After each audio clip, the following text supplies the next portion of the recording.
Hello everybody, welcome back to Wampleville. I am going to try fun little miniature here. This is actually from Torrida Miniatures or Torrida. I'm not sure which one it is, but it's their version of Galadriel. Remember this Loot Studios version that we did? This is one of the very first, I think it was the very first figures of theirs that I ever printed out. And maybe we'll try and do some of the same things, maybe with the translucent slaves. Could be interesting. Not quite sure just exactly how that'll work out, but there's two different versions of this file. Hey there, Landrast. Yeah, two different versions of this one. There's like a gargantuan one, and I mean one that's like 5 times as tall as this thing here. I think they say this one's a 32. I actually do have it on a regular sized Lord of the Rings base there. So yeah, Landrast, I was hoping for a little bit more in that article that, well, would your chariots actually move faster than a dwarf walking? Now, hey, check this out, Landrast. I was filming this last night, so this will be the next. That should be interesting. Speaking of large, and I had to shrink this down almost 50%. We'll actually get a chance to paint some marble on this one. Yeah, back there too. So this should be pretty interesting. I did all the assembly on this, so I've filmed out the first, I don't know, 40 minutes or so maybe. Hey, Abadu, nice to see ya. So yeah, what we'll do is we're going to kind of do something a little bit like this. Van Dyke Brown for the pre-glaze. That's pretty much what it was on this thing here. So yeah, Landras, this is from, what, CA Sculpts? I mean, I only have a couple of their files, not a whole bunch, I have to say.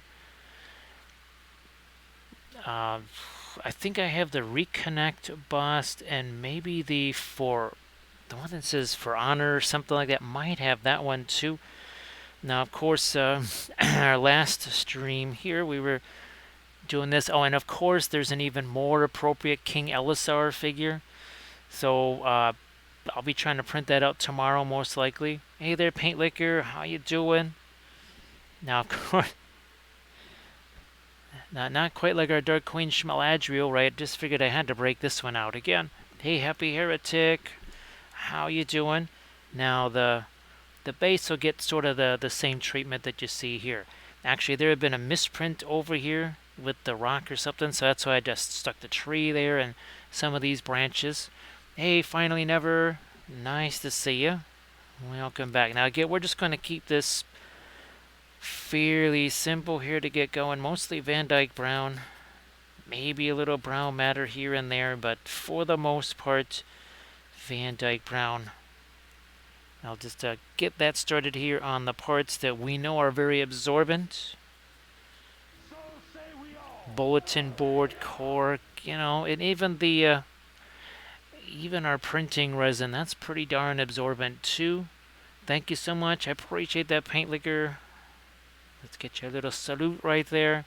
Thanks so much, Paint Liquor. Appreciate that.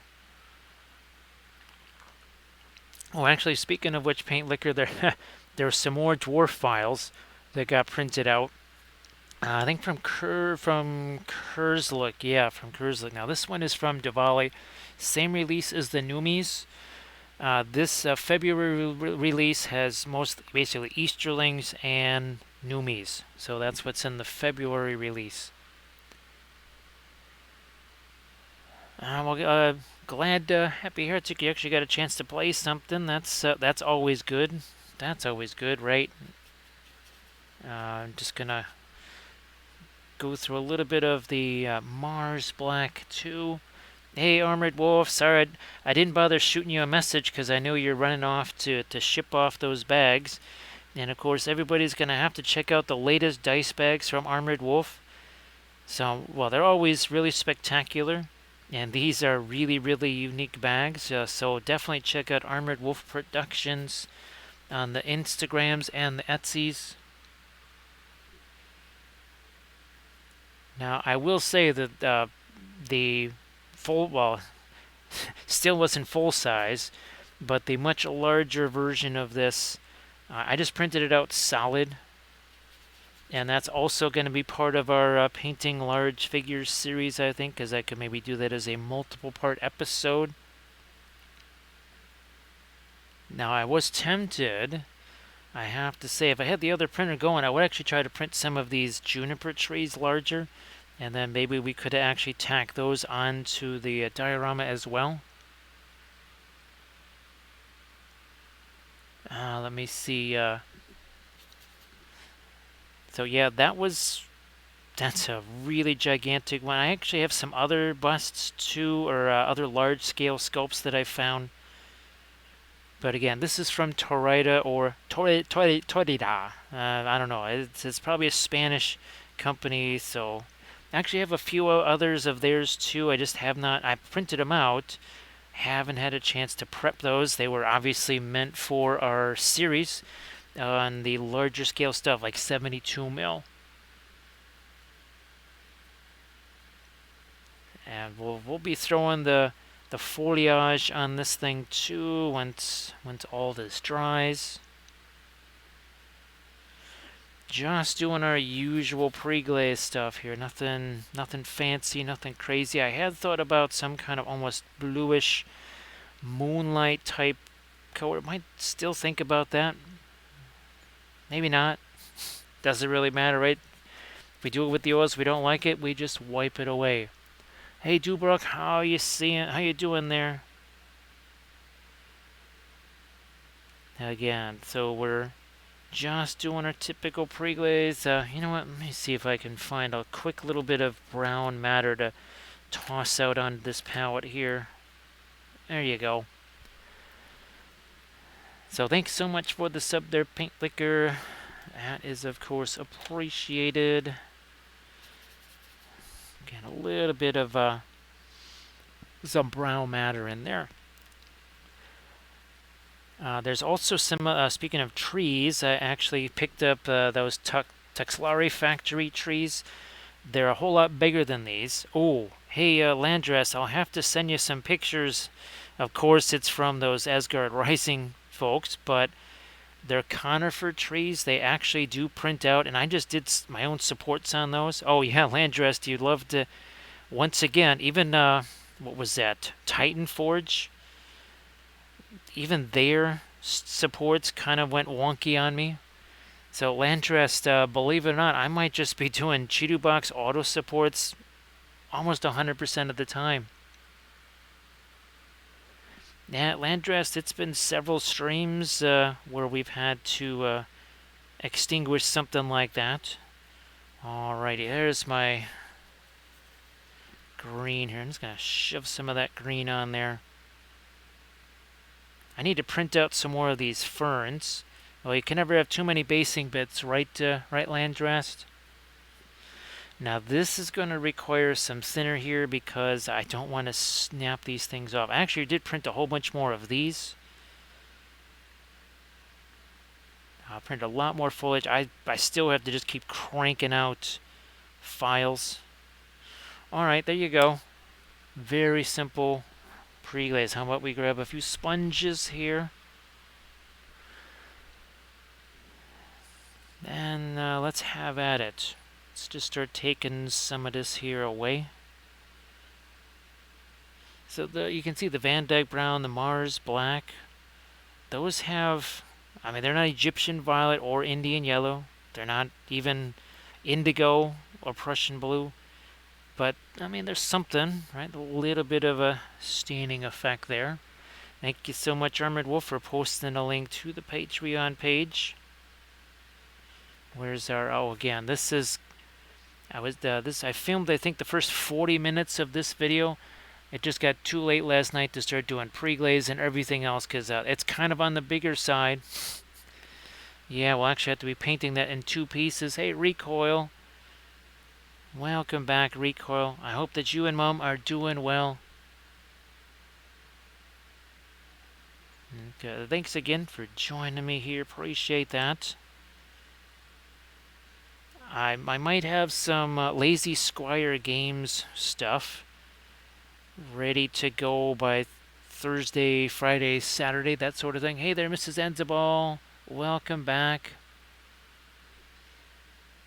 No problem, finally, never. We're only just getting underway, right? Just getting into our pre-glaze here. So Paint Liquor, that is the one from CA Sculpts. They don't have many digital files. I think there's maybe 8 or 10 STL files, but they're pretty darn elaborate. I actually have the, oh gosh, the one that's got the kind of the really large crown or headdress or something like that. Look at that. Looky there.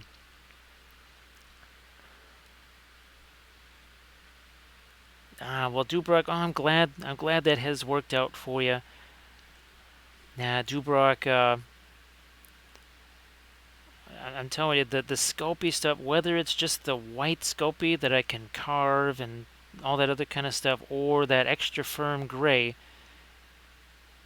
which makes all of that lovely basing possible. So again, there we go. Real quick pre-glaze. Let's grab ourselves a couple of filberts, shall we? And let's have at it here.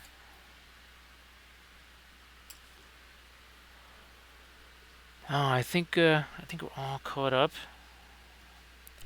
Now let's do some of our radiant gray. Oh, it's Carouse. Carouse, how you doing? Nice to see you again, Carouse. And again, maybe we might do some translucent cloth like this Loot Studios version here. Right now, we just want to very gently dry brush some stuff on there. Very good. Please give Carouse a follow. Carouse, I hope that things have been going well. I know it's been quite some time. Carouse, if you wanted to share any kind of stuff in the chat there, some Instagram, Discord, things that you've been working on, that would be fantastic. Hey there, MTellies.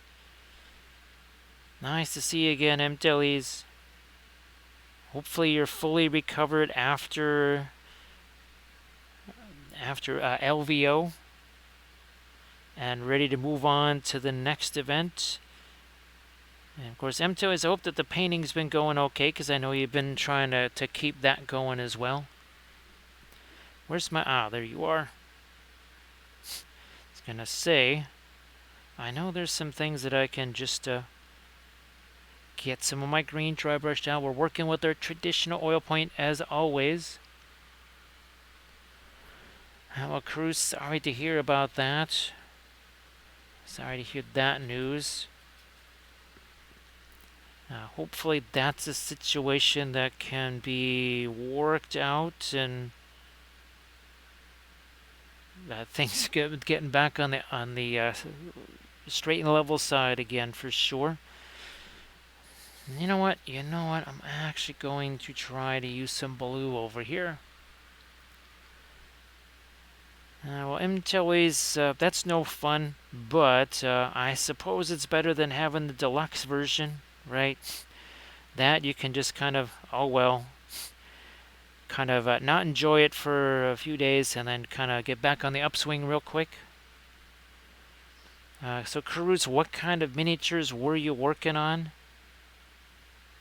And of course, Carouse, again, I know you don't have a whole ton of things. You've been kind of had to think about other things. So hopefully you've been able to at least, like you say, get some good distraction out of that. Now let's, again, we're going to basically sort of use this radiant blue and the brilliant yellow pale to almost create sort of a gray here. That's good, MTellies. Yeah, don't want the deluxe version. The deluxe is not always a good thing, right? But having Arid in the chat is always a good thing. Arid Canwife, how you doing? Thank you so much. Appreciate that. And of course, Arid, if you want to post your Pinstagrams there in the chat, as always. Yeah, Arid, I actually was able to use that slow cooker like we were talking about. And the added bonus was that the thing already had all the spices and everything on it. So Even though it was only about 3 hours after I went to sleep, I literally just had to chuck that thing in the slow cooker, set it for 8 hours, and then just do other things. Hey, Call Me Trouble, how you doing? Welcome back. So Arid, yeah, and it made a really easy pulled pork type of thing, because that's half the price of ground beef, but it actually in some ways almost has a bit more, because obviously what we're looking for is tons of the protein and that sort of stuff, and for that price you can't really get much better than that. Hey Tea Kettle, how you doing?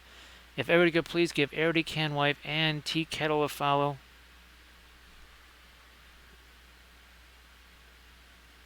So the slow cooker really worked fantastic. That was the second time that I've used it. Obviously, prep was a minimal thing, and the cooking was a minimal thing. Obviously, the cleanup, well, there'll be some cleanup, but you'd still have to do that anyways, right?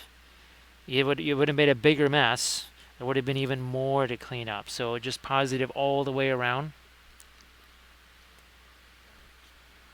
So tea kettle, again, I mean, look at this. This took no time at all, right?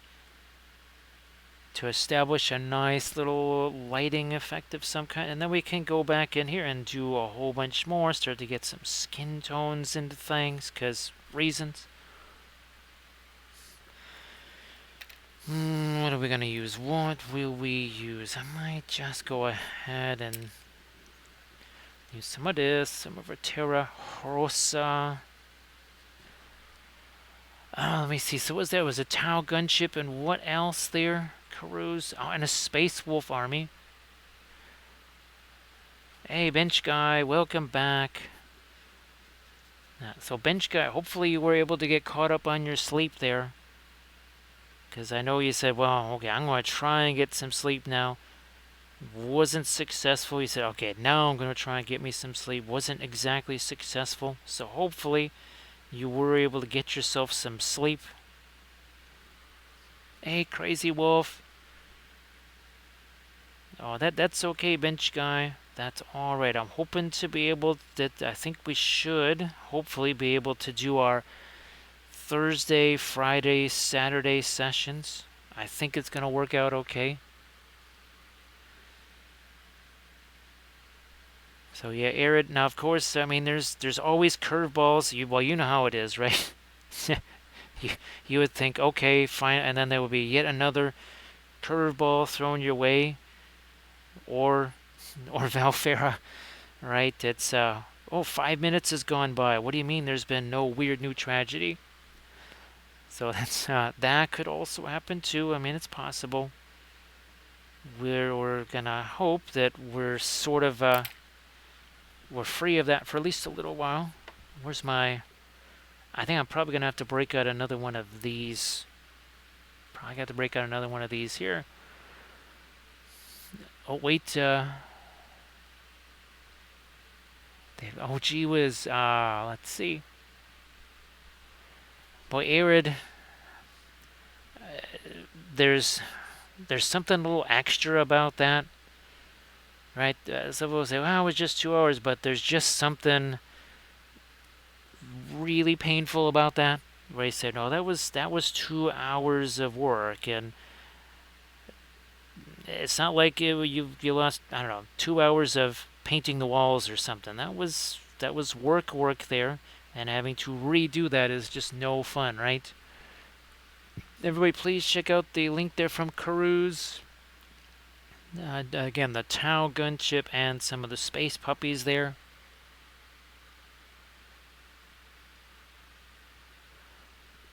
Arid, let's see. Well, I guess maybe some, I don't know if you have some teas there. Maybe a jasmine tea, some kind of a nice relaxing tea. Or maybe some hot chocolate. I don't know, maybe that might be fun. Either that or finding your nearest computer and taking a hammer to it, because we've also done that. We just referred to that as a very fine adjustment tool. That would be your hammer there. It's not suggested on maybe a work machine, but it's a very satisfying crunch. Now, I think I'm going to zoom in a bit here, because I can yep, I got one zoom in there. And now we might even start to bring in some other... Let's hit the skin tone first. Let's just do a little bit of that, see what we got going on here. Hey, Dick Knight. Nice to see you back. I was originally going to do the ring race tonight, but I wasn't quite sure how things would be playing out today. Because there was a difference where the one medication, she went through that, and there was a difference when that was not being taken. So then I said, I'm not really sure if things might be jinky. So Arda Michael suggests almost like taking a chair to another wrestler. You take a computer to another computer. So Arda Michael, would one of those have to be like one of the old Asus laptops like we had that weighed about 100 pounds? Or do you just take actually you could take that to a tower unit, the kind that have all that glass in them now. I still don't understand what it is with tower units that are glass. You still have the stupid cover on there, but now it's glass so that you can see glowy things on the inside. Like, who cares? Hey there, Queez and Megan, how you doing? Well, Megan, I'm glad that you were able to stream today. I know you weren't 100% exactly for that stream, but glad you were able to do it. Everybody, please give Megan Paint a follow.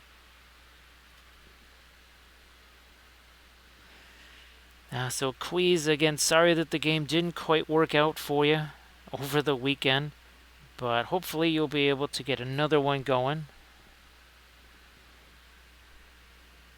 And everybody, again, please give Megan that follow. Megan, if you wanted to post your link tree, of course, in the chat. And Tea Kettle, if you wanted to share any of your stuff there. Same thing, you want to share some, that would be fantastic there.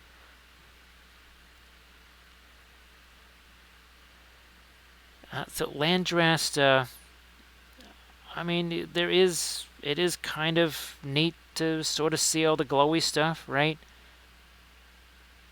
I mean, nothing wrong with that. It's just, it doesn't really do anything. If you could actually see something going wrong on the inside, I suppose that would also be another thing in its flavor, but, well, you really can't, right? So for about 3 minutes worth. Hey there, Elite. Nice to see you again. Hey, Painterly Git. Yeah, sorry it could only be for literally just, I don't know, 5 minutes or something like that. I was doing a phase of food prep that sort of let me just say hello and then head out again. But I hope that her stream went really well. I heard her say something about where she got herself a different table to use, and hopefully that has worked out well. Now, obviously, I would love if she could, get herself like a magnifier or something. But obviously, well, we know those don't work too well with magnifier with face cams, do they? Because I heard she talking about her glasses and reading the chat. But easier to paint with her glasses on, and of course that was Kathy's bugaboo as well. Hey, Lamanas, how you doing? So Lamanas, yeah, here's at a vastly reduced size, but this is that CA sculpt there, Isabel, I think that's what this one's called. So yeah, that's not a small print, is it? So this is it's from Torrida Miniatures.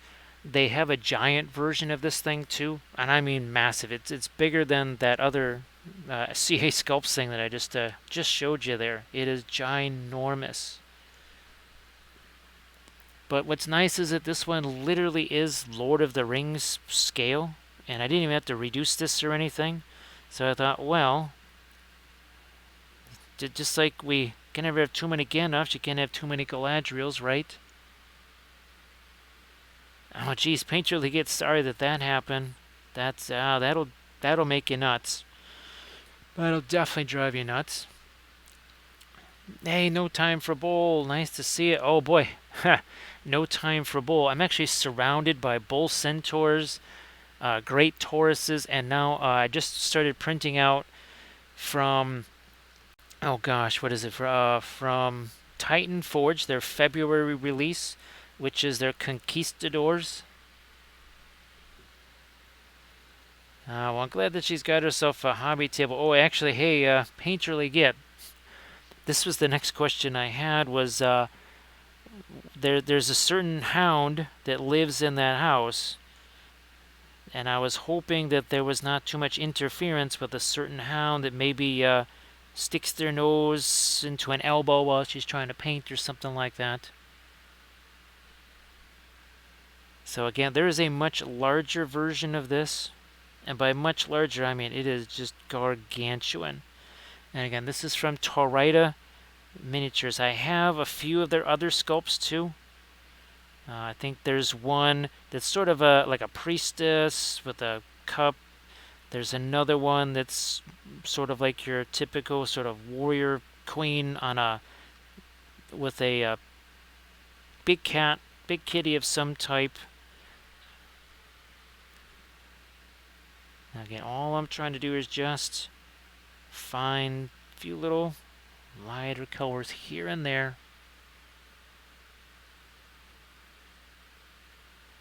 So Ezreal had, well, there you go. The cats being cats, right, Ezreal?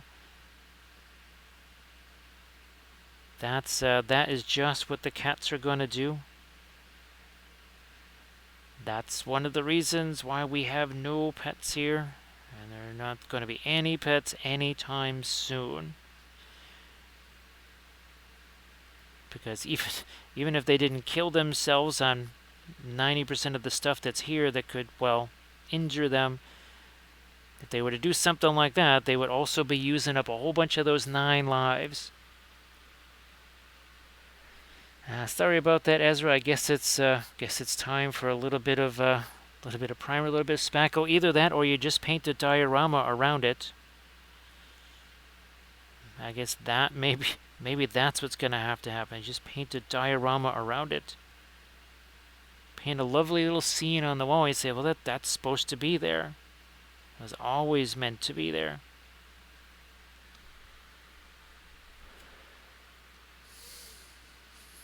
So he was eating a few fishy. Hopefully not making any other sounds, any fishy sort of sounds.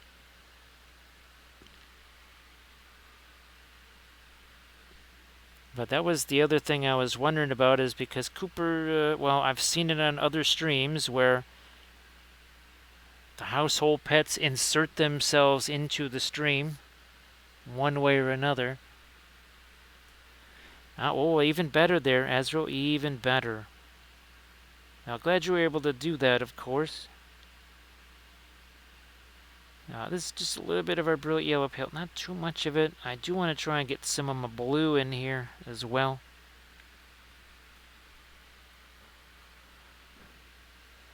And of course, there's the Cooper, I almost call them gifts, but there's the Cooper emotes. So Megan, oh, that was, what was the name of that one that you were working on? Just, it was like Undead Elvis. It was like Zombie Elvis. I wasn't sure if he actually had a name there. So Irid knows that too. Hey, Denethor, how you doing? Boy, Denethor, it's funny. If I had more time, I would have tried to grab Denethor out of the case there, so we could have Denethor for when you show up.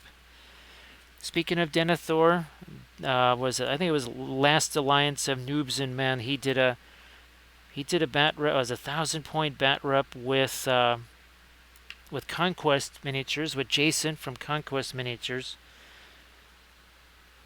And it was 1,000 points, and he had Denethor. I believe Denethor passed all of his courage tests, so there was no crazy Denethor or anything like that.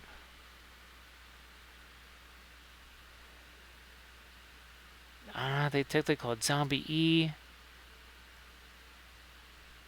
And that's, well, there's the Lich King of rock and roll.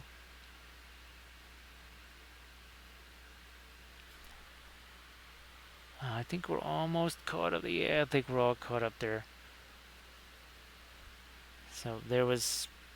It's always interesting to see Jason. I think it's Jason and Scott get back together again because Scott was the original foil for Jason on the Conquest Miniatures channel, and they're obviously doing Lord of the Rings MESBG. I believe they're both getting ready for a tournament, so that's why Jason was, I think, in Queensland. Well, Arid, yeah, I hope that works for you, because that is no fun. And Loim, how you doing? So Loim, I actually have a gigantic version of this Galadriel figure here. I mean, many, many, many times larger, even at least this scale, possibly maybe even a little bit bigger. So that's that one from CA Sculpts that we were talking about. This is our next tutorial series. It's going to be at least 2 episodes, probably 3. Hey there, Blades. How you doing? So everybody please give Blades a follow. Blades was doing her second stream, right, Blades? Your second stream today. And Blades had to get through some challenges. So yeah, Loim, it was really nifty, and of course I was able to utilize some of the 3D printed stuff, some of the branches, fern leaves, ground cover, juniper trees, all from Make It Epic basing, because, well, reasons, right? Hey Chris, nice to see ya. Hey Chris, if you wanted to share anything that you've been working on in the chat too, same thing there. Let me get a little bit. Why not? Let's get some brilliant yellow pale in there. Now, if you remember this Loot Studios Galadriel figure that we painted a while back? So we're kind of doing a similar thing right there. Something very similar. Now, again, we want to just bring in some of the lighter tones here for the hair. And of course, Blades, I heard that Cooper was making some sounds underneath that table. And, well, you have yourself a new painting table. I wish that you could get yourself a magnifier so that it'd be easier to see the miniatures, but then you'd need a magnifier for the chat too. Which, well, would require a second monitor that'd be really big, right? Azrael, I have several different videos on the Patreon page, actually including this one. Yep, we actually did this one as a Patreon video, so you can check that one out there. Then there's a bunch of other ones, some Dark Sword ones. There's some Dark Sword ones, and I also have the giant version of this. That's going to be on the Patreon page. That will also have the translucent cloth plus freehand. So that will be at least a 3-part series. Well, at least 2, maybe a 3-part series. It depends on if I do any other basing with it or if it just goes on a plaque and we don't add other stuff like this. I was tempted to maybe print out some trees for it. Now, any of those conifer trees, oh gosh, what were they? The Asgard Rising. They literally do look like Christmas trees. Obviously no ornaments on them, but those actually printed out far better than I expected they would. I think they could really only work for dioramas at most, but really more as terrain pieces. Hey Valfera, how you doing? So actually Valfera, you would like this one. Well, you'd like Torrida Miniatures because, or is it Torrida? But I'm pretty sure they're from Spain, but they have gargantuan figures, absolutely massive figures. So Luminous, I hope that you're doing really well. I don't know if you got your next build plate underway, but yeah, even I'm telling you, I'm just better off doing just my own. What was it? Some Diwali miniatures and Kurzlook. I just abandoned the supports and I just did my own. And so far, those are printed out 100%, whereas before there was always some kind of weird mischief happening with their files.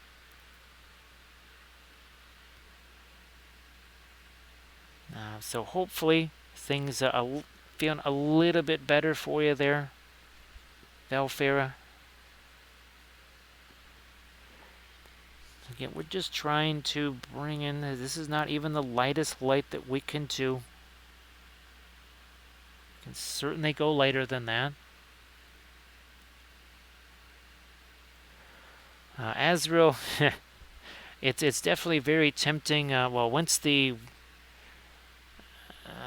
any cubic is set up, we'll have to challenge, just see how tall of a conifer tree we can print out on that thing, because it's around 10 inches, right? The height of the Mono X Luminous, and of course you're gonna be tilting it on its side, so you could potentially get a little bit more there. Fragment taller tree out of it.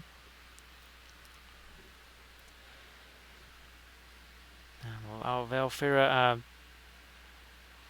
I think things are going okay.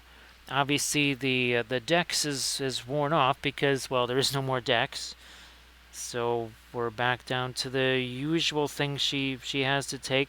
My brother brought over this thing for the neuropathy. We tried that for the first time today. Apparently, it's a super expensive machine. It's one of those things where you kind of have to use it several times before you notice anything. So Luminous wants to see something with 5,000 layers. I think Luminous 2,300 and something is the most layers that I've done on the Sonic Mini 4K. Maybe like 2,360 is the most layers that I can remember. Maybe there's been more, but I generally don't count the layers, I count the time. Not so much the layers. Yeah, Valfera. Now we'll see if they delay the next treatment round or not. The hemoglobin thing is important, but the platelets even more, because you can't do anything about them. They kind of are what they are. No way to artificially inflate those. But Dr. Rhino is going to, well, artificially inflate the stream here with some dancing piggies there. Dr. Rhino, how you doing? Hey, Mikey, nice to see you back. Everybody, please give Dr. Rhino a follow. So, Dr. Rhino, thank you so much for the raid.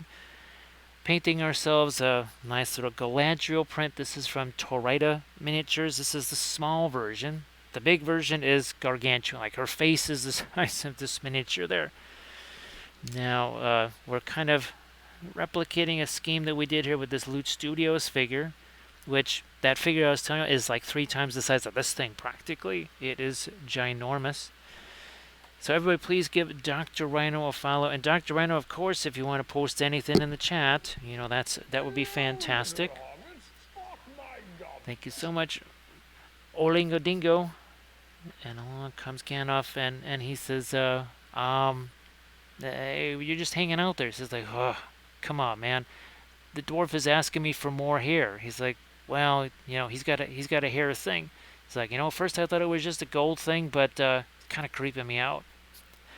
Thank you so much for the Olingadingo. Thank you so much.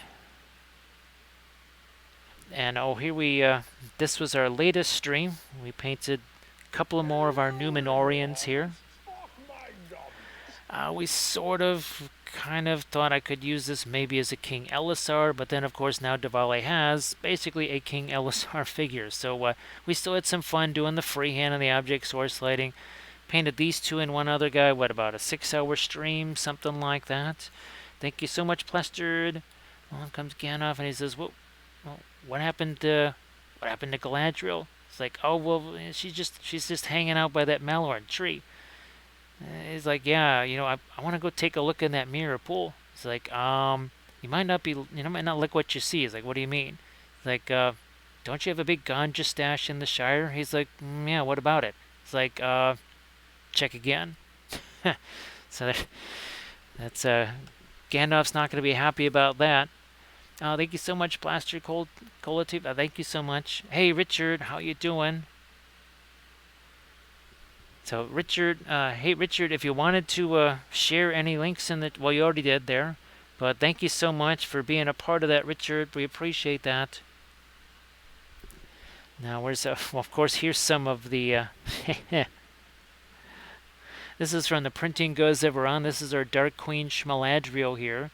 Again, Alex the Cave Troll, remember, very poor diet. She gives him 20 loaves of lambus bread, and all of a sudden there's a ring. It's like, whew. And that was a mess too, let me tell you. So apparently, Dark Queen Schmaladriel with the ring is much bigger.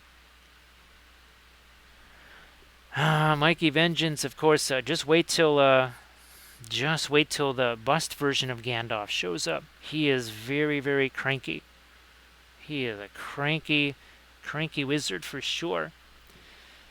So Richard, we did the one of these. So there was the radiation thing. That was on Thursday of last week. And now we're starting to see, can we get her ready to go for the next chemo thing? So we appreciate everybody that's been helping us out.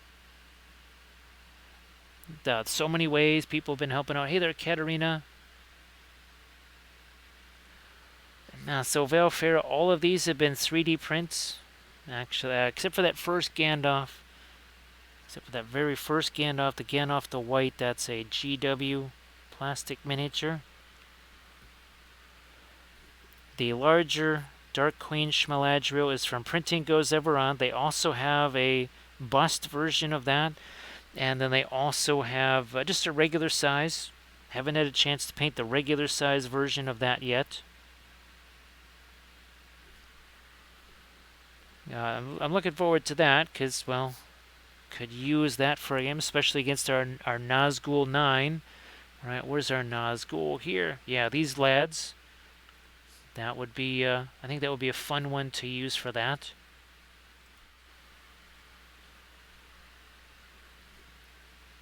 So Valfera, I couldn't find a decent logo for Torrida Miniatures in time for the stream. If I can find a little better logo or something like that, I'll put it there.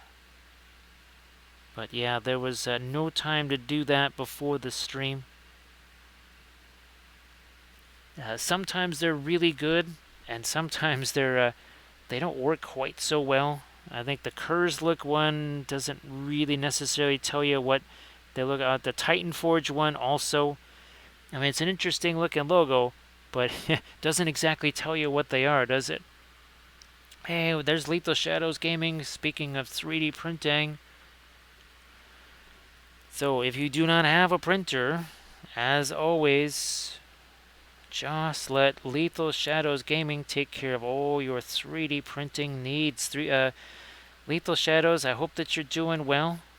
Also, please give Lethal Shadows a follow on the Twitches there, because Lethal Shadows also streams. Now, Lethal Shadows, if you wanted to share a link or any kind of what would you say, your calendar of events, I suppose. You want to share that? That'd be fantastic. So again, thank you so much, Richard, for helping out with that.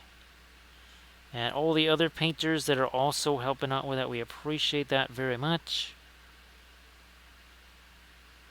I think we'll just go a bit on the lighter side there. So could everybody please give Lethal Shadows Miniatures a follow. Now, Lethal Shadows also has the new brushes that they've got a couple of months ago, right? Those premiered, and everybody's been liking those.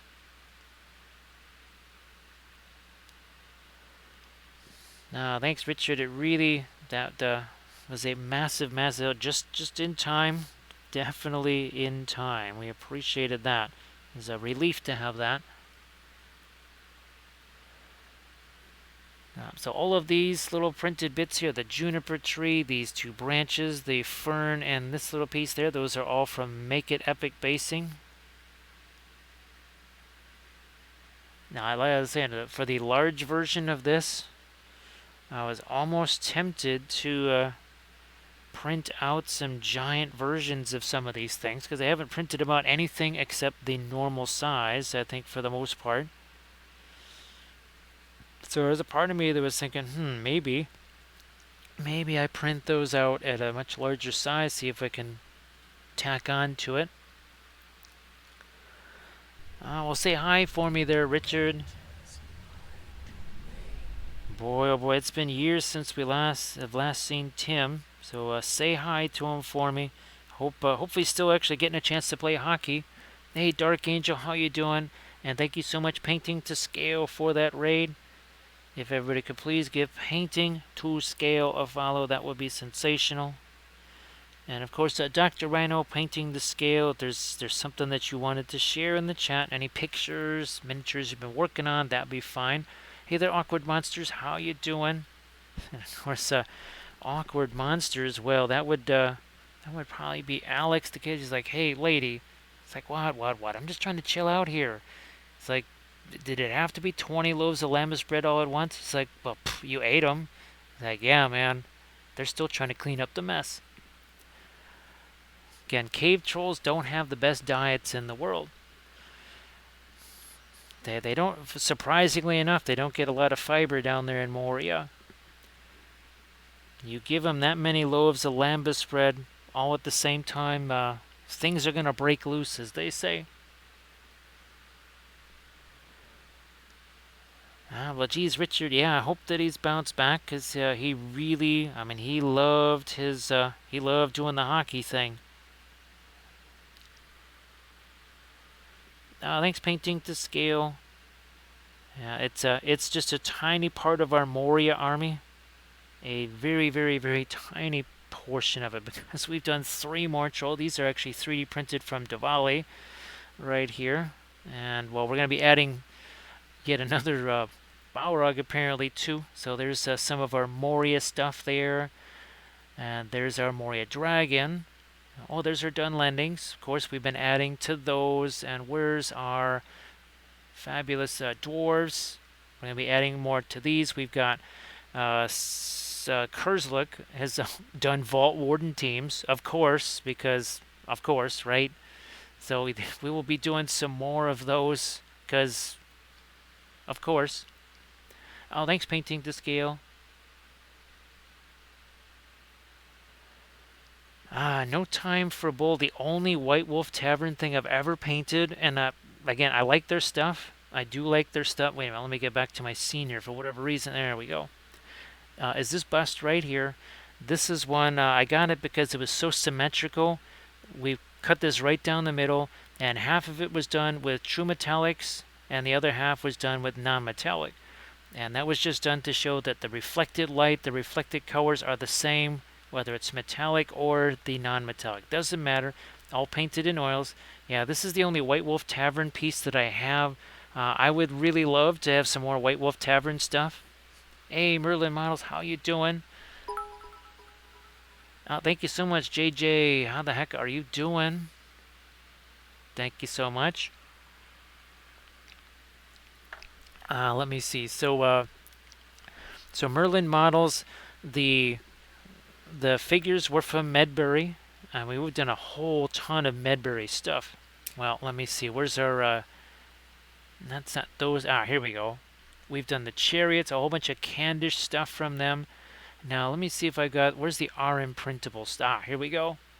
So that is actually from RM Printable Terrain, right there. And we've painted a bunch of their stuff on stream here. painted a bunch. Oh, we've also, well, speaking of terrain, we love painting terrain here. Where's my terrain at? Let's see, that's not over there. There it is. There we go. So we painted up these. We constructed them on the stream. And then painted them up with the oils. Just like we would use on a regular old miniature.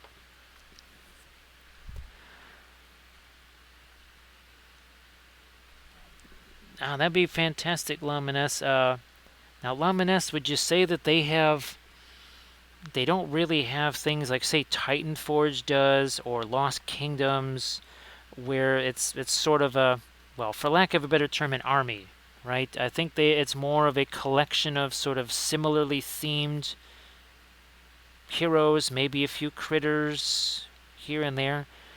I keep meaning to look at their stuff. Serious, I keep meaning to look at it. Just never quite get a chance to look at that.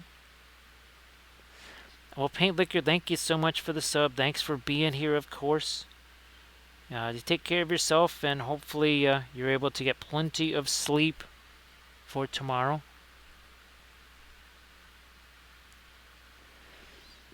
Yeah, Valfera. Now, I actually do, because we don't have enough Gandalfs here, I do actually have another Gandalf figure. One from Clay Cyanide, printed out. So the Clay Cyanide also have that Balrog that I was talking about from them. Oh, she's actually wearing her ring. She's actually wearing that elven ring here.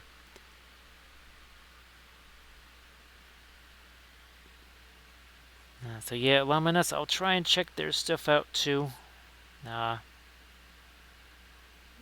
don't know. I'll have to look and see if there's any recent things of theirs that could mesh well with other tutorials and such that we want to do here. Now, thank you so much, Painting to Scale. Appreciate that. Again, if everybody could please give Painting to Scale a follow, that would be sensational. And of course, Gandalf the Gracer says he doesn't need to be painted. There's enough Gandalfs here on this channel. He says there's plenty of Gandalfs here. We don't need even more Gandalfs.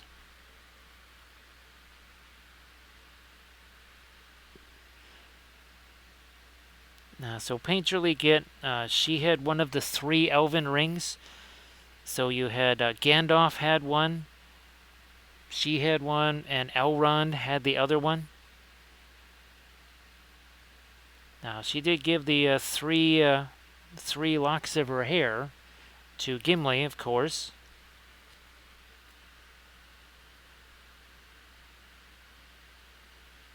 So Black Skull, this is the very, very, very first time. In fact, I only did the basing on this last night as I was actually after I recorded part of the next tutorial video for the Patreon page. So again, that is from CA Sculpts right there. So as that was drying, the primer and such, I put this together with Make It Epic basing bits, bulletin board cork there, and then it is from Torrida Miniatures. Now again, this is the small 28 mil version, whatever you want to call it. They have a much larger version. It's all part of the same file set. So it's not like it's a whole different thing you have to get. It's all part of the same file set.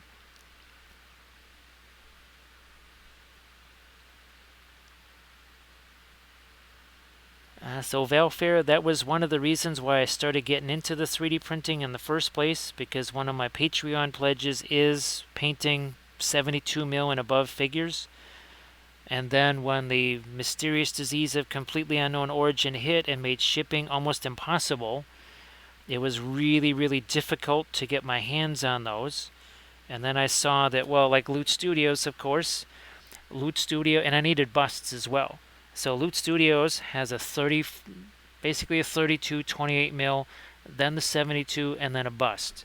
Now Torrida doesn't. I don't think they have a bust of it, but they at least have the large scale figure and then the small scale.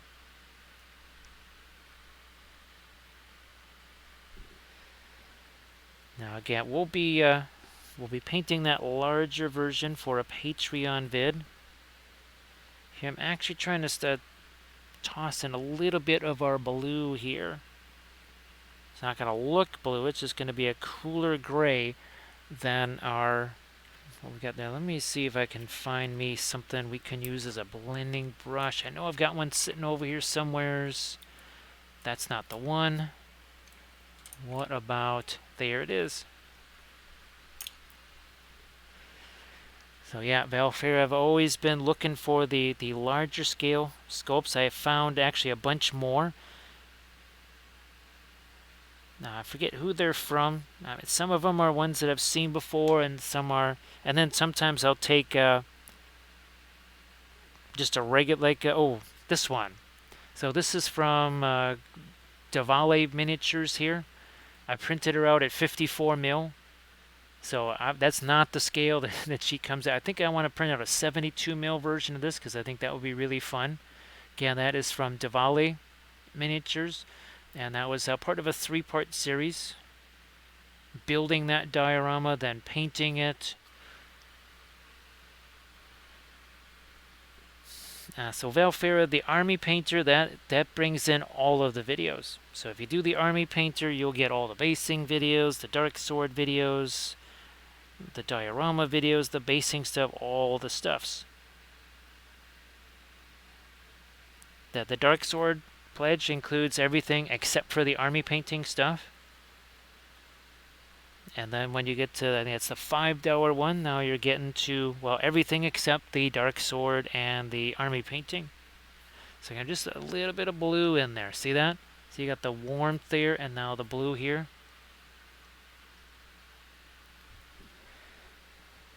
Now there's Valfir, there's some higher levels where I know there's one where you actually get the larger figure. There's only one of those, and that's been occupied pretty much from the get-go by a friend of ours from out west.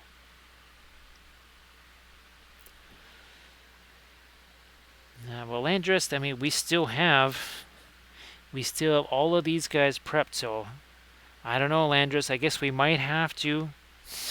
Well, where is our Payne's Gray one? Is this the Payne's Gray one? Yeah, that's the Payne's Gray one that we did. So I guess we might have to just break out the Payne's Gray. I don't know. I'm not sure how that's going to go. So here again, I'm just actually throwing some... There's actually a little bit of Prussian blue going in there. Again, oh, we want a color difference there, don't we? Now, let me see if we can do something like this. Terra Rosa. A little bit of that radiant magenta. Now, well, that was fast, Armored Wolf. That was really fast. Everybody, again, please give Armored Wolf a follow on the Instagrams. Also, again, check out Armored Wolf on Etsy.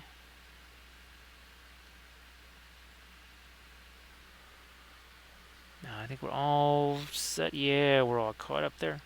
So Blades, do you need some time to recover after the stream? And of course, everybody, please give Megan a follow, give Blades a follow, give Painterly Git a follow. So Painterly Git, I wasn't sure if you had a chance to post your latest creation yet in the chat there.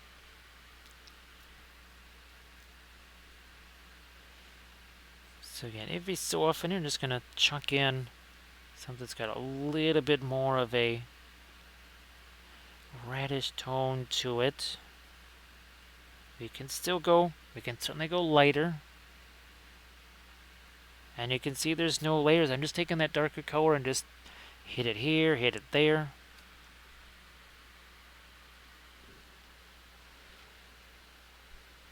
Now, let me see if we can bring some of this into the hand.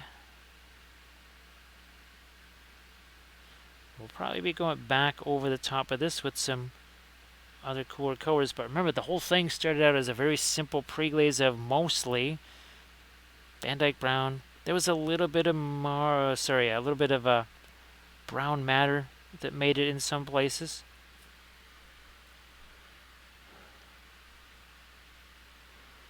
So everybody please check out Painterly Gets link there. It's an Instagram link. That's an Instagram link. So Valfair, there's a little bit of the, again, that's the radiant magenta in there, because we needed to enhance a little bit of the rosiness there, so that as we start to lighten this up, gives us a little more leeway. Also to try to get a little bit of a contrast from all of these gray colors, right? We have grays all over the place. Now we have to foreshadow. Here, let's bring this out.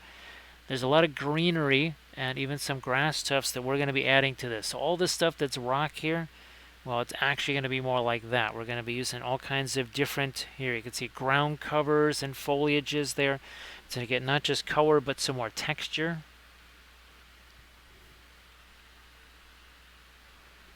So Armored Wolf, I saw that picture from the charity posted. Was that yesterday that it was doing the crazy snow? Or has it been doing that for a couple of days?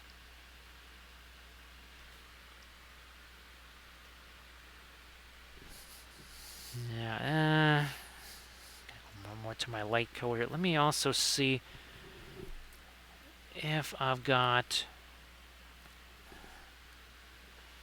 see if one of these just might work. Let me try this one over here. So now we're so Valfred, this is more of a usual sort of a Terra Rosa mix with the Brilliant Yellow Pale, because we're looking to get back to some lighter areas here. Hey, finally, Never, how you doing? Of course, where's our, oh, here it is. Of course, the Weeping Angel says, don't blink, don't blink. See, you not only miss everything, but your eye might fall out too, so never ever blink. That's, feel sorry for the poor Weeping Angel there, minus an eye. So Armored Wolf's favorite. Yes, completely conducive to getting all kinds of work done, to have 24 hours of non-stop snow. So sorry about that, Armored Wolf.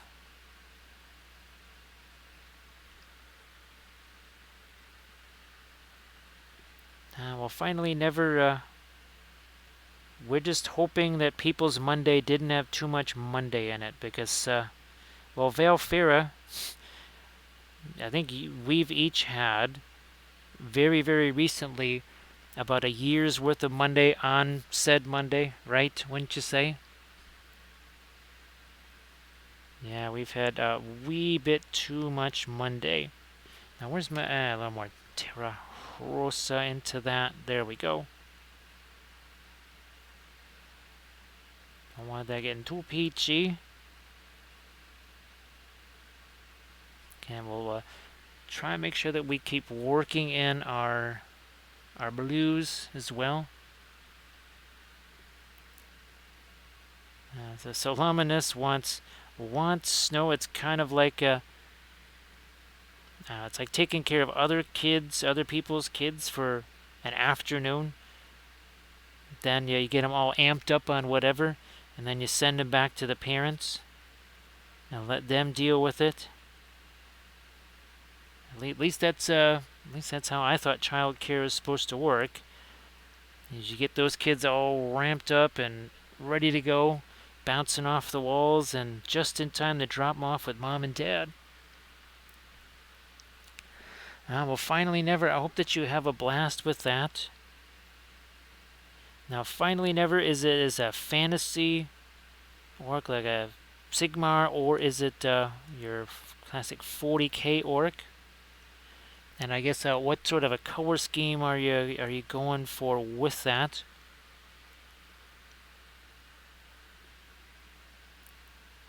Actually, Valfair would just like some consistently cold weather. Just get cold and stay that way, right, Valfera? None of this back and forth, up and down stuff, which has been plaguing you for how many months? About the last 5, it seems. Now, again, we need to get not just some lighter stuff down there, but also it's a cooler color. It's got some blue in it. Okay, some space orcs. Boy, finally never. Yeah, the quest to unseat Egyptian Violet it continues, and let's just put it this way: none have succeeded at all. Boy, Valfair, talk about ups and downs, and of course, you know it's going to be about 10 degrees by the weekend. You know it's going to be that way. Well, it's going to be 10 degrees because Axel Frost has an effect on the weather.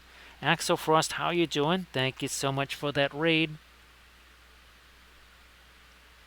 Yeah, finally never, oh, Brown Matter. That's one that I really, well, there's a couple of things. Brown Matter and Egyptian Violet, but also Indian Yellow and Egyptian Violet makes a fantastic sort of an amber type color. So Axel Frost, how you doing? Of course, we're working with our traditional oils here, like always. It's a 3D printed miniature from Torrida Miniatures. All of these little basing bits here, those are from Make It Epic Basing. And I mean, you can see some more of them here, again, on our ring race. So there's some more, again, 3D printed trees and bits from Make It Epic Basing. Here's another one right there on our little ring wraith. So Axel Frost, 1 hour and 6 minutes ago, this had no paint on it. This was it was just primer, and that's it, just primer. Like we say, you don't want to blink. If you blink, you'll miss something, that's for sure.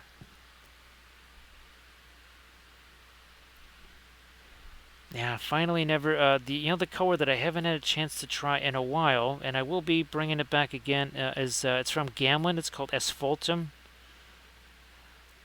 Of course, it's great for the Cavalry channel. I mean, we could have used the Asphaltum on not these Outriders here, but the Knights. So remember the Starfall Knights? We could have used it on them. We ended up using the Brown Matter and Terra Rosa, I think, on those guys.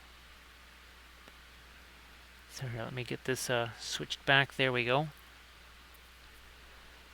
The spicy chicken all done. A little bit of a phoenix. So Axel Frost, now if you have any work in progress, I know you just finished the stream, so it's not like you have pictures of that right now unless you're going to skedaddle off to the photo booth and do that. But if you have any pics that you wanted to share, I'm sure that would be fantastic. Let me grab some of our Radiant Violet here, see what happens with that. And our green, it's essentially making that Radiant Gray once again. So we are in some ways reprising this color scheme that we did on this Loot Studios Galadriel here. So yeah, Valfair, it's those Gamlen Radiant paints that we talk about all the time. The ones that have the fairy dust in them. I think there's 9 of them. There's really, I would say, 6 that we focus on very heavily. The green, the turquoise, the blue, the violet, the magenta, and the yellow. There's a few other ones too, but those 6 are kind of the primary ones. Well, yeah, Axel effect. Sorry, not Axel Frost effect. Once you do that, you want to drop those into the chat. I'm sure that'd be fabulous. Now we're going to try and get us a little some lighting on our tree here, using some of our green, some of our violet there. So this is the Radiant Violet over here. It's not just like, oh, they're light colors. They have a little something in them. There's something special. We have not really been able to determine exactly what that is. They seem to make other colors dry faster and more matte. There are no alkyds in them, so they really shouldn't do that. They just do it. And we've all been trying to figure out exactly what the heck is in them. We've even had someone who is very close by to the Gamlen, or basically where they make the paint, and they were not willing to disclose that particular information.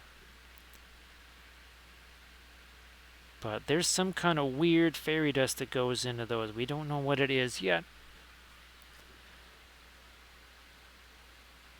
It's almost like a bunch of different colors that have some of the same properties as Brilliant Yellow Pale. Brilliant Yellow Pale is another one that has kind of an interesting effect on other colors. So it's as much what it does with other colors as the color itself. Now, there were a few acrylic paints I can remember back in the day that could maybe do something like that, but with the oils, almost all the colors can do that. Here, let's get back to our... Now this is the Radiant Blue. Again, so that we have some areas here that are also of a cooler color to contrast with the warmth there. And you can see we can just let that fade all by itself. Boy, Velfair, there's something exotic and special in there. We can't quite figure it out, and it's driving us nuts because if we knew what that was, we could add that to a whole bunch of other things for sure. Now, one of the things we really haven't touched yet, like at all, seriously, there is no white on here. We have not touched white at all. The lightest thing we've used so far, Brilliant Yellow Pale. Haven't gone anywhere past that. And that's what we're using here on our Galadriel. Let me see if we can get her some eyes here. Then we'll cut those down with our darker colors. For now, I'll just get our light in there. Let me say, okay, if there we had too much of that light, we'll just use our little blending brush here. I'll just tone that down a bit. Let's get that lower, up a little bit lighter.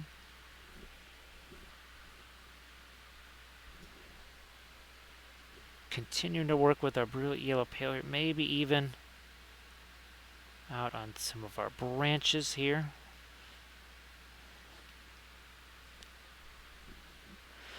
Then we'll have to hit this plant. So there's our Radiant Green again. There was a color, actually originally it was a MIG Ammo oil brusher that was really opaque, and it was a green that I actually like to use as part of my non-metallic metal. We tried using, oh gosh, it was Holbein. Yeah, it was a Holbein. That paint proved to be very unsatisfactory. It was kind of on the slimy side, didn't have much grip. Ended up also drying very shiny. And then along came this, and that's what got me interested in the Radiance to start with. Now again, maybe we'll throw something lighter here. I don't know, let me grab the yellow, our violet here. And I think we could probably hit that. So that's actually part of her base. I just cut up part of the base and then built up around it. We also have to, oh, that's right, we have to get our lighter colors here on the fungus on the tree. Let me take a look at, because I think we've got some of that on here. Yeah, see, it's got kind of an orangey look to it. That's the same, again, the same branches there from Make It Epic Basing. So Terra Rosa, Indian Yellow, that should do it. There's a whole bunch of these things. Holy smokes, wow. There's a lot of those. At least this time when I used them, I remember that these are oriented a certain way. First time I used these, they kind of weren't exactly pointing in the right direction because I didn't realize they were meant to be facing one way. Live and learn, of course.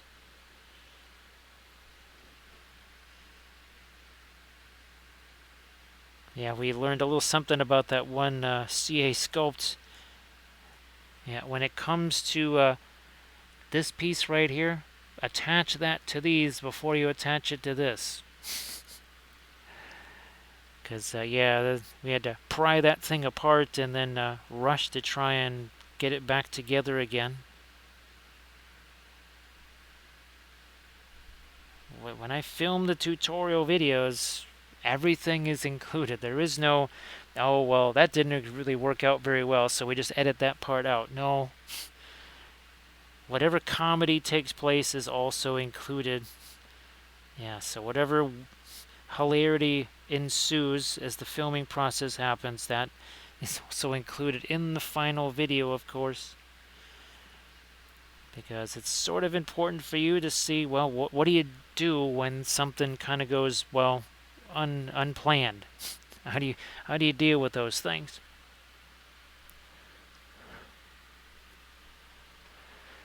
Finally, never.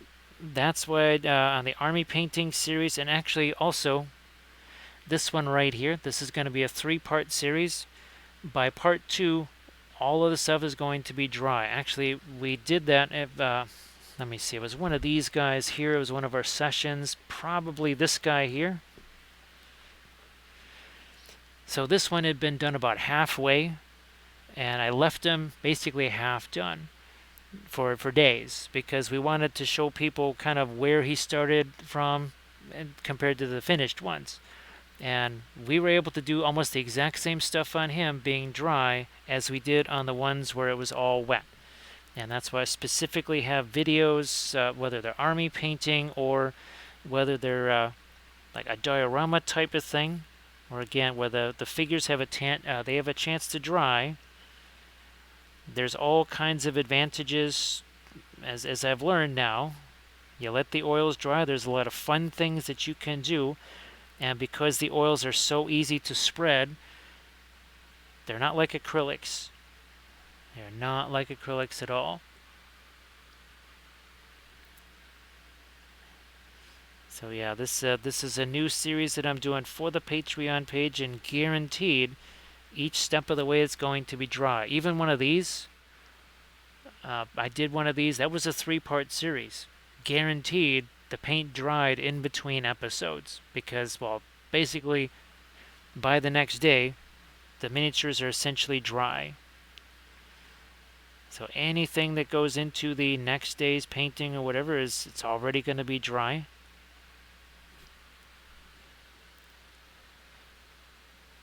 Back to my brilliant yellow pale, I suppose, yeah. And you can just check out the stream from Saturday. Yeah, our Saturday stream. That's where again I used that one figure that was already dry, and yet we could still do all kinds of what looked like wet blending. It wasn't wet blending. It looks like it, but it's not. Now you can see here we're just starting to get maybe some of the little highlights in place. I'm going to thank you those. Thank you so much, King Bullywug. Appreciate that.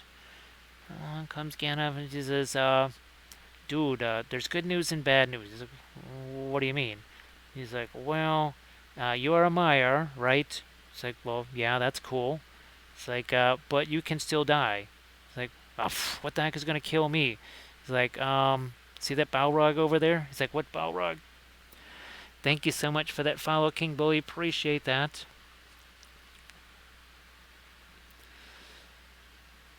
So finally, never. Once the stream is over, I'll shoot you an email with the videos in there. I strongly suggest that you kind of get going with the color theory videos that have a lot of stuff like this, right? Where we're doing the color charts. And oh, here you go, Velfer. See, there's those radiant colors. These are kind of the priority ones here that I talk about all the time. And of course, you can always do a value study like this. This is, well, a lot of the same colors here. Believe it or not, you take away some of the radiance and the Terra Rosa, you basically have this. Van Dyke Brown for the pre-glaze, Brilliant Yellow Pale. This is mostly Van Dyke Brown and Brilliant Yellow Pale, just with a few little extras tossed in.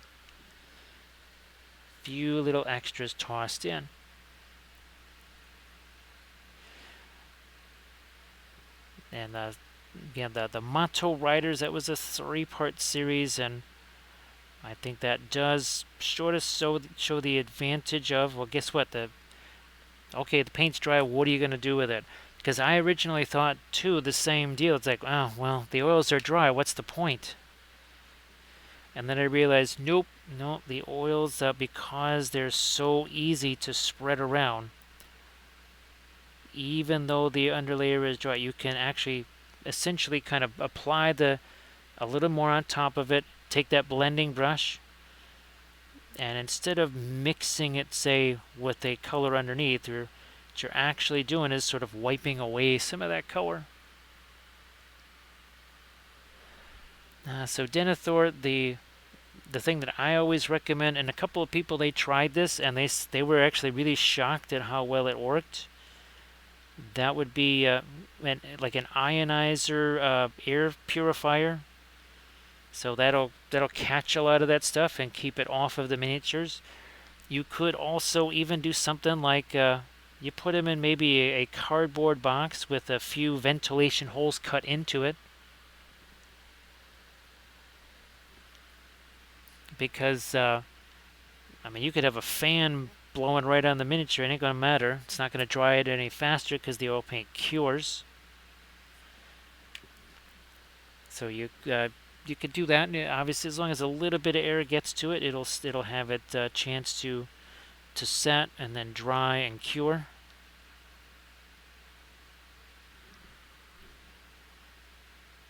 Now here, of course, again, with no pets, that's going to be kept to much more of a minimum than it was in the past.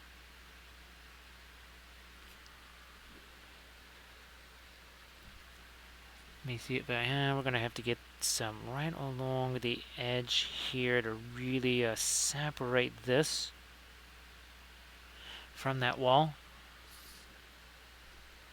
And this is from Torrida Miniatures. Did not have a chance to snag a logo or something like that to put up on the screen. They have a lot of really nifty large-scale figures. Well, not a lot. I mean, they don't have hundreds and hundreds of sculpts. Luminous, would you say they've got about 85 objects total, I think? Well, at least on my mini factory, they refer to them as objects. They don't actually refer to them as sculpts.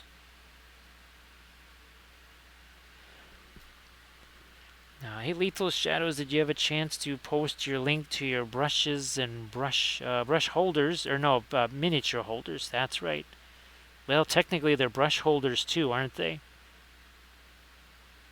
So technically I was not wrong. I was actually right.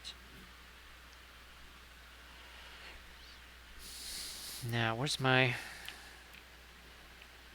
I'll just use this thing, and we're going to just get a little bit of a magenta. There's our little buds there.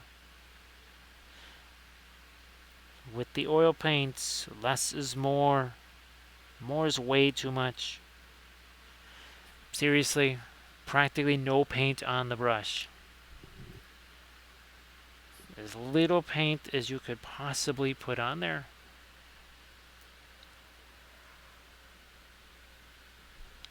Some of our radiant green, some of our radiant violet here.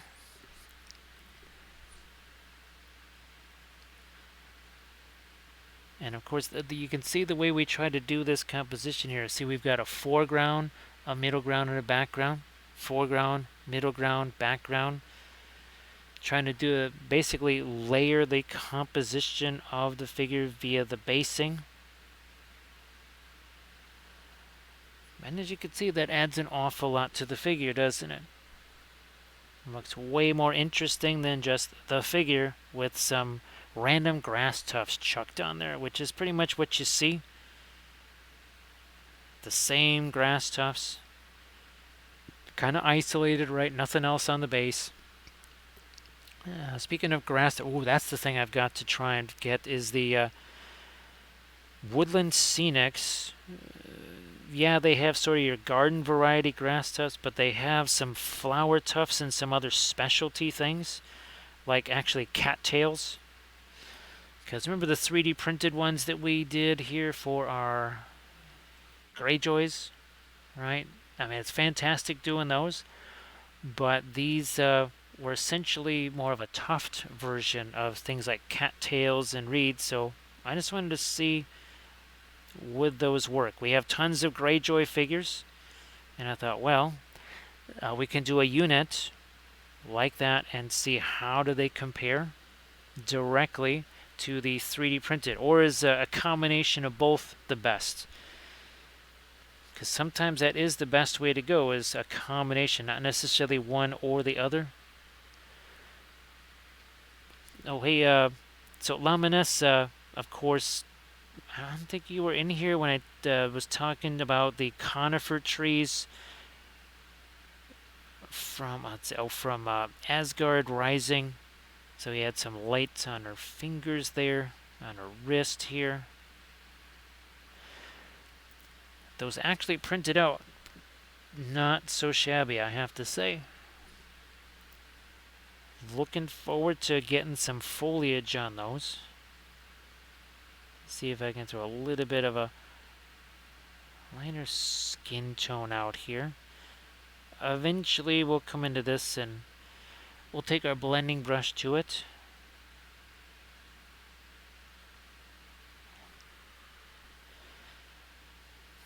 The hair over here, we just I'm going to try and tone down a couple of the lighter colors there for right now. Let me see if I can get some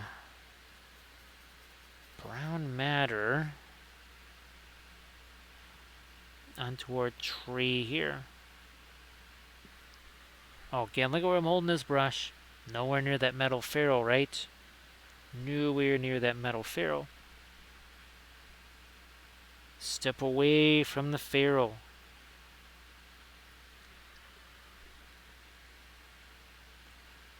Let's see if we can't... there, okay, that was too uniform. It was all the same level of light and dark. Speaking of dark, we need some dark here. Ah, it's better. Any brush can be a blending brush, even this tiny little liner brush there. Because why not?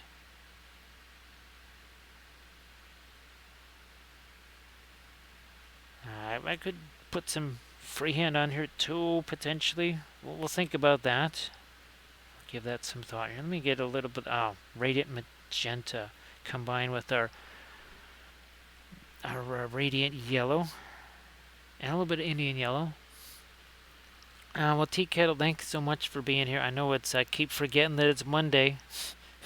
And this whole last month, January and February, completely just nuked our internal count. Well, what's left of our internal calendars. So keep forgetting what day it is. So again, Tea Kettle, glad that your Monday wasn't too much of a Monday. Here's hoping your Tuesday goes well. And everybody, please give Tea Kettle a follow if you could. Tea Kettle, if you wanted to post your links one more time on the way out, so that people can give you that follow. It's the fantastic thing about Twitch, right? It's not like YouTube. Now we share the love. Let me see. I'm going to take... No. The radiant yellow and the radiant magenta together here. More of the radiant magenta, I think.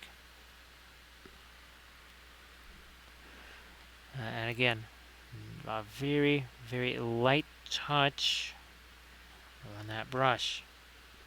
None of that death grip on the brush stuff. That's not going to end too well for you.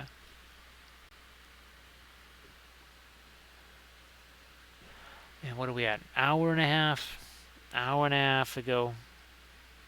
There wasn't even pre-glaze on this thing. It was literally just a gray primer and nothing else.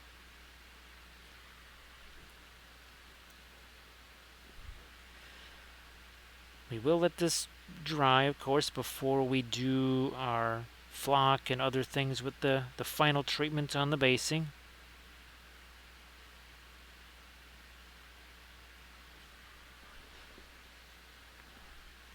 I don't think, I don't know, maybe I can try and get those Woodland Scenics things tonight, and hopefully they would be here in time for maybe the next video, because there are some grass stuff that work really well on sort of a wasteland bases like these, and I think some of theirs could also work well. I know that, nah, I don't want the yellow stuff there.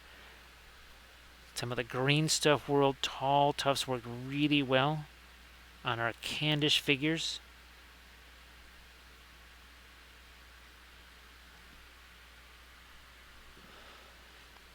That's our Radiant Magenta, a little bit of the, well, Fanchon Red, Naphthol Red, they're essentially the same thing. One costs about a half as much as the other and also has a bit more of a staining property to it, which is, that was a surprise to me. Big surprise.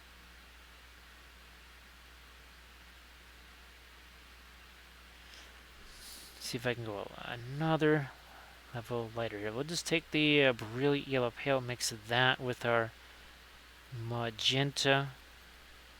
Oh, that's right, we were the Kirin figure. This one here on the flowers, right? Yeah, it was the same combo there, so that we could at least vaguely match our tufts. That was a 3D print from Lost Kingdoms. Oddly enough, the two new army painting series on the Patreon page are both 3D printed miniatures from Lost Kingdoms. Go figure.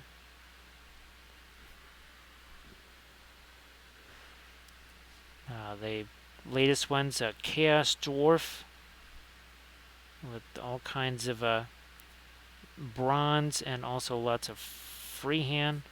And then we've got the basically like Daughters of Cain, the Naga slash Medusa type figures.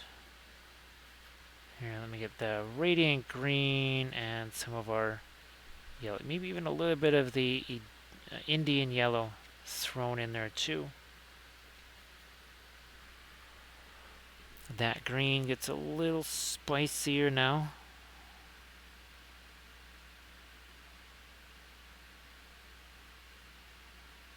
Might throw some of that here. Although it might actually need, we might need to throw some darks in on these ferns as well.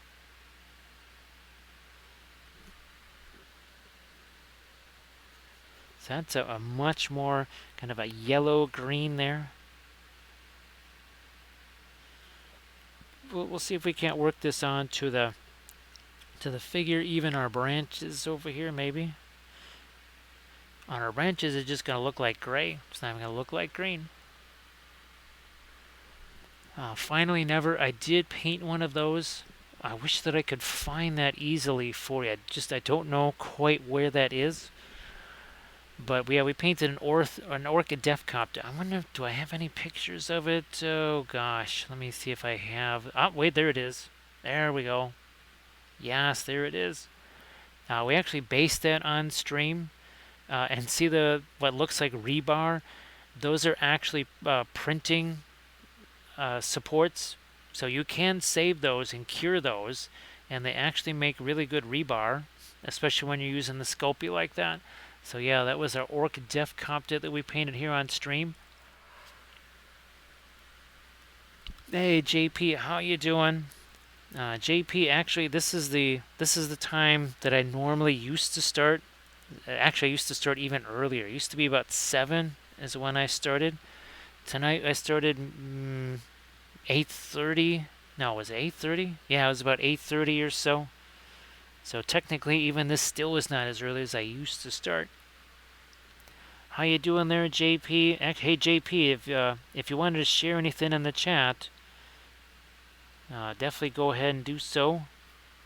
Hopefully everything is going good there, JP, with the painting and well, everything else. See if I can get a little bit more of my lighter green there. We'll just take this there.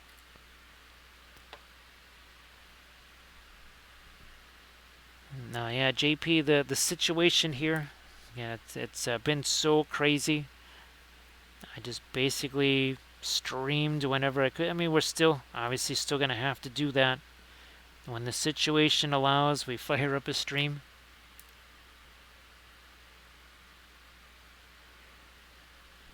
Well, JP, that's gonna be now. Which are you gonna be using some Reaper Bones minis for the paint takes, or have you been prepping a bunch of figures for that?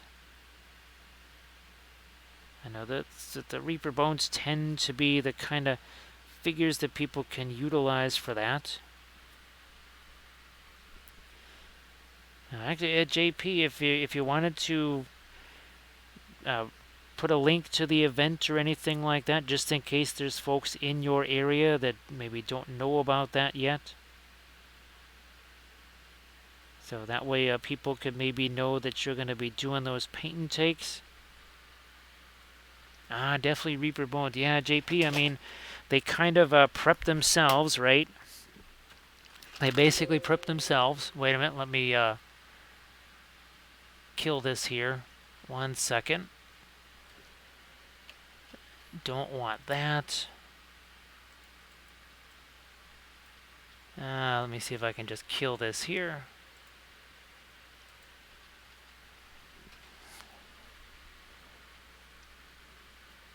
Now, let me see, where's my... there we go.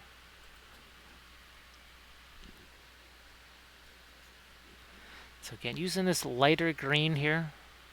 Hey, Chaos, how you doing? Hopefully things are a little bit going a little bit easier there, a little bit better than they have been. So we see we throw a little bit of green-ish on here. There's a little too much dark down in that shadow area there. So everybody, please, if you're in the, again, check out that link from JP there, and if you happen to be in that area, then you could also partake of some paint and takes. So JP, was there any particular sort of demos that you might be doing also? Or any kind of specific sort of a technique? Every so often you'll maybe do, okay, here we're going to do a little bit of object sword sliding, or here we're going to do a little bit of talking about some glazing on this, or a little non-metallic or something.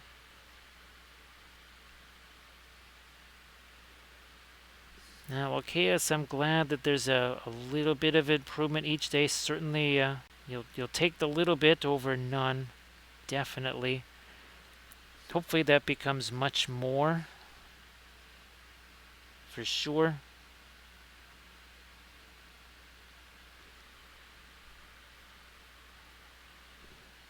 So just just there to hurl insults at them, to just walk up behind everybody, say you're doing it wrong, followed by maybe an electric shock or two or something like that to increase compliance. Most likely that's not going to happen. I'm going to take a bet that's, well, like JP said, more of a gentle guiding hand, not quite so drill sergeant in nature.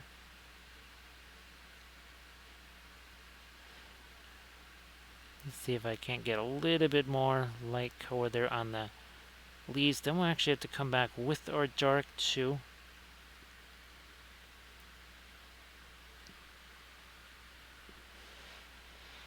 We can still certainly go lighter.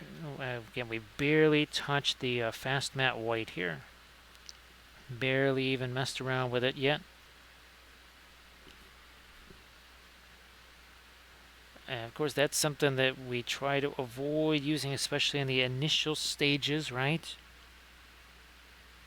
Let the other colors, well, because we want things that actually have color in them. If you jump right into white for anything that's lighter, well, you are definitely going to, you're not going to have too much color in your mid-tones or whatever. So see, all of a sudden now we get some stronger lights. Why? Because we've been using the radiant colors mixed with other things to do things that are light. Now we're really getting into some lights there. So black skull. Well, actually, black skull, that could be interesting. Yeah, black skull. That could be a true way to get realistic metals there. So you want to have something that looks like it's electroplated. That's one way to actually have electroplating on there. I mean, you might have to sacrifice a little bit in the way of comfort and that sort of thing. Maybe not having any more fingerprints or something like that, but it's worth it, right? Well, Valfira, this should be interesting. We have not actually had a chance to do a film noir yet. So it should be interesting. The cool colors, the yellows, the greens, all that's going to disappear. We should be left with plenty of lights and darks, though, as we do a film noir. Yeah. I mean, yeah, there's lights and darks there, but it's really boring once you take away all the yellows, the Terra Rosa, those radiants, right? They have a little bit of the blue and the violet tints in those. Look at this. Big difference, right, as we bring that back.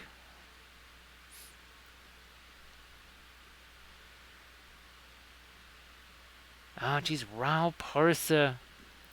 JP, oh, Iron Wind Metals. Right, wasn't the Rao Partha kind of sort of became Iron Wind Metals, and now they're Rao Partha again? At least I think that's how that went.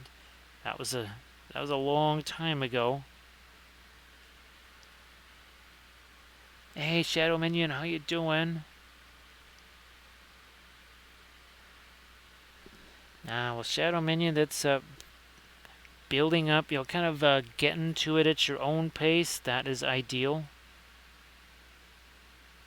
And doing the practicing thing. Can't go wrong with doing that, right, Shadow Minion?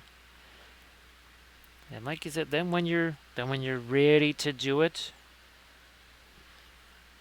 you'll have some plenty of experience there, and it'll be more fun too. You certainly don't want it to be a stressful thing. So now it's Rao Partha Legacy.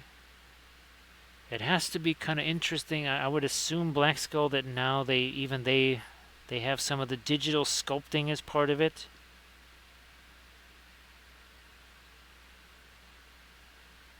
But boy, oh boy, Rao Partha sure goes back a ways, doesn't it?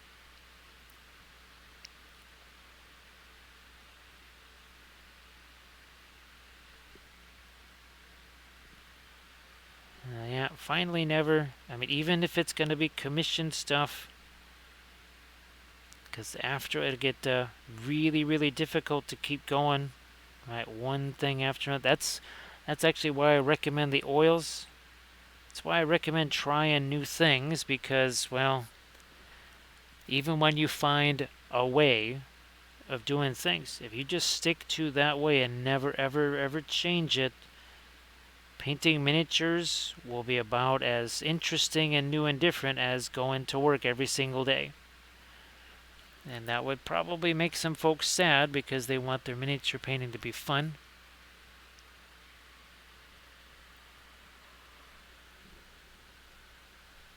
Oh yeah, finally never with the oils. Well, just so many things that they do for you. I mean, even like what we've done on here, right? So many things that just basically the oils did it for me.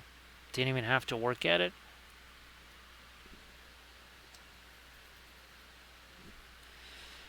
Well, Black Skull, I'm glad they're able to kind of re-release some of the old stuff, because well, there's times what's old is new, and sometimes it's actually fun to get some of those older sculpts, but then use things like, well, 3D printed basing bits, and, well, oils or different techniques on them that maybe might not have been used back in the day when they were first out there.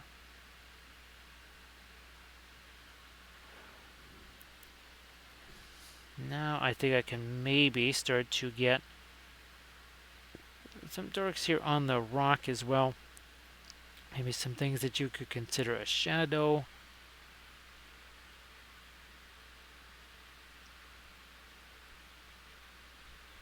That's the shadow minion. It seems like different containers. Let me see. Where's... here we go. Now these were not expensive at all. These were the ones where I mixed my own. Just took the linseed oil and the powders, right? Mixed them together, and you can see they're not sucking together or anything like that. Sometimes it's just the plastic, because I've had other containers that never did anything like that. Now here is another option, because this will never happen with these. And I just, the latest mixing video that I did with the fluorescent paints, I actually mixed them in here because these are definitely more airtight, and they also have that brush on the inside. And of course, you'll never have to worry about those, sucking in the sides or anything like that. So this, I think one of the very first times I ever tried to mix my own oil set was in one of those nail polish containers.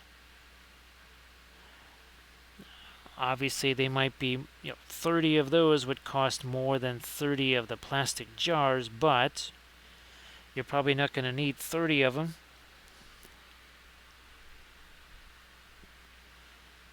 So again, you could just use those nail polish containers. I just get them on Amazon.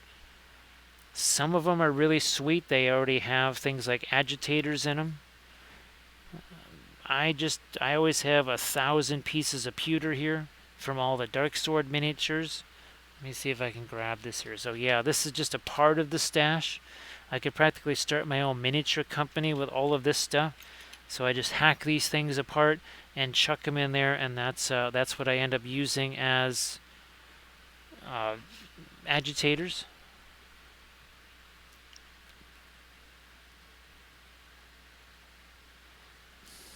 Now, of course, we're sort of in a golden age of miniatures right now, with the digital sculpting, the basing supplies, things that just did not exist years ago. And by years ago, I mean 5 years ago. It's crazy to think just how much things have changed in so little time.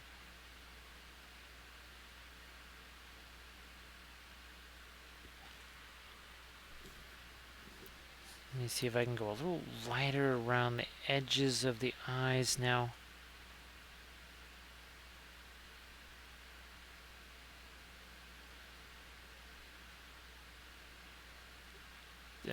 Something akin to eyebrows. Now, thanks Armored Wolf for posting a link to the charity there. Again, that's another fundraiser some kind folks are doing for us. We appreciate that.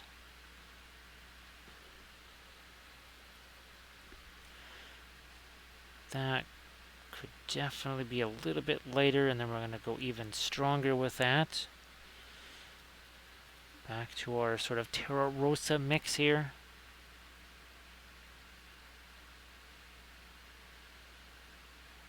A little lighter there. And of course, so we're trying to move from one area to the next. We don't want to just linger in one spot. I do have to say, having, now that I'm painting this here, I can see that it's an awful lot like my sculpt that I did when I sculpted Galadriel. The face is so similar. Made me feel about better than the one that I did.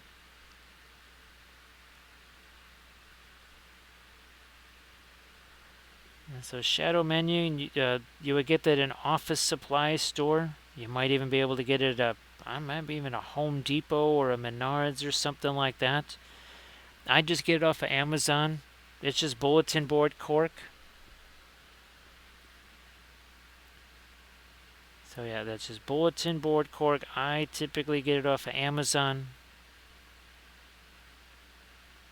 It's usually a 4-pack of 4 sheets. So usually 16 sheets in a set. Yeah, not surprised you couldn't find that at a, say, a craft store.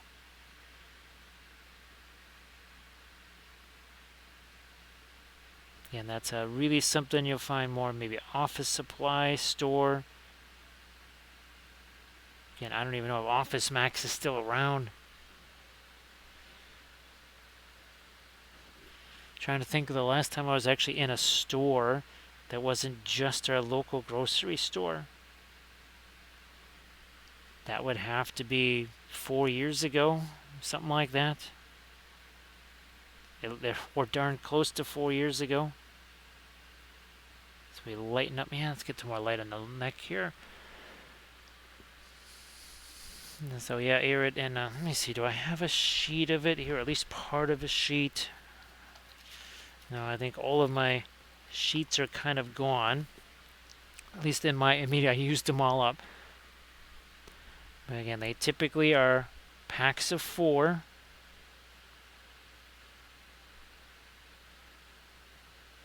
And it should be about a 1/2 inch thick, which is what this is here, about a 1/2 inch thick. And you can do much more with it. Let me see if I have my thing that has, okay, here we have some little pieces of, that's the thing I was looking for. So again, you can see that looks just much more like rock. I mean, look at that. That looks much more like rock. And of course, you can take bits and pieces of it and just pull pieces off here like so. So we pulled that off. And you see we just added it there. So say we have some extra height there. We kind of lose that whole telltale flat edge. I mean, cork can look interesting until you just look, oh look, there's like 4, you can count the layers of cork.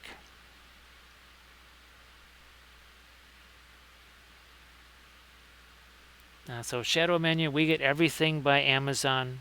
Like I said, the last time I've been in a store of any kind that wasn't just the local grocery store right down the street, a block and a half from here, is it's going to have to be Amazon for us.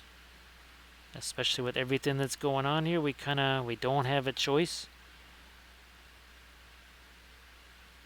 I think it's pretty much the cheapest way to get it too, Shadow Minion. Sometimes you have to look around for it. It's not always just right there.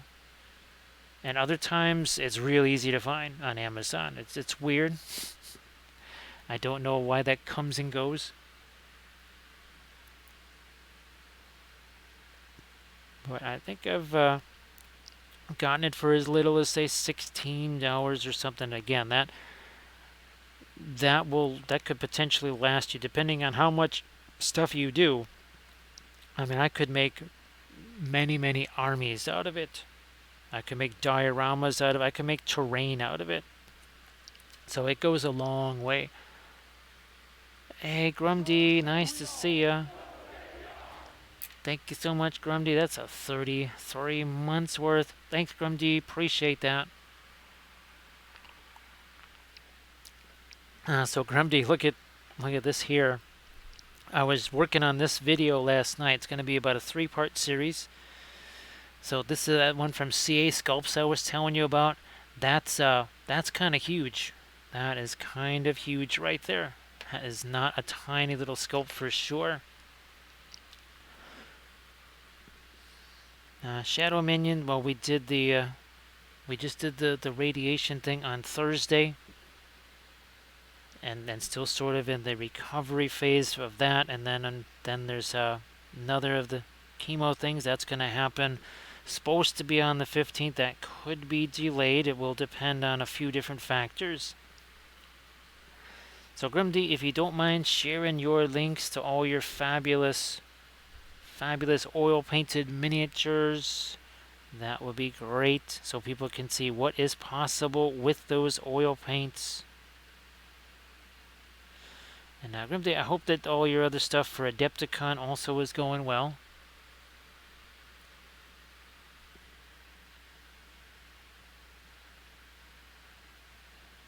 Yeah, I think Lamines, the original file of that is at least twice that size. I had to reduce that down to be able, well, to fit on screen too. It's not just fitting it to the printer build plate, also has to be able to fit on screen.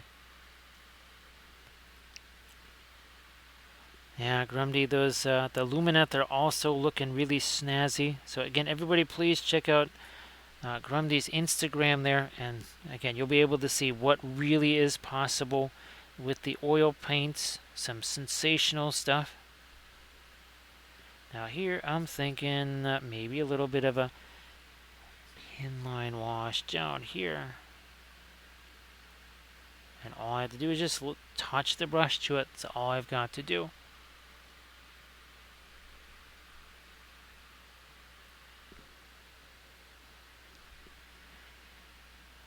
At Lamines, that's why I want to get the new camera setup going, because the new camera setup, that is for, well, things like the dragon, terrain, all that sort of stuff.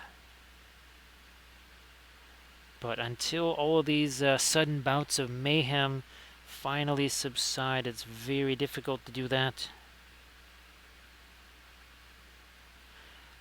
I do have a hub that I want to test out with the Surface Pro. That's the machine that I'll be using to record the larger stuff with.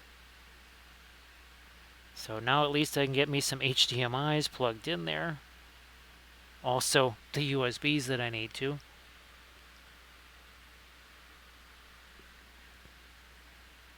So again, everybody please check out those fabulous Lumineth, and of course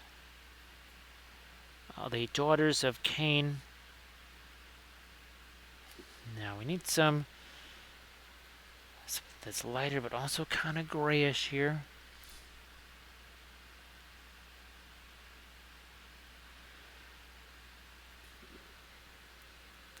Lamines, I always look forward to the larger figures with the oils because it's a really nice way to show people what's possible with that. Just plop some paint on there, grab a brush, mix it around. I mean, we can show it on these smaller ones, but there's nothing like the really gargantuan ones to show that off big time. Well, and of course, a dragon wing. I mean, well, Lamines, you've painted a bunch of dragon wings with the acrylics. I mean, just imagine that ability to say, oh yeah, I can just do all this wet into wet straight away.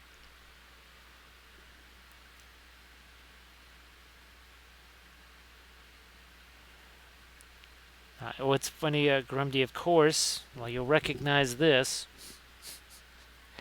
Just as I was painting this, I thought, I should have this one handy right here since it's kind of a similar idea between the two. And it was basically just a Van Dyke Brown pre-glaze. That's about it. Can't get much more simple pre-glaze than that, right?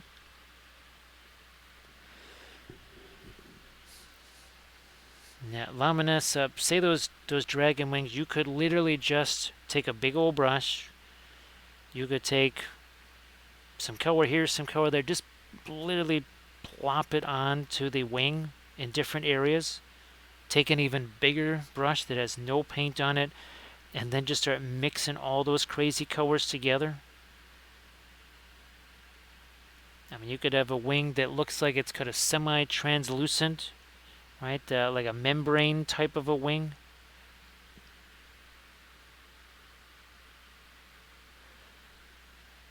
Chaos, the couple of the basic things are that, well, oils are not super slow drying acrylics. Because that kind of is what happens to people when they first try to use the acrylics, is they're just layering the oils. And with the oils, less is more, and more is way, way too much. So they kind of get themselves in trouble because there's way too much paint on the miniature.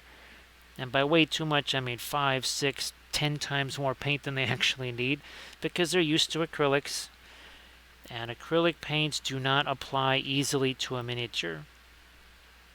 Whereas oils, they are really smooth, so easy to apply to a miniature. That means you do not need as much paint. So you see me doing all the dry brushy type stuff. I mean, look, this is the amount of paint that's on that brush here. You can see there's barely any, it's barely even covering this. There's barely any paint on that brush.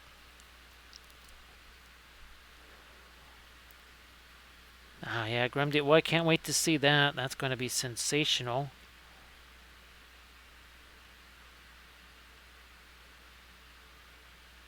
Yeah, finally, never.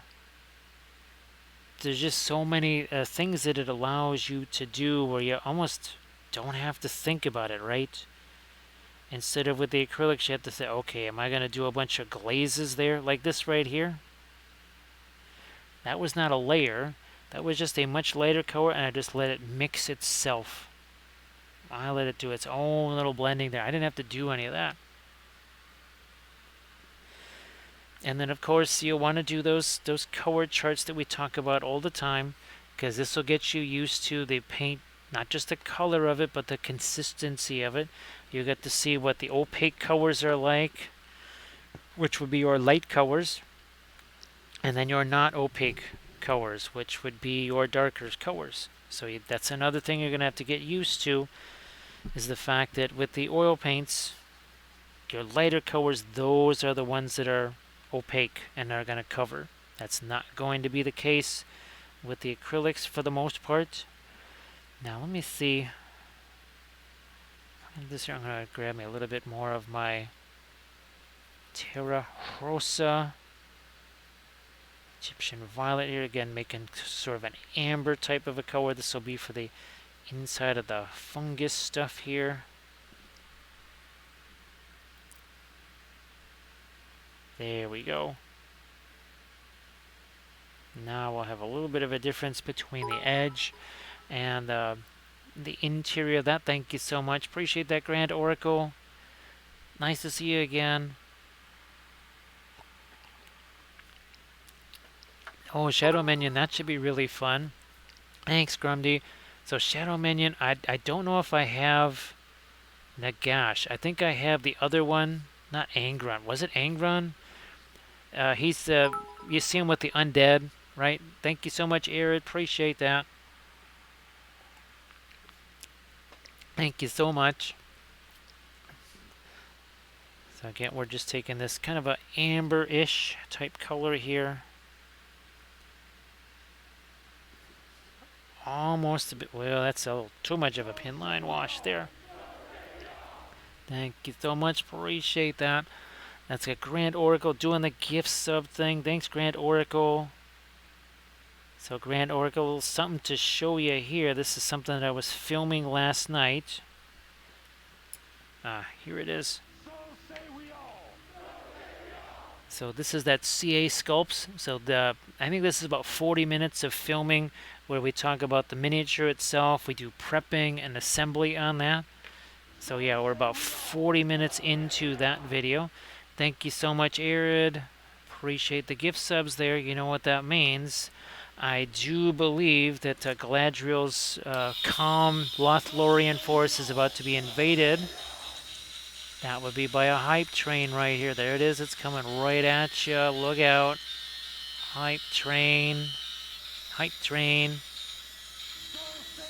And of course it's a level 2.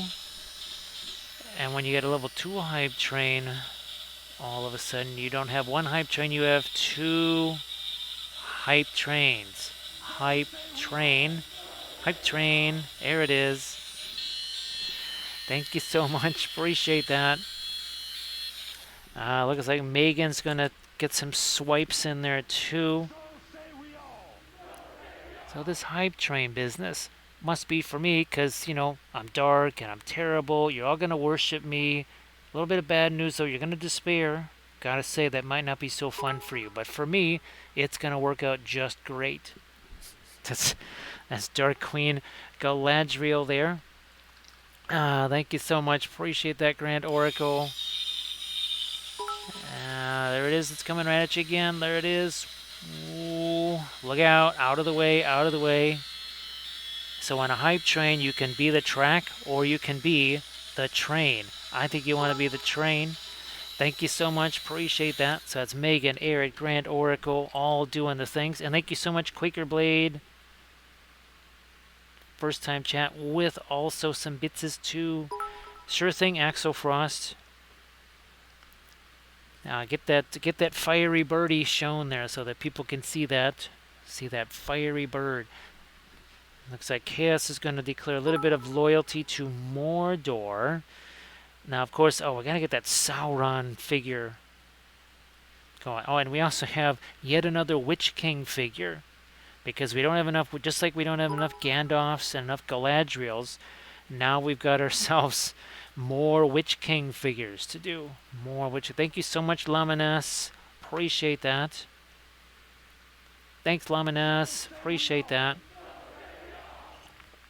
Thank you, Abadu. So, Manophis, this is from Torrida. There's the 32 mil. Well, I think they call this a 32 mil version. There's also a gigantic version. I printed out that one too. That's going to be for a series of videos. So this is, I basically wanted this one for, well, Lord of the Rings, right? Because that's on a 25 mil base, your usual Lord of the Rings size.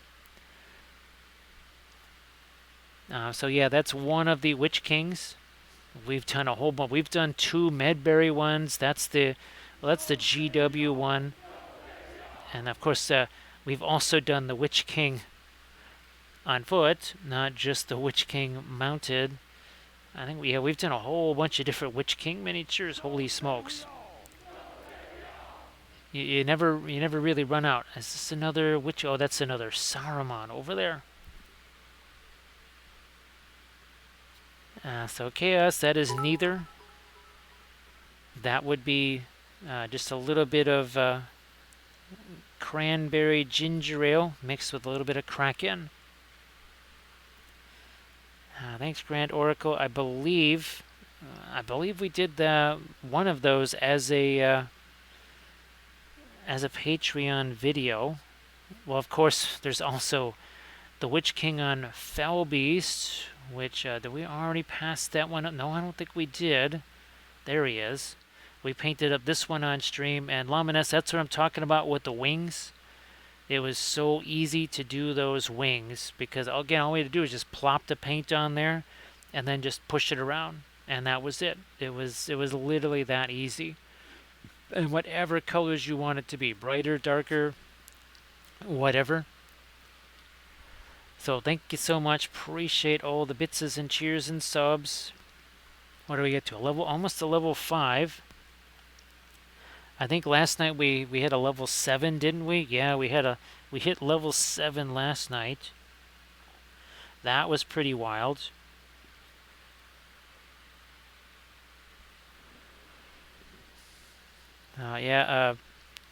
So Grand Oracle, yeah, this one here, I'm going to try and do the color scheme, but, well, you're going to call it the box art color scheme or whatever, because there's going to be some really interesting subtle greens and reds and such.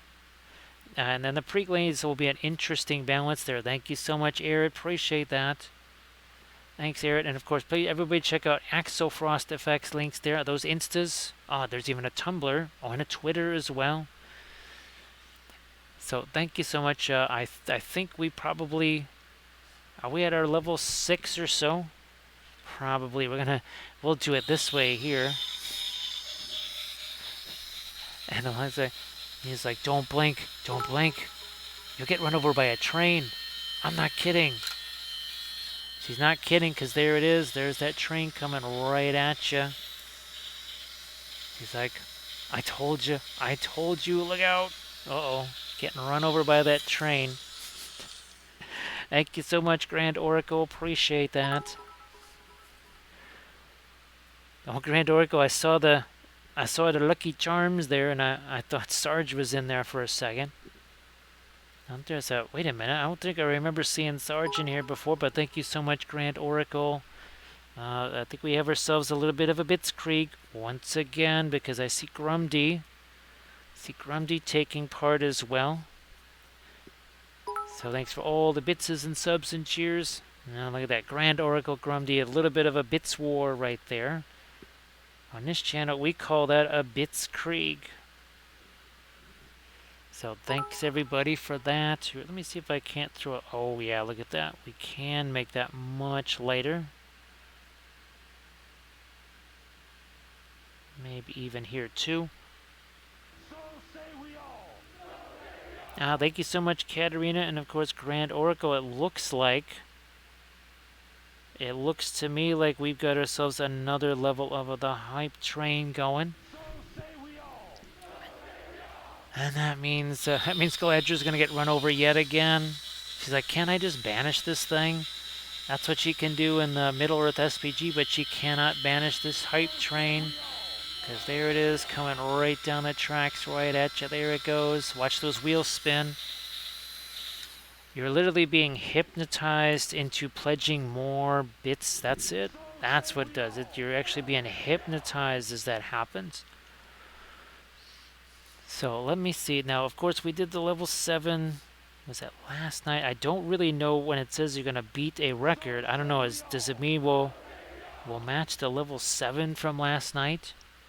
Thanks, thank you so much, Grand Oracle, Katarina, and of course now Grumdy once again.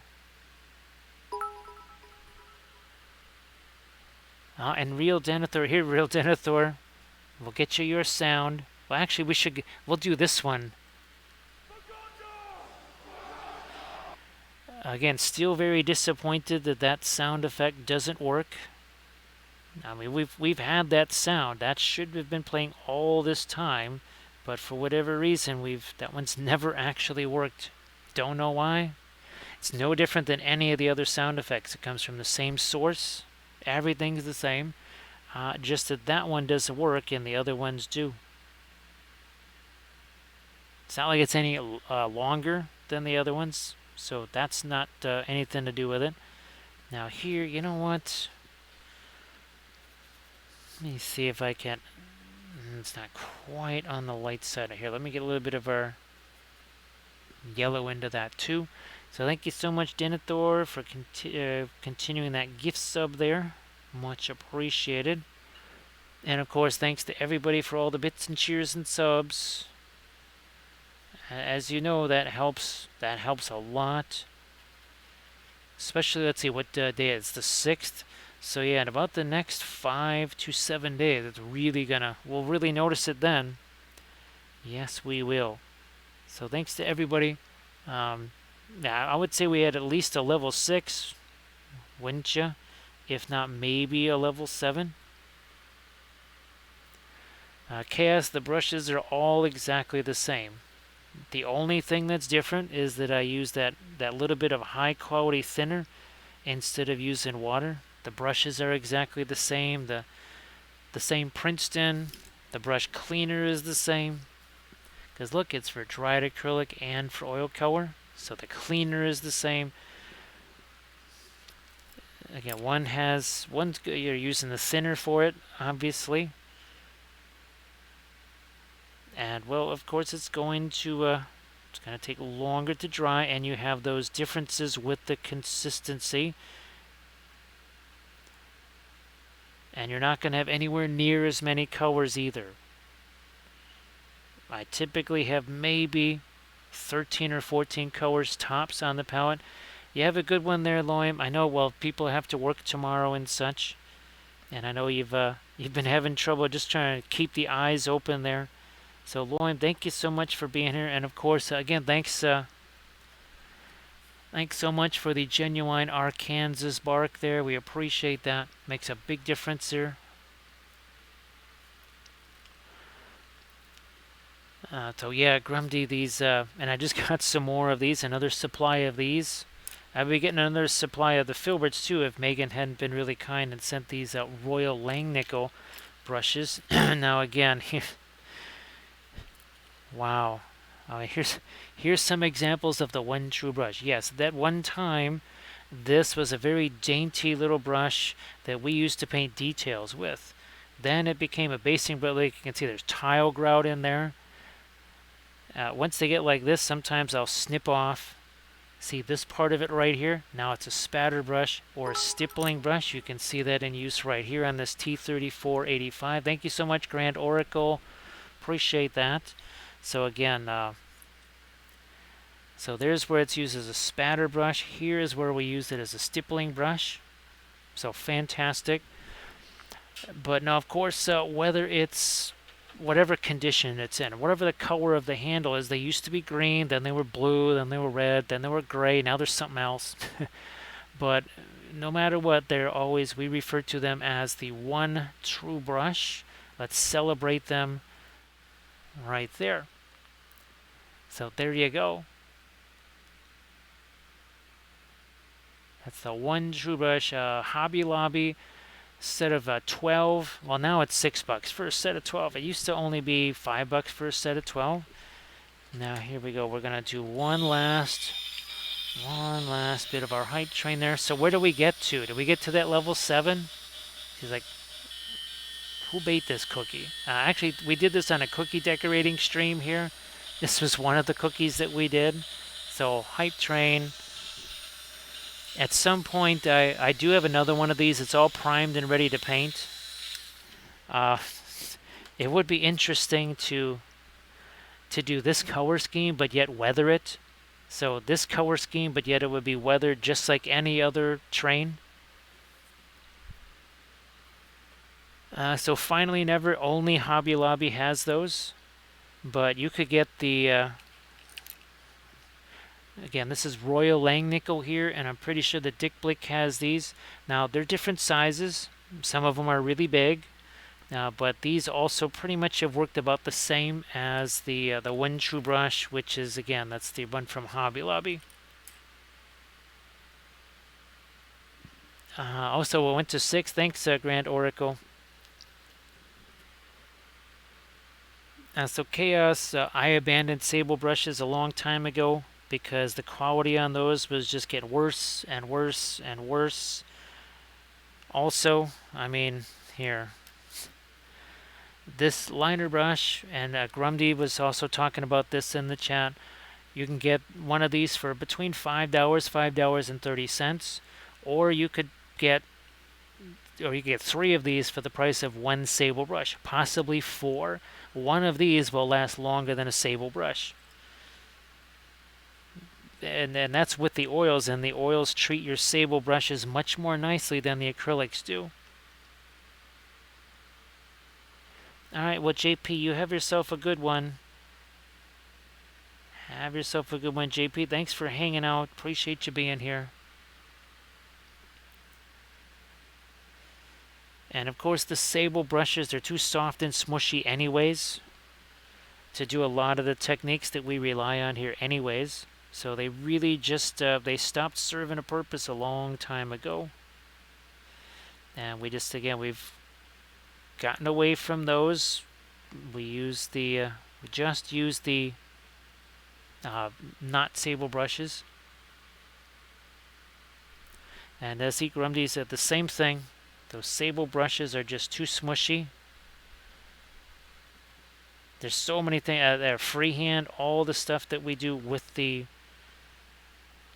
those glorious not sable brushes.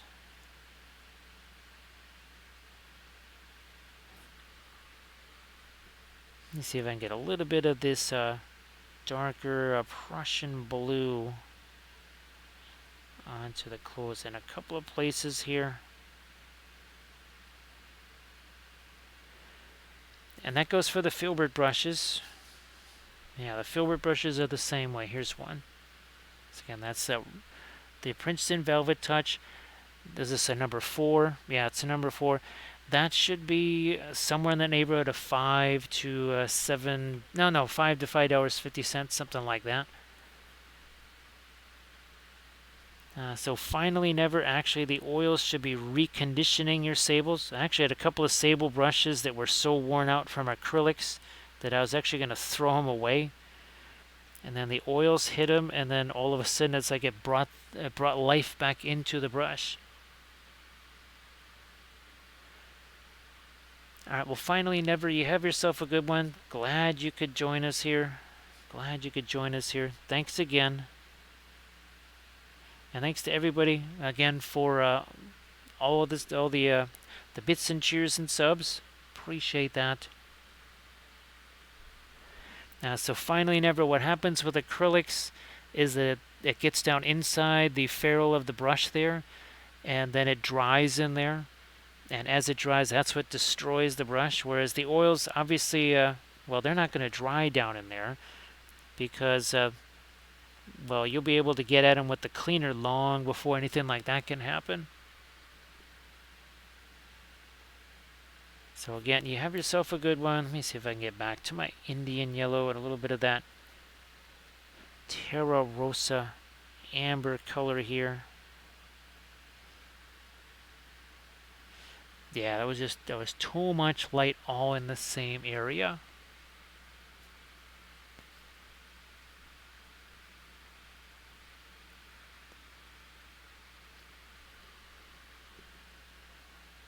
Now let me see what I can do here. Yeah, I'm gonna get a little bit of the Terra Rosa down here.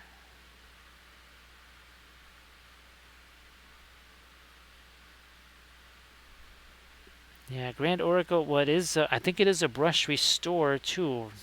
I think it's a, yeah, oh yeah, see, it's a, and a restorer as well.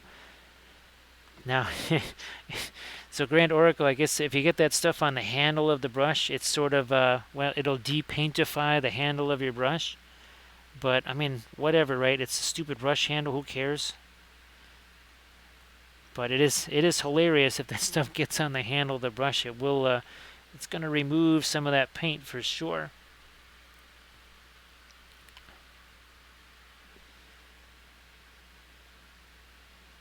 Chaos, after enough abuse, eventually they sort of do that a little bit, which is interesting because I actually rely on that. Yeah, once you actually have that little bit of a hook on the brush, it can make doing freehanding stuff a lot easier, especially freehanding in maybe a rough area where you're trying to work around other things. But the nice thing is, again, it's just it's maybe $5.30-ish. And it's a lot easier to replace something like that than something that's $17, $18. So Grand Oracle can attest to that idea that, well, maybe a little bit of the paint gets removed. But again, it's a brush handle. There are no prizes for who has the neatest, cleanest looking brush handles. Well, maybe there are, but I've never heard of those.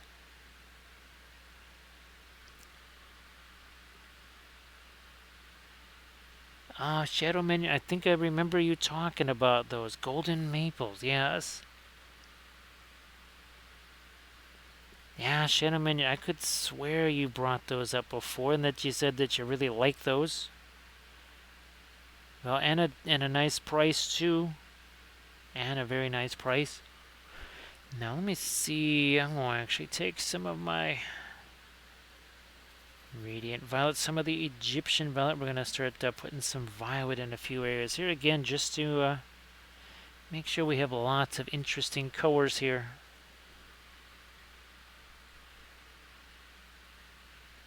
So yes, Shadow Minion, I'll have to see if I can find some of those. There's a Kathy in the room. There, she must be all done with her D&D. She says good night. Everybody wave to Kathy. And there's Sarge. It was fun. Okay. Loves Kathy. Everybody say goodnight to Kathy. You also have to do it, of course, in Family Von Trapp fashion. Thank you so much, Sarge. Appreciate that. Thank you.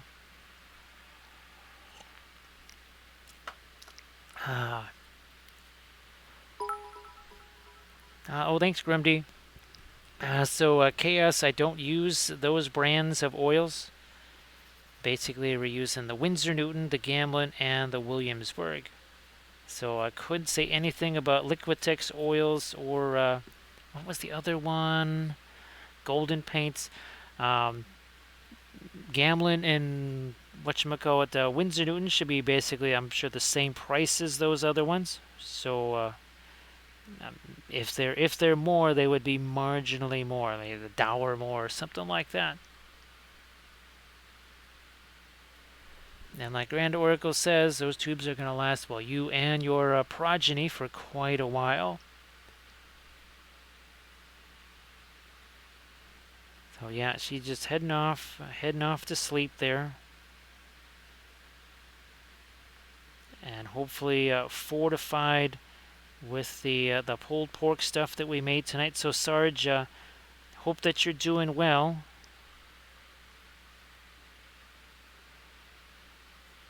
So yeah, that would now, of course, again, these are Williamsburg, and these are going to set you back more than those other brands. But I guess now they're originally made in I think Brooklyn, New York, or something like that. I think that's where they're actually made.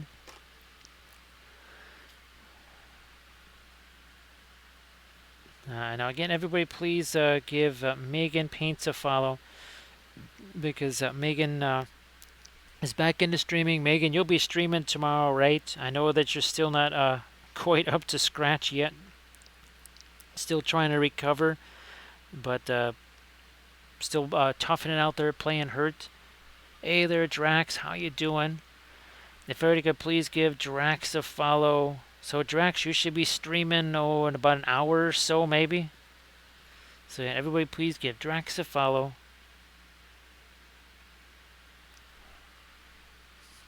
That is the plan. Okay, yep, and Drax will be streaming again, roughly about an hour-ish or so.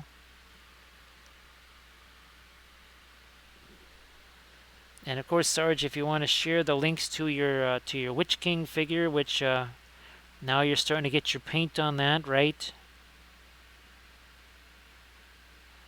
I hope that the painting phase is going as well as the basing did.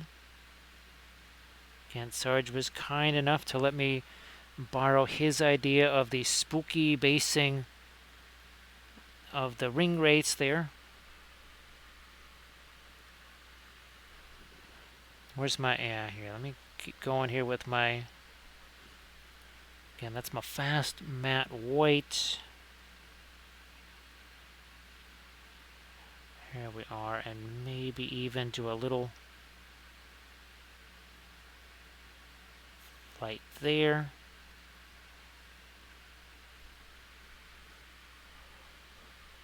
Hey, Walter's Workshop, how you doing? Everybody, please give Walter's Workshop a follow as well. Walter's Workshop, I hope that you're doing great.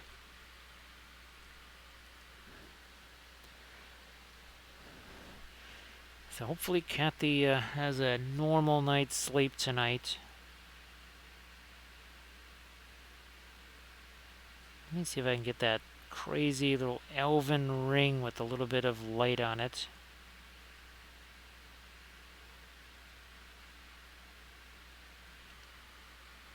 I think we're all caught up, right? Where's my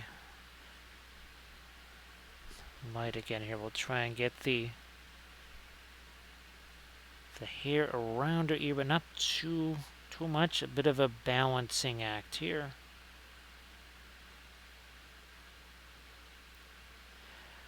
Now, I would say that the gigantic version of this has a lot more details to it than the smaller one, of course.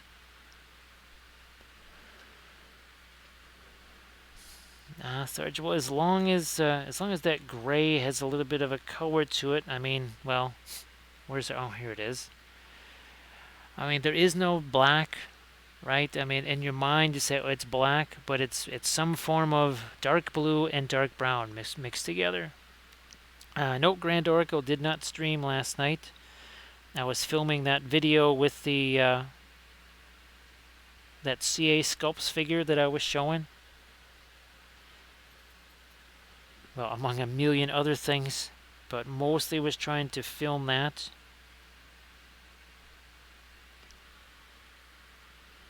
Thanks, Walter's Workshop. This one here is from Torrida. There's actually two different versions. This is just a small miniature version, but there's also a massive, gigantic, huge version of this too. I've got some other Torrida miniatures that I just haven't had a chance to prep yet. Looking forward to getting to those.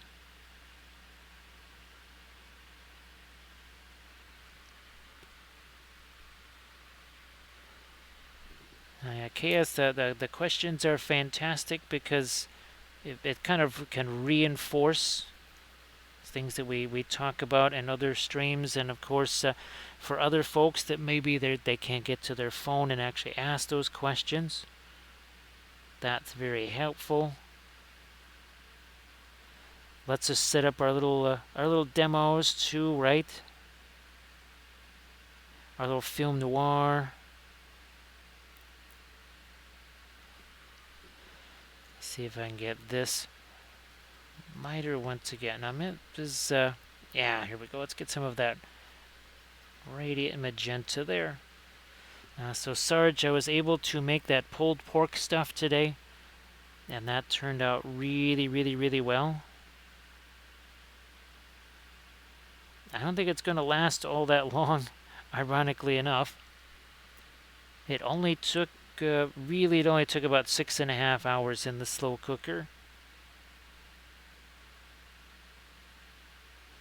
So that is good to know. That's information we will use in the future. We'll certainly be making that again.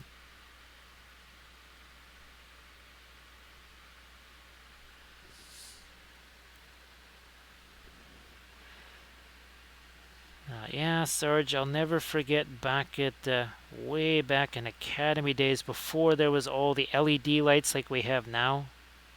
Oh man, you talk about crazy lighting. You'd be painting at home and then you would bring it to school where they had that balanced lighting, where they paid a ton of money for those special bulbs.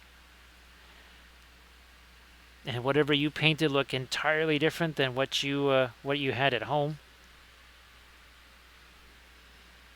Now we got lucky in that there was already a whole bunch of spices and everything and a rub made for it. That was not what I was expecting when I opened it up. I was very happy because that meant all I had to do was just chuck it into the slow cooker, turn it on, and then try and get some sleep again. Was not easy, that's for sure.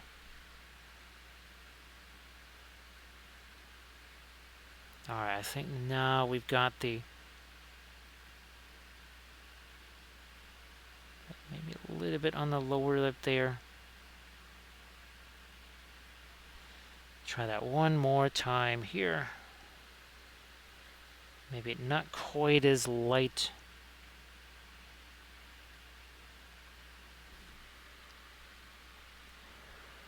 Nope, Sarge, definitely not a coleslaw person.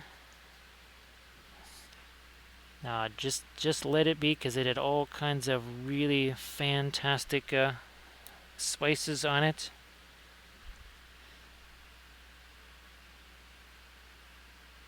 Just let it be.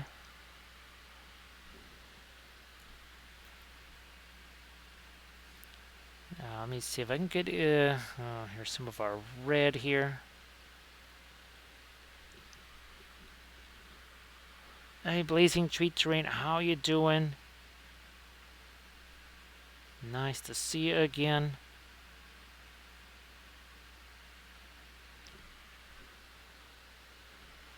Actually, tomorrow gonna have get some refried beans going, and then put that in a spinach wrap, and that'll be for our chow tomorrow. That should be plenty of nutrients in that.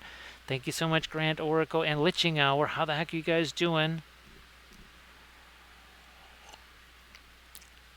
Oh, Grand Oracle, I'm glad you didn't ruin the banana bread there. That would have been tragic. don't wanna see that happen in there. So Liching Hour, how you doing? Liching Hour, if you wanted to share the link to the Kickstarter there, because that's still going, your campaign, right? So yeah, if you wanted to share the links to your Kickstarter campaign, hopefully that's going good.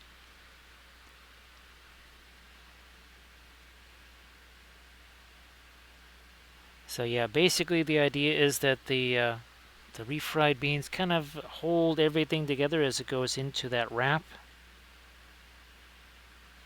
Ah, there we go. Now we got that set up much better.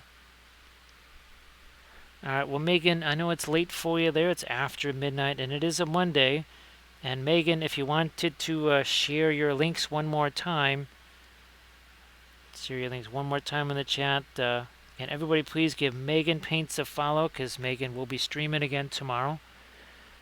And everybody check out Liching Hour's link. And of course, Liching Hour, if you want to sort of talk about the game a little bit, just to let folks know what it's about. And again, everybody please give Liching Hour a follow, because Liching Hour also does the Twitch thing too. Alright, well, Laminez, thanks so much, as always. So, Laminez, I'll shoot you a message tonight. Oh, Laminez, I have to send you pictures of this anti-neuropathy device that my brother brought over. It's like an infrared type of device. I'm sure you're familiar with it, but yeah, I'll have to show you this thing. You'll get a kick out of seeing the pictures of that, I think. Now again, we'll go darken up some of the skin tone there. I still need to get a little bit more light on the neck over there too. Alright, so it's the RPG game and a D20 type thing, but it's a board game. And Liching Hour, oh, it's the Viva La Dungeon. And of course, Liching Hour, if you want to let folks know, I think is it Fridays when you guys are doing your Twitch stream of the Viva La Dungeon? I think it's Fridays, right?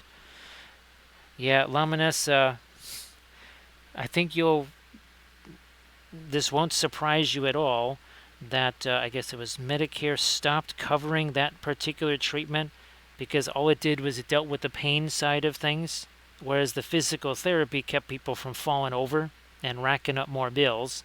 And you can imagine what they were more interested in and what they weren't interested in. So yeah, these devices, there were some older ones around because, well, don't have as many people getting the treatments. So 2 to 4 players go into the dungeon, they loot and they mess with each other.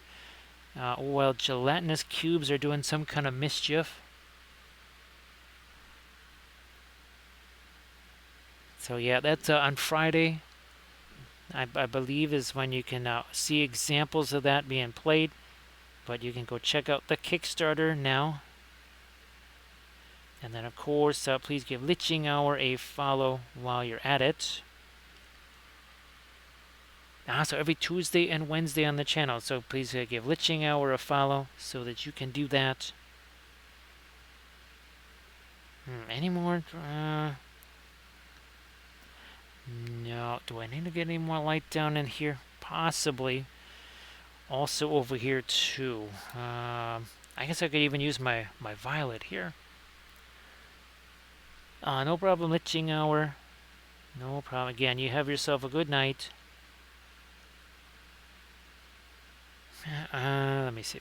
Maybe we'll get one last little bit here, more of the Radiant Violet. This is the other advantage of the oils, is that I can get into these hard to reach areas. So all I have to do is literally just touch the brush there. And then use this to soften things. Thanks, Liching Hour. We're sort of basing this color scheme on a Galadriel figure that we did a while back. Obviously a little bit different in size, but kind of a similar theme. The figure itself is 3D printed from Torrida Miniatures, or Torrida. And all these basing bits, the branches, the leaves and plants, those are all from Make It Epic Basing. And then you'll have to visualize it with the splash of color from some ground cover, some flock and everything. So that same plant right there, but you can see this is also bulletin board cork. Very different from that usual kind of 1/4-inch cork that you see all the time, where you can literally count the layers of cork. So that's yeah. Oh, this is also bulletin board cork. Yes, that's bulletin board cork, and you can't see any layers, can you? Because again, the way it breaks up here, and even on this level right here, so you can see how we've taken an extra piece of it, added there is an additional rock. Very different from the usual kind of stuff that you see. I think this is also bulletin board cork with some birch trees added. This is the Kathy figure. So there's actually 1.5 levels. So there's 1, 2, and then another half level there. And then the trees added too. Again, that's all bulletin board cork. Oh boy, Grumdy, I never imagine. I'm trying to think when I first discovered that. The first cork that I had that was thicker than the regular stuff was actually road construction cork that Kathy's dad gave me. That stuff is incredibly strong. It's got a much more tighter weave to it as well, so it really works better, say, as a 40K type stuff. Not so well as just regular rock. So yeah, oh man, that stuff is hard. That's really hard. Whereas the bulletin board cork is really soft, very malleable, easy to work with.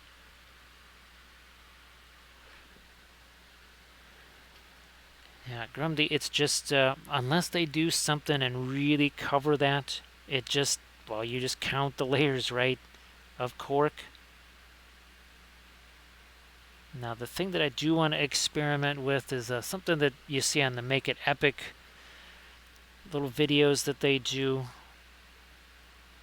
where they're using something like an epoxy sculpt, and they'll just shove a whole bunch of bits down into the epoxy sculpt.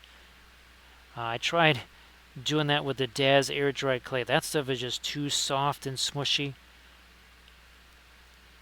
Yeah, your epoxy sculpt is going to have a little bit more stiffness to it. Hey, Drexia, how you doing? Nice to see you again. Hopefully your Monday was a good one. And hopefully everybody's having a good Tuesday morning, because it's almost Tuesday morning here. It's 11:10. We're getting there.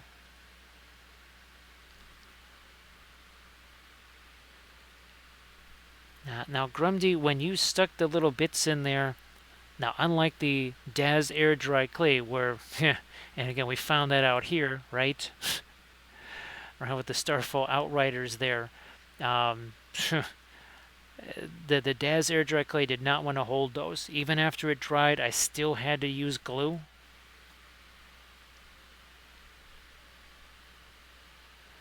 Yeah, and that nice thing with the epoxy sculpt, right, Grumdy, is that you can sort of mix it up and then sort of let it, I don't know, semi-cure.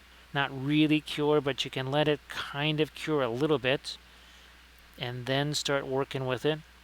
Whereas the Daz air dry clay, you just got to go with it.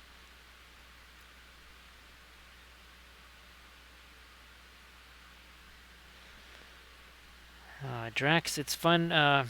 You should mention that. Well, here we go. So remember I told you about the tile grout and glue?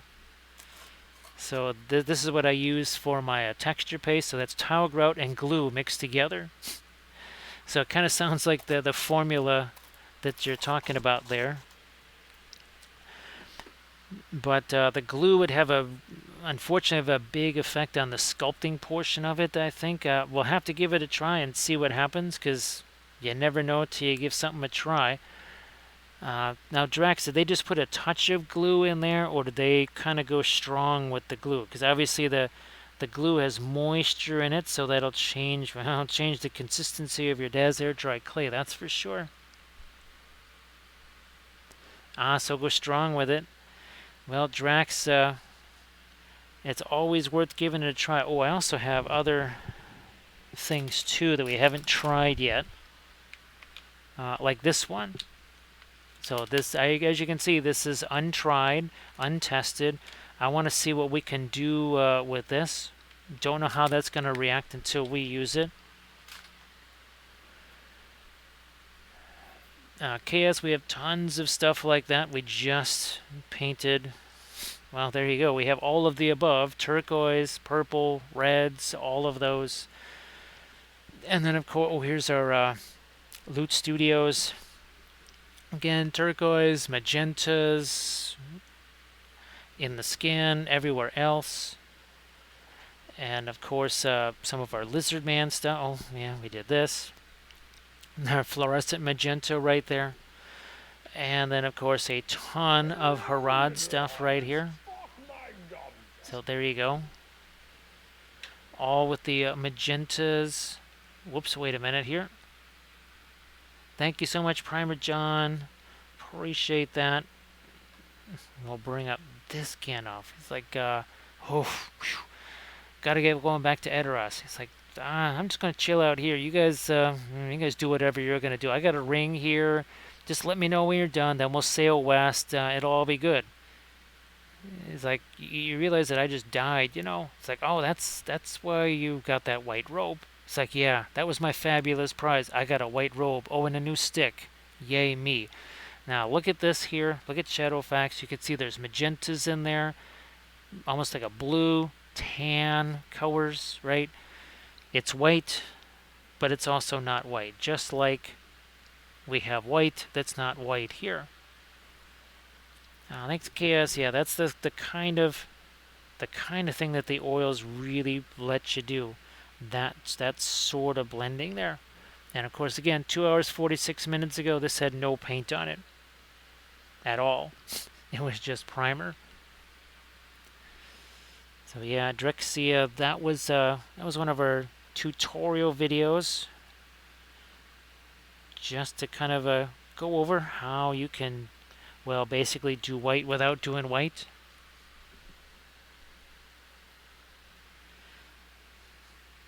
Now here we're going to change the air. Let me get some of this blue here. The underside of this plant. I don't want to do too much in the way of light here. It's supposed to be on the shadow side anyways. Throw in some more light over here. This branch, we need to get some more light on that. Here, the brown that's there, see it's mixing in with that green. Immediately turns it into a gray. Now here we'll change this up, maybe some Terra Rosa and some of our yellow.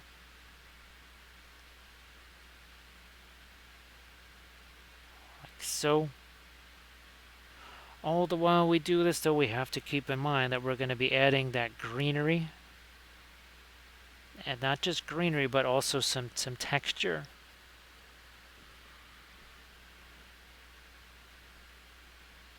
That's it's not just a couple of grass tufts. That's typically what people are throwing on a base, is just a couple of grass tufts, when you can do so much more again with all of that flock.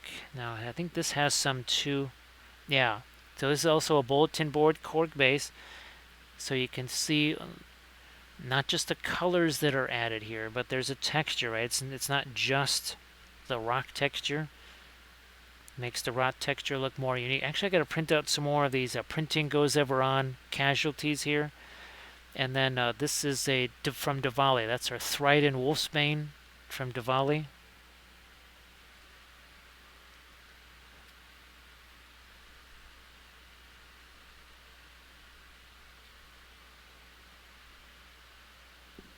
So yeah, Shadowfax is well, We always chide Shadowfax because compared to the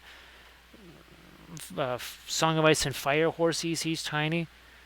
And then you compare him to these Conquest horses, and he looks like a Chihuahua compared to these big giant horses from Conquest. Oh my gosh. Hey, Plague Shrine, how you doing? It's a bit ridiculous to see Shadowfax, King of Horses, next to those Conquest figs. And I also have, I gotta get I think we decided that for these guys, I think we'll just do that lava style basing. Initially I was gonna do something else, but I thought, you know what? With all these little metal pieces here, maybe it could be very fun to do a little bit of our object source lighting, sort of like what we did with this one right here. Now, the February release, remember we were doing this as sort of not LSR. Well, the February release has something that really looks like King Aragorn there, so we might be doing that in more of a Gondorian theme. We might even be breaking out the metallics there so that we can do some TMM on that. This is some of our radiant blue, which I'm also going to mix with some of our fast matte white, I think. Possibly a little bit more.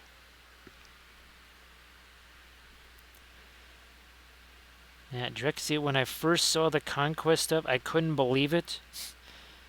I said, you gotta be kidding me, this can't be right.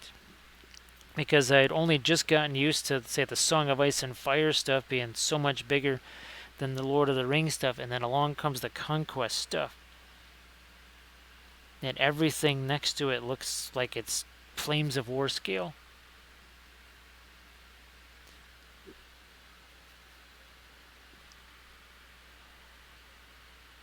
Oh, hey, Drax, what will you be doing on stream tonight so that people can be looking forward to what you'll be doing?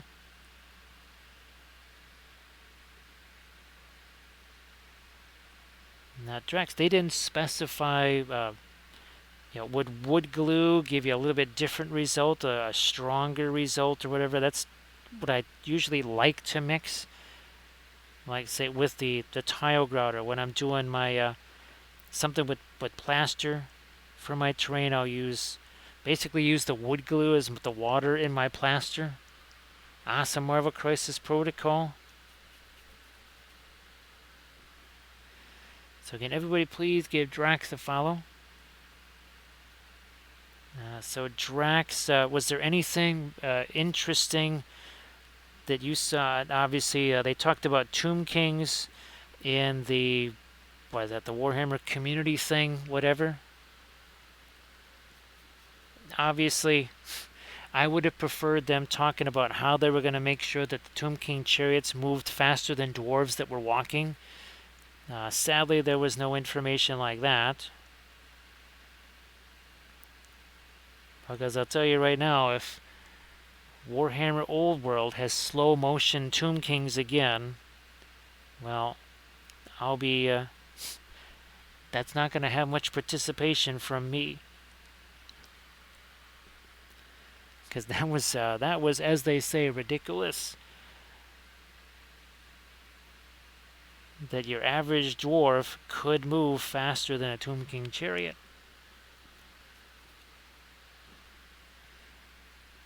Especially if you were playing against dwarves at the time. Then your chariot wouldn't go nowheres. Let's see, can I go a little lighter with the skin? Maybe I can. Also, I might break out, if possible, a new bright. Oh, there they are. Let's see if I can break out a new one of these guys right here. I might just have to get myself yet another batch of these.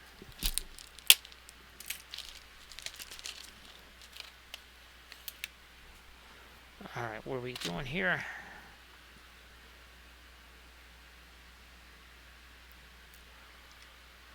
Actually, they sent me the wrong ones. I thought something looked weird here.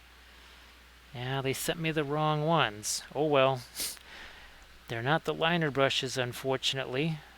We'll just have to make do with these, I guess.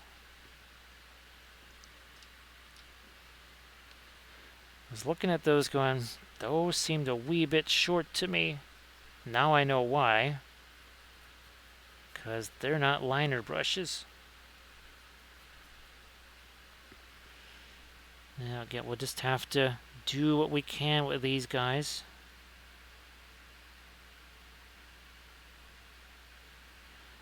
Definitely try and get some light on the skin here.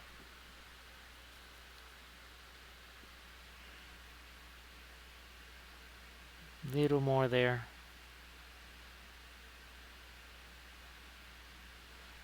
Lighten up the chin also here. The neck too.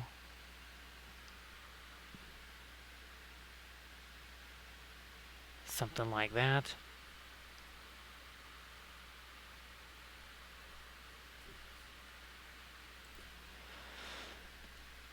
I don't think I'll go too much later on the trees. I was tempted to do that. I don't think I will. On the hand here, can I go... Oh, I actually can go later on the hand. I didn't think I could.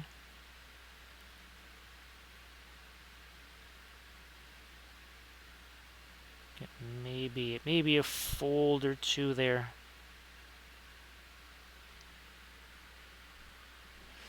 So the basing of this took 10 minutes, maybe. Maybe not even that long. That's just some bulletin board cork. I have started using the hot glue gun more, I'll have to say that. At least for the fast, when I really need to put stuff together quickly. That seems to be working really well. Yeah, here, let's get the bit more of a light on the edges of these. A little bit of fungus on the trees here.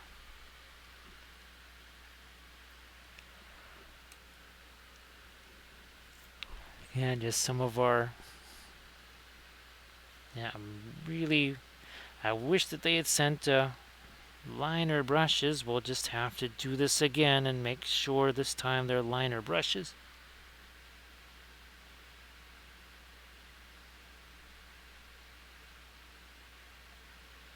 I think they're back down to $59 for free shipping again. I could be wrong.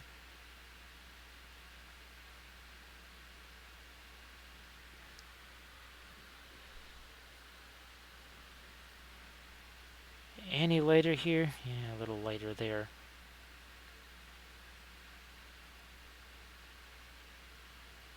See if I can just steal a few little sparkly lights in the hair. Now, the giant file of this, well, there's a couple of different ways. You have the whole body, and then this rock here is separate, and it literally fits in between these two batches of hair. You also have another version where the torso, the head, and I think the one arm is separate. One or both arms are separate. And then there's the rock again. On one of them, I'm going to have to sculpt the rock myself because I didn't realize that it snuck through like this. And I don't remember what size I scaled it down to, so we'll just have to take some... I'm just probably going to take some foam and we'll make something.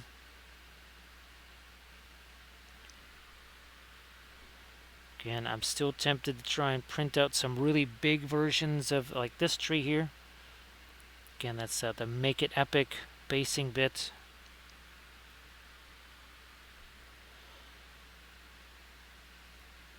I'm going to see if I can't get a nice little light green right down the center of this fern. I know it's going to be hard for you to see. I don't know, let me see if we can just get this going here.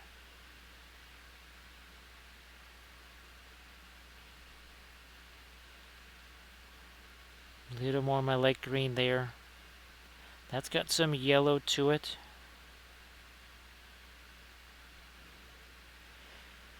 Now this file itself actually was a bit of a misprint. This area down here, for whatever reason, just kind of didn't quite print. No big deal. That's why I just shoved the branches in here and this tree thing. And there's nobody any the wiser. No one will ever know.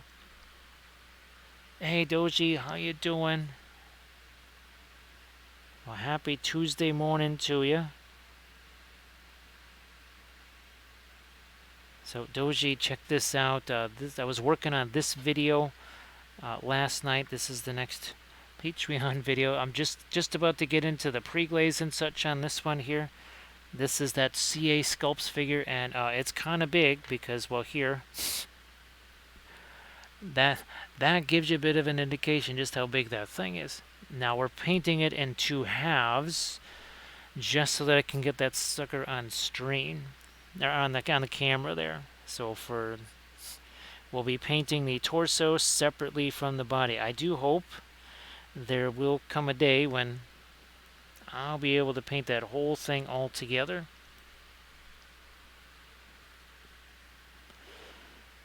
And of course, Doji, I think you remember this one right here, our old Galadriel there. I just thought, well, we could paint the new one and kind of have some of the same sort of a translucent effects on there too, because that's always fun.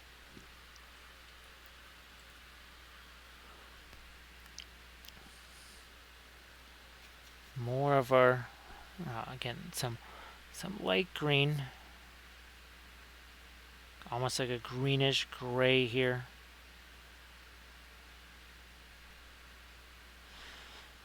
So yeah, a little bit bummed that that is not a an actual liner brush there. I mean, it's okay. I can use these in a pinch, but I much prefer the liner brushes with those long bristles for a whole bunch of these. The shorter the bristles are, they just don't last that long. They get beat up a lot faster.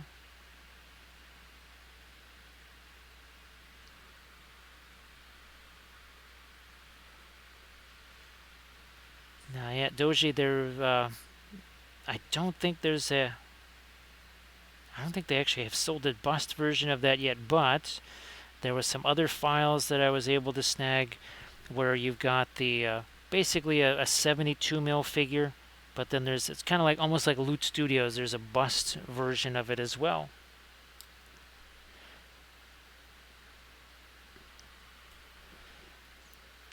And I haven't been able to do things like the busts and everything else, but I just haven't been able to get those prepped. I think by actually making the prepping part of the video, that sort of changes the parameters a bit. Now here we're going to get some... Yeah, we needed that right there. This is from Torrida, or Torrida Miniatures. I'm not quite sure how you would pronounce that. But I think I've got at least 2 other files of theirs. And it's sort of the same way. They have basically a 38 mil version like this. Or a 32 mil, sorry. And then they've got, well, whatever giant-sized one.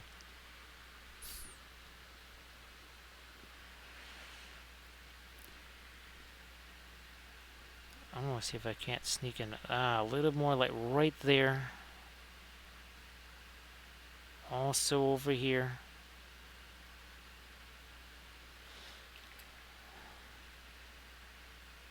We'll tap, tap, tap to join those areas together.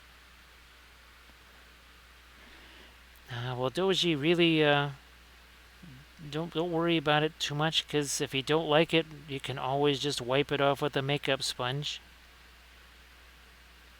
Depending on if you use Payne's Gray, you can easily wipe it off with a makeup sponge, especially if it's the Winsor Newton Payne's Gray. Heck, a stiff breeze will wipe it all off, I think. No, all kidding aside, yeah, just always remember, he said, oh, okay, that didn't quite work out the way I wanted it to. I'll just wipe that stuff off and start up again, or use that as a like an underpainting or whatever.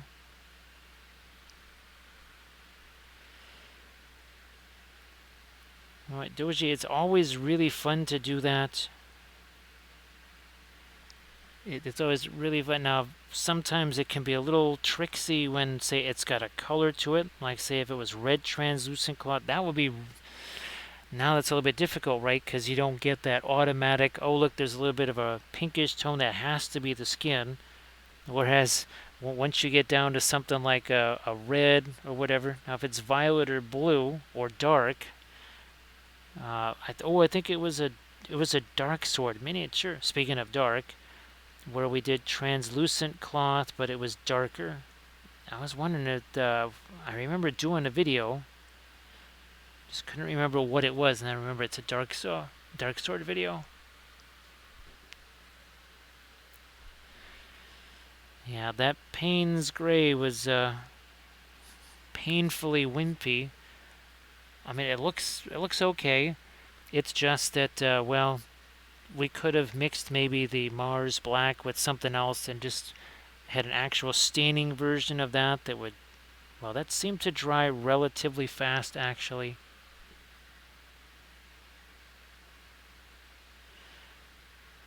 Now, where are we at here? So, 3 hours in. 3 hours in. Again, none of this. There was nothing here except primer 3 hours and 6 minutes ago.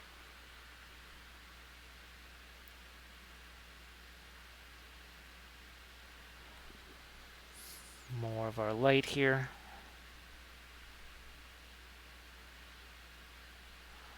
On this tree, and this I believe is one of the juniper trees. I could be wrong, but I'm pretty sure that's one of the juniper trees, because here's or no, maybe it's not. Maybe I forget which ones these are. This was the original tree I was thinking of using here.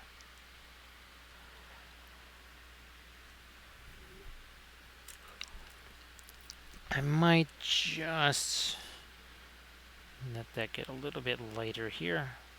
Now, the Luke's APS ground cover that I used here was I think it was the Mediterranean mix, so it has that little bit of static grass in there. It's a little really yellow, pale of all things. Again, look at I'm holding that brush. It is seriously closer to the back of the brush than to the front of the brush. So Chaos, there's no point in doing that for the oils, because, well, you're going to be painting it over it anyway, because the oils are so opaque. And of course, that's what the pre-glaze is for, because she was basically primed the same color as this. We hit it with those darker colors, which we wipe away with the sponges, which becomes an active zenithal.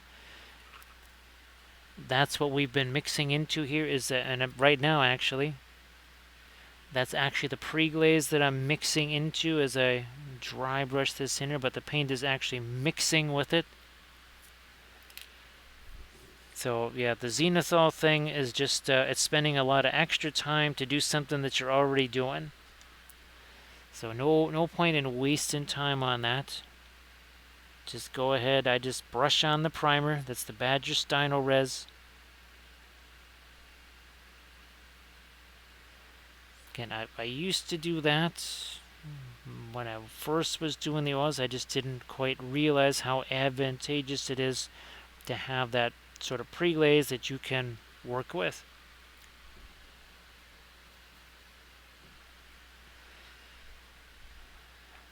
I don't know how much lighter I want the underside green to be there. A little bit maybe. Here's some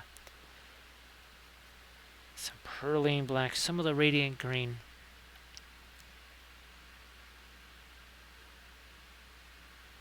And we'll just get to some of these leaves a little bit lighter.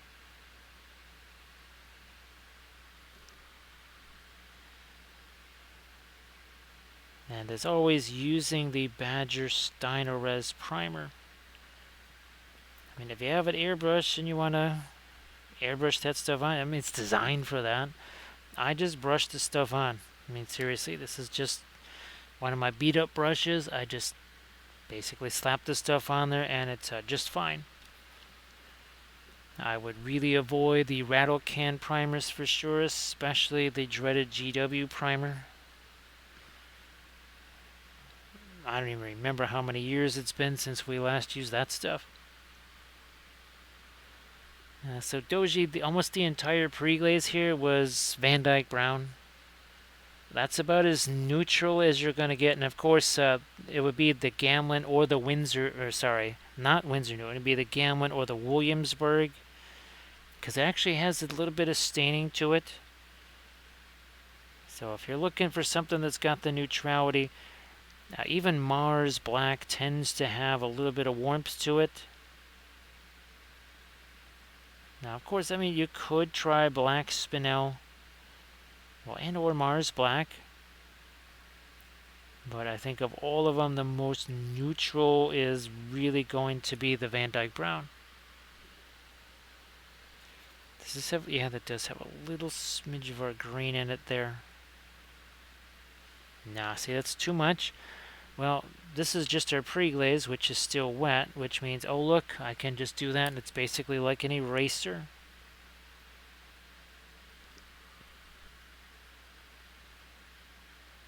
Which is pretty fabulous, having an eraser, right? I know a lot of times people wish they could just sort of, well, remove something that they painted, because it just did not work out the way they wanted it to.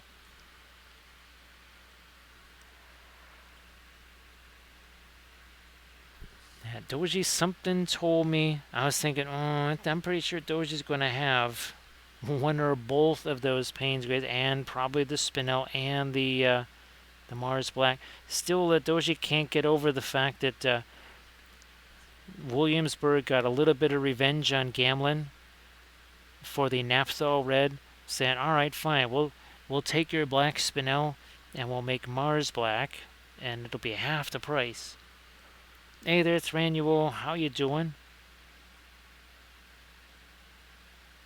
Hopefully you were able to get some sleep there, Thranuel. I know that you, I don't know if today is your 24-hour day. Was that yesterday?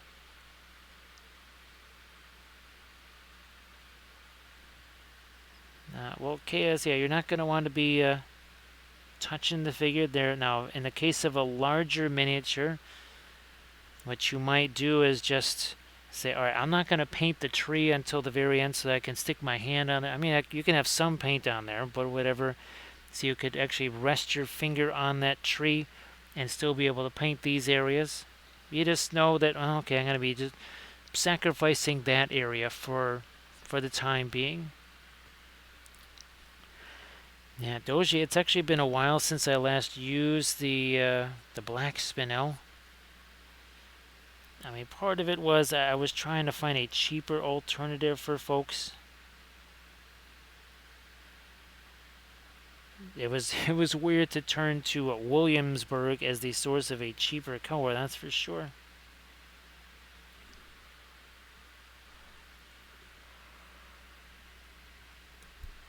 Oh, that's good, Thranuel. Hopefully you can get yourself some rest, of course. You know what, that needs to be lighter, but hopefully I can maintain this little bit of hint of the blue here. That's the radiant blue.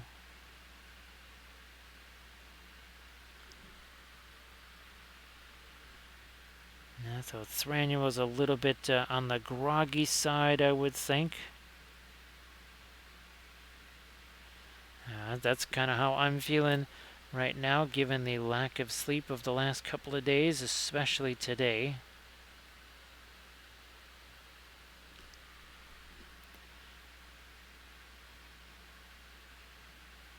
And we'll go, here, let's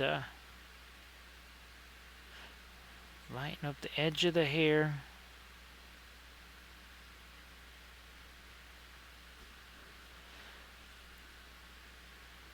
this we got a big old dark or light blob there. When do we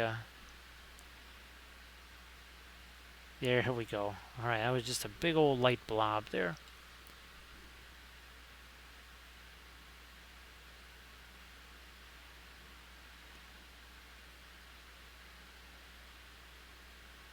And here, brown matter. Yeah, I'll use that instead of the Terra Rosa. It's just Terra Rosa will be too much like the skin tone. So this is another reason why we don't have the death grip on the brush. That branch is sitting right there. The only way I can get in here is to see where my hands are in relation to that metal ferrule. As far away as you can get from that.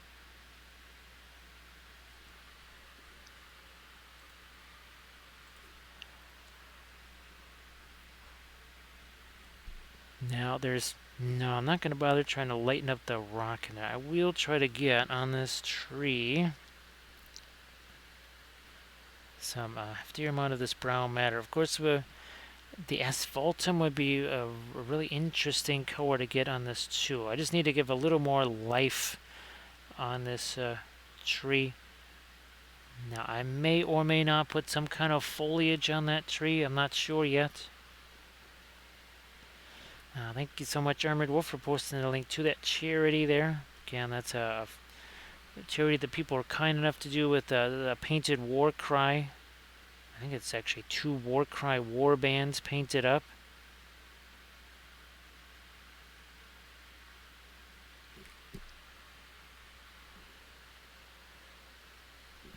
So we'll try to get back to the asphaltum. It's not like it's in exactly an expensive color. Not quite sure in other brands. Like what would be maybe a Williamsburg equivalent to it? Brown matter is not really a Winsor Newton equivalent to it. And that's sort of like that, but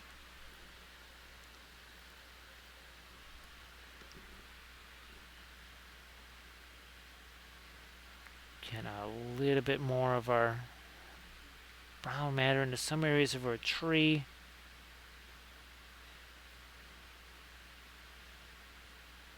I'm going to try and do a little bit more of a, there we go, a bit more of an eyebrow there. Thanks, Drixia, appreciate that. And everybody that's supported us in so many different ways, we really appreciate that. There's kind of no end to the various surprises that keep popping up. And I'm sure there will be some other one in between, say, now and the next round of treatment stuff. I'm sure there will be, because there always is.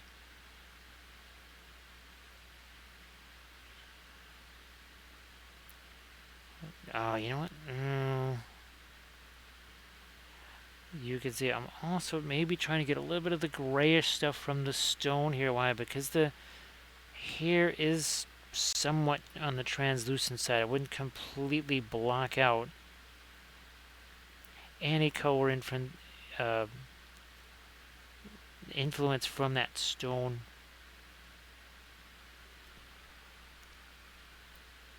So we've got some warmer colors there, but we also are basically taking some of the stone, getting it in the hair. Because if this is just treated as a solid mass, a solid block, it's not really going to be very shimmery hair, is it? Not exactly.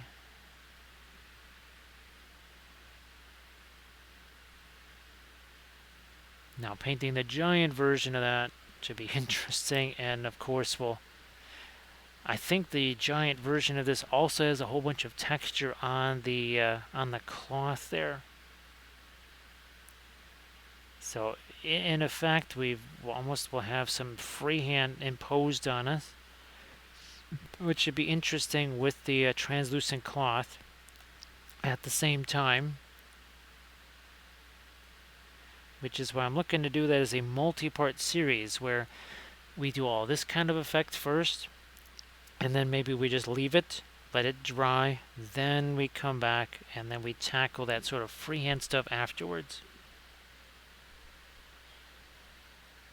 I haven't messed with my radiant green in a while here.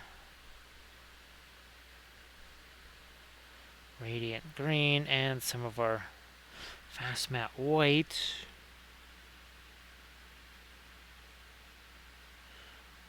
And the upper surfaces of that tree here and there.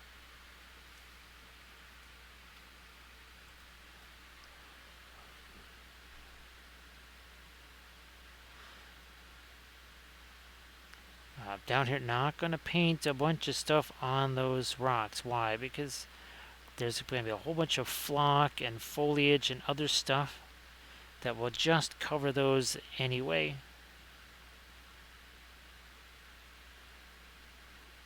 That leaf, if I get a little color on that leaf down there, that would be great. Let me see if I can get this lighter, almost yellowish green back here. A couple of these leaves. I always recommend with the oils, you work on multiple figures at the same time. Even if you're not painting two figures at once. Well, you could be painting one figure, maybe basing another one, right? So I was basing this while I was waiting for all the gap filler stuff here to dry. So with the oils, right, you would let as much as possible anyway, a color set, like the color in the hair, instead of just continuously hammering away at it. Maybe say, you know what, we're going to let that set there for 20 minutes. We'll work somewhere else. Having multiple figures going on at the same time makes that a whole lot easier.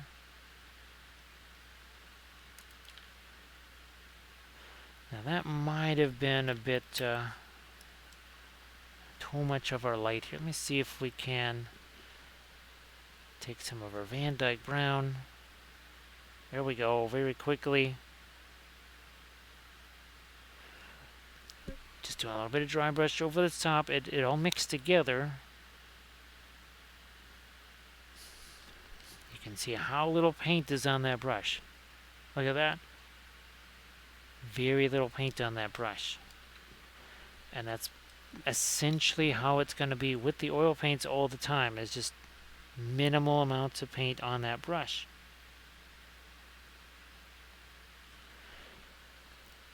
Why? Because it's so easy to apply the oil paints in comparison to the acrylics. You don't need a whole bunch of liquid with them like you would with the acrylics.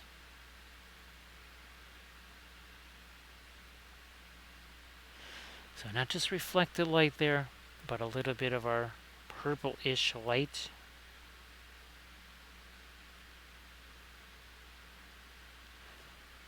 You can see the difference with our film noir. So you'll see all there's value there, but boy, the color, right? The hair color versus the rock color. And then here, yeah, there's shading on all the clothes and such, but when you can see that bit of Terra Rosa, some of the blue that's also in the clothes, that makes it much more interesting without having to have a tremendous amount of really bright highlights and really dark shadows.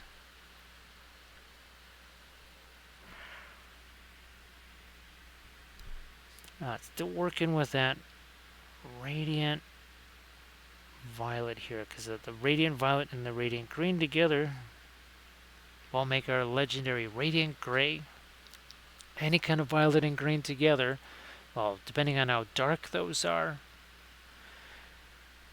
if the violet and green are dark enough, say Egyptian violet and pearline black, you almost have a black there.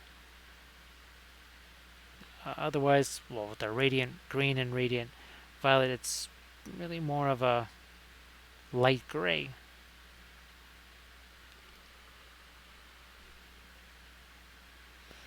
I don't think I want to get too light in that crevice there. We also have to figure out where the sleeves going to end here.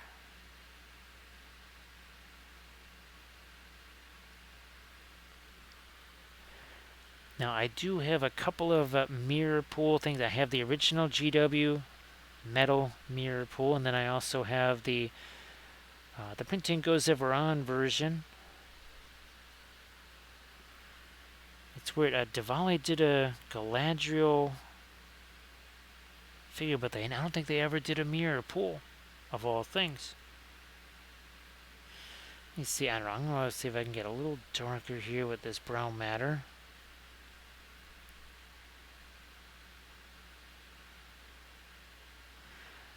Okay, yeah. Now that there we go.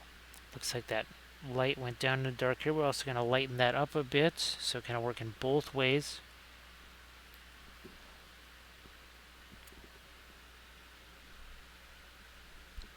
Just using that fast matte white and a little bit of our brilliant yellow pale to it. It's got a little tint to it now.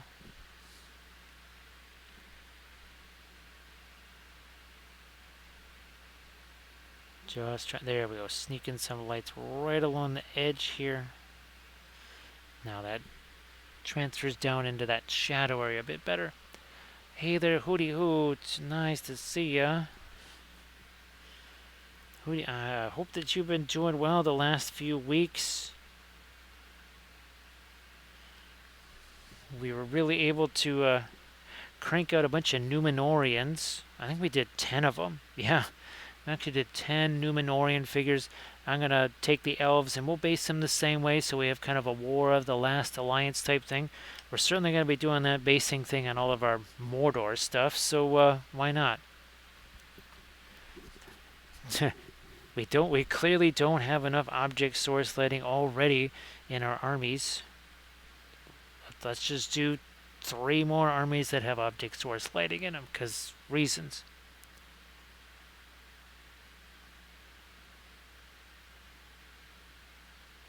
I mean, in all likelihood, you would want to be doing things based on the Siege of Barad-dûr or whatever.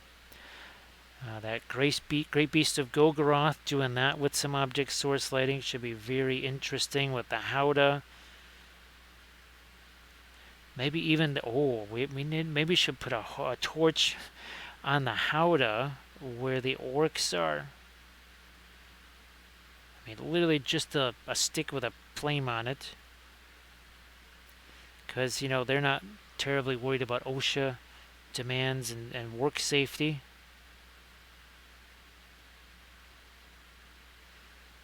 Sort of like our Soviet tank riders and the guy standing on that frozen gas can with the Molotov cocktail.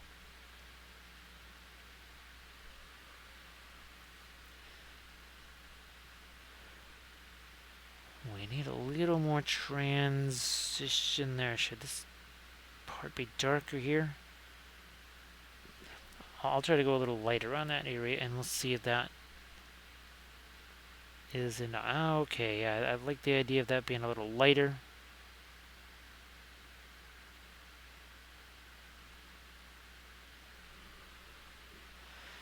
So, Hooty Hoot, what kind of stuff have you been working on? Well, and hopefully your painting stuff hasn't been delayed or derailed by life stuff, because, well, that happens. That happens all the time. We certainly don't want it to, but that's just kind of how it goes. Now, Hooty Hoot, sorry you haven't had a chance to do very much recently.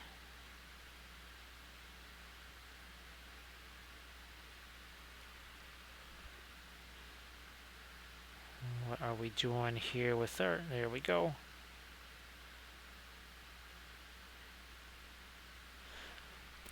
Again, trying to let some of that gray from this stone also work its way into the hair, which is easy to do. The pre-glaze on the hair is the same as the pre-glaze on that rock. Now maybe that's a little... Whoops, let me use this end here as our blending brush, like so.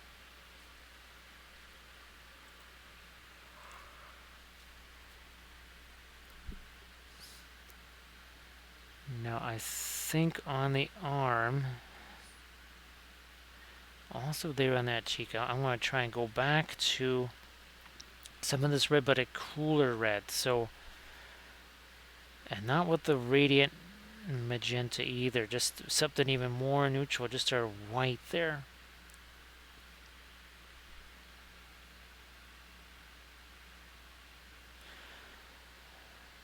It is interesting as I saw this, and I could see it compared to some of the other Lord of the Rings sculpts. I had to remember that she's actually 6'6" or 6'7". She's very, very, very tall. So this is a 3D printed miniature from Torrida. They have a much larger version of this. This is just basically the 32 mil, as they call it.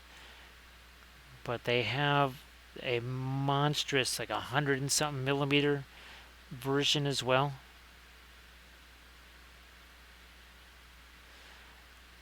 I printed this one out because it was tiny, right? And I could just throw it on a build plate with other stuff.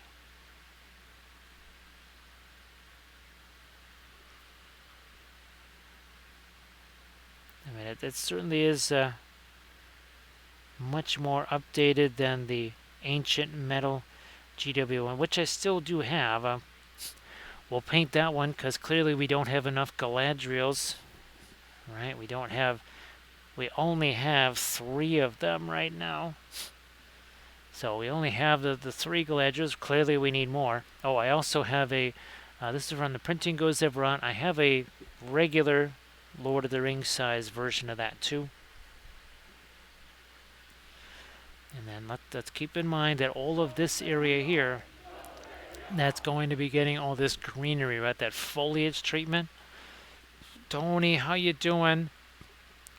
Everybody please give YGM Monologuing a follow. So monologuing, how goes your Adepticon projects? Hopefully those are, well, I'm sure they're not done. I mean, you got some time yet, but hopefully you've got those well under control. And if you want to share any pictures of those in the chat, of course, as always, go ahead and do so. So everybody, please give YGM Monologuing a follow. Actually, when's your next stream possibly going to be, so that people can well, not only just give you a follow, but know maybe when you might be streaming next. And again, that is YGM Monologuing. So Tony, I hope that you're doing well.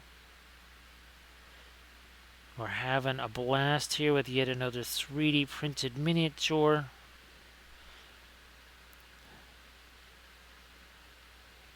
Let's see if I can't go. Yeah, here, let's get some light onto this side. Yeah, maybe not that much. So tomorrow night, 7 Central. Everybody, please give YGM Monologuing a follow. And thank you so much, YGM, for helping us out with that raffle there. Appreciate that. We also are going to appreciate a raid here. Is this Wicked Mini Painting? This is Wicked Mini Painting. Wicked Mini Painting, how the heck are you doing? So Wicked Mini, everybody, please give Wicked Mini Painting a follow, of course. And Wicked Mini Painting, I know you're probably maybe stuck behind an ad wall right now or whatever. However, if you want to share anything in the chat, please go ahead and do so. Hey, Space Nifty, how you doing? So we've got ourselves a 3D print here. The Galadriel figure is from Torrida Minis. They have basically a 32 mil version or 28 mil version of it. Then they also have a gigantic version. All of these plants right here, those are all 3D printed from Make It Epic Basing. And then you got your bulletin board cork right here. So yeah, this one was really, really fun. Initially, I was going to be painting some of our ring race here. I had thought about doing this one. I might be doing some Lazy Squire miniatures. It kind of depends on how the print turned out. So thank you so much, Space Nifty. I hope that you're doing really well too. And again, everybody, please give Wicked Mini Painting a follow. So Wicked Mini Painting, what have you been working on? And of course, again, if you want to share some links in the chat, that'd be fantastic.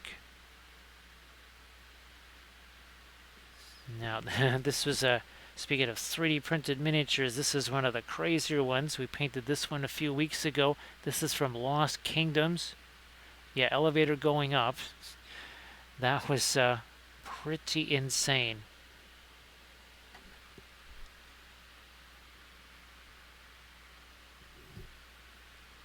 So Wicked Mini, I hope your stream has been a blast and you're getting lots of work done. I know not every stream can be necessarily quite as much of an accomplishment with getting things painted, but hopefully it was very fun. Just using some Van Dyke Brown here. Oh, and here's we were painting basically a nice little Numenorian army for ourselves.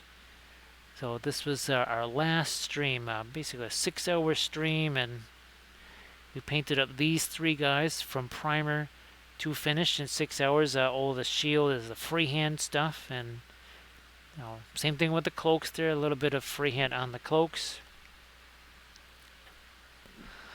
The Spectre King from Lethal Shadows. Hopefully Lethal Shadows is still maybe lurking in the chat there, so Lethal Shadows could share the link for that. And then we talk about Lethal Shadows all the time as your source for 3D printing with 20,000+ STL files, but they do have some of their own sculpts as well. So yeah, Wicked Mini, I know you just finished your stream, but if you have any work in progress images on that and you wanted to share them, that'd be sensational.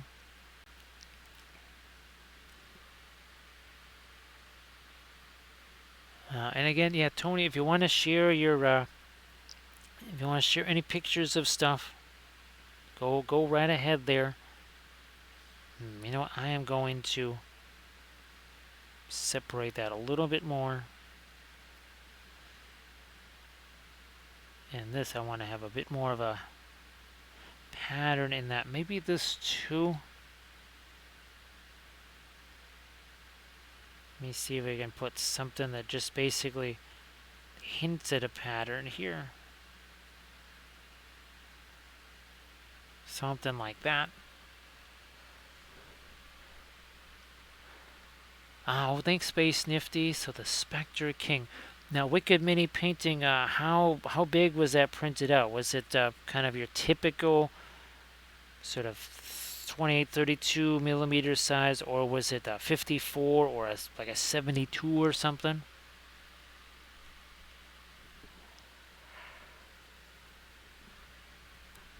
Oh, well, Tony, that'd be fantastic. Yeah, that's fine.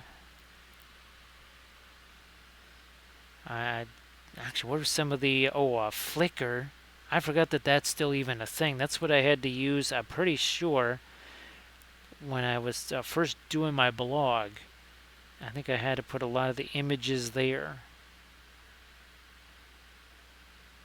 So boy, that's the Wayback Machine. I think I actually got a one of those Facebook memory things from 11 years ago, because I forgot it was February of 2012 when I first started the blog. It wasn't long after that. It was in 2013, basically the fall of 2013, when we did the commitment to the Kickstarter campaign with all the painting videos. And who would have thought, 10 years later, we're still adding 10 new videos to that every month. The Emperor's the ballerina there. Yeah, YGM, that's gonna be fantastic. Actually, you'll have to, if you could, when you do get that up on Instagram, if you could shoot me a message or something, because it would be fantastic to see that. I would get a massive chuckle out of seeing it.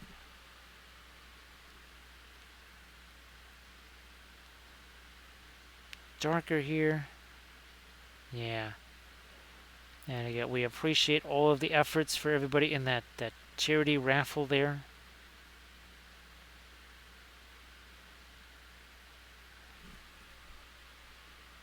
Ah, there we go. So there you go. Please go check that out. And the Tony, well, any kind of humor, I would appreciate that. And that's going to have quite the sense of humor to it.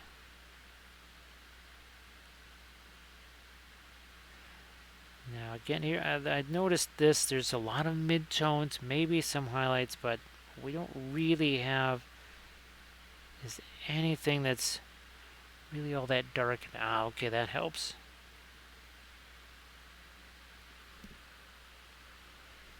Oh, thanks, Tony. Appreciate that. Yeah, there's always some new weird thing that keeps happening, that's for sure. Well, you know what? I'm going to take... just get some of my red mixed into that.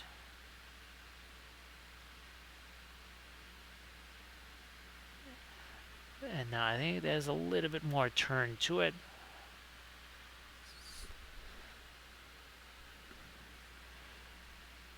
A little more dark there. Yeah, okay.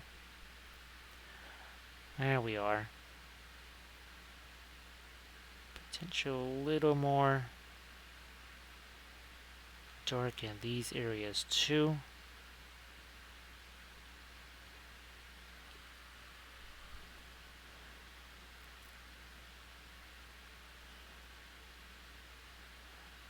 All right.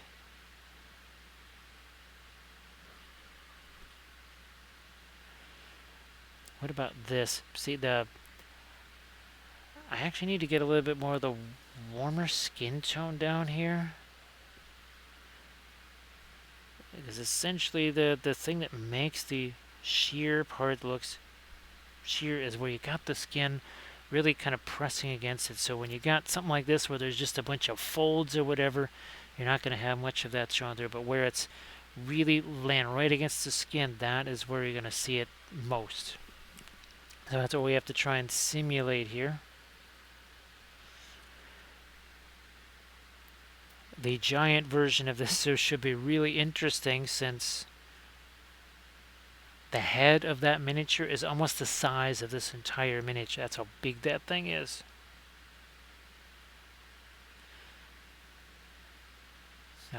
It's really more like this type of a scale, and this again is our latest tutorial video that we're working on. This is from CA Sculpts, and we did the prepping and priming on this on the first part of the video. Then from here we're going to move on to the shaded, or sorry, not shaded base coat, but the pre-glaze phase. Hey, Kagoma's Fury, how you doing? Kagoma's Fury, how did your stream go? Everybody, if you could please also give Kagoma's Fury a follow. That'd be great. So Kagoma's Fury is Mando is done, right? Your Mandalorian has to be finished because you were almost done with him. Actually, I think the last time I saw you doing your stream, or the last time we raided, I think he was almost done. And of course, Kagoma's Fury, if you want to share any links of said Mandalorian, I'm sure people would like to see that. So Arid, were you successful in sort of getting rid of that headache there with your different relaxation methods there? I mean, of course, there's always ibuprofens, but you'd certainly like to find other ways before that, wouldn't you? So Arid, thanks for all the bits and the subs and the cheers. Thank you so much. Everybody, please give Aridican Wife a follow, and also Aridican Games. Aridican Games. Oh, and the Dire Troll is done too. Oh, that's fantastic. That's fantastic. And oh, thanks, Tony. Appreciate that. Thank you so much. Yeah, Tony, actually, the things like that have been very helpful in securing files, well, like this one here from CA Sculpts. They're not the cheapest files in the world, I'll say that. They are pretty darn expensive, but I mean, there's a lot of detail on them. And they're huge. They are gigantic. Unlike some of the other sculpts where it's a much smaller sculpt, and if you try and make it bigger, you can make it bigger. It's not like you may not get the best results doing that. So yeah, Kagoma's Fury. If you want to post those, again, the Mando and the Troll. That's fantastic. So thanks, Tony. Thank you so much.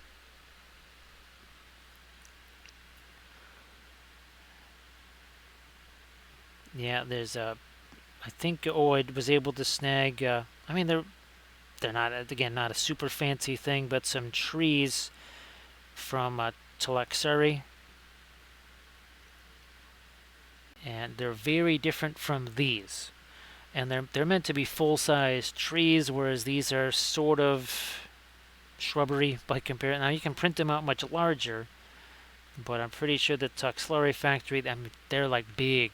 They're meant to be trees there.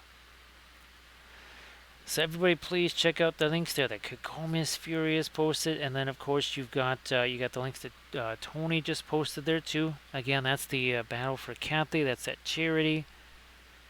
We appreciate all the painters that have been part of that. I mean, it's really weird because we've painted stuff for charity raffles. Typically, at Adepticon, that's what we're doing. There's been many years at Adepticon where we've painted in some sort of charity raffle thing. But again, check out the video there on the Dire Troll and of course the Mandalorian.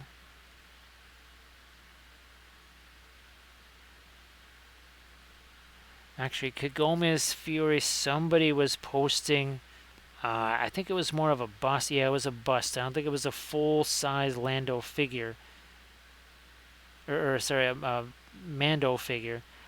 But it reminded me of yours, and I was just wondering if it was the same sculpt / file too. So Tony did the Vargskir.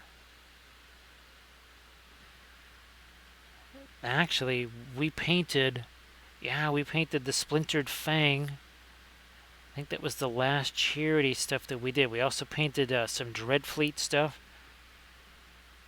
as part of a charity.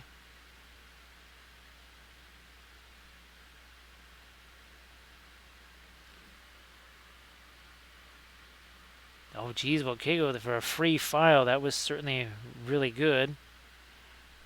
And obviously, with our oil paints, whether it's the non-metallic version or the metallic version, either way, it would be really, really nifty to paint a much larger Mando. We painted a very small version of him here on stream, actually. Where did they go? Where's our Mandalorians here? I think I might have already passed them by. There they are.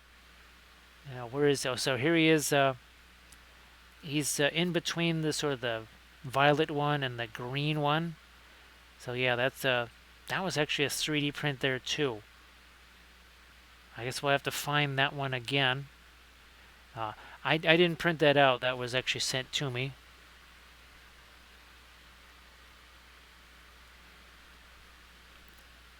Definitely Kago. I think it could be a really great lesson for either one, right? Either the true metallics or the non-metallic stuff. Of course, object source lighting too, right? Some kind of off-camera light source, or just a lot of reflections. So we could reflect Baby Yoda in the helmet or something like that, or the spacecraft or something. Now that could be a very interesting challenge, wouldn't you? So Kego, what size would you print that out at? Would that be kind of at the massive size or sort of in between?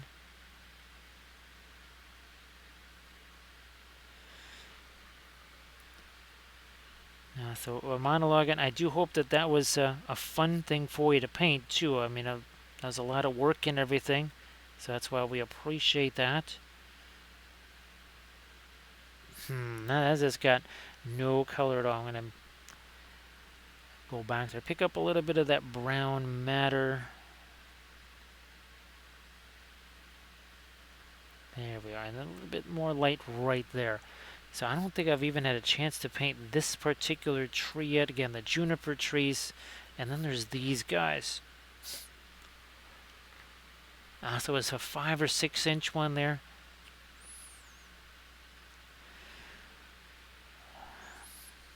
I'm looking at the, let me see something here.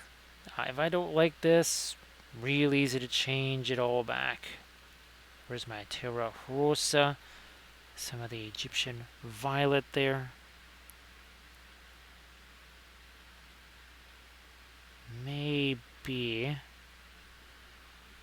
that maybe that's what we need here. Now, Kiko, I'm glad that that worked out well for you, and of course you're happy with the result.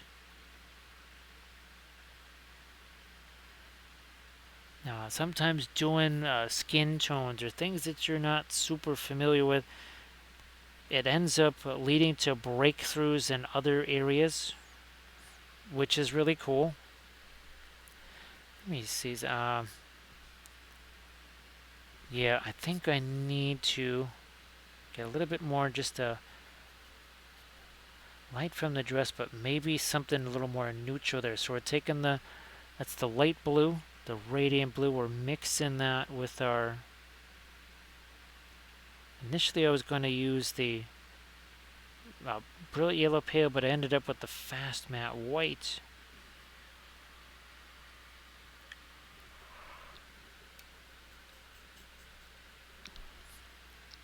Okay, Goma's Fear, that one, and it sounded like that one went pretty fast too, which is, that's also really good.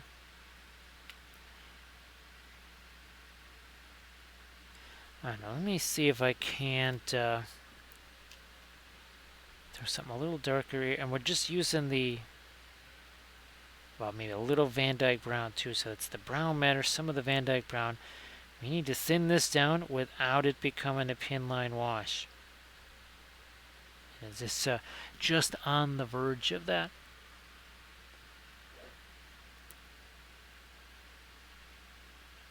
Oh yeah, okay, I'm sure it does, and of course, doing it on stream,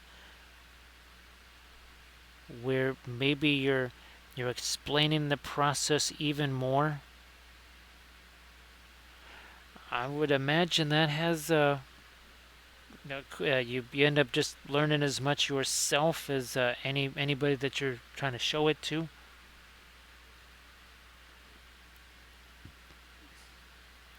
Let's see. So that was 15 hours on the 3.5 inch dire troll. It's funny to think of the dire troll as tiny, and then the Mando was so much bigger. Those Mandalorians, those were for Star Wars Legion, I'm pretty sure.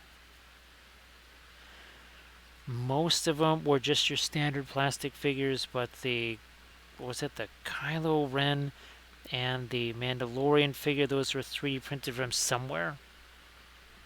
Again, I did not print them out myself.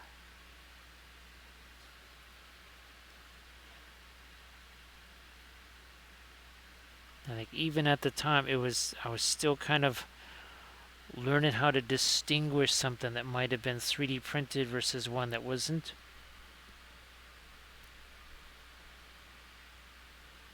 Now, Kagome's Fury, for the wings, were you going to try and do any sort of translucent effects there, or print out the wings translucent and then maybe add a little hint of color with the paint somehow?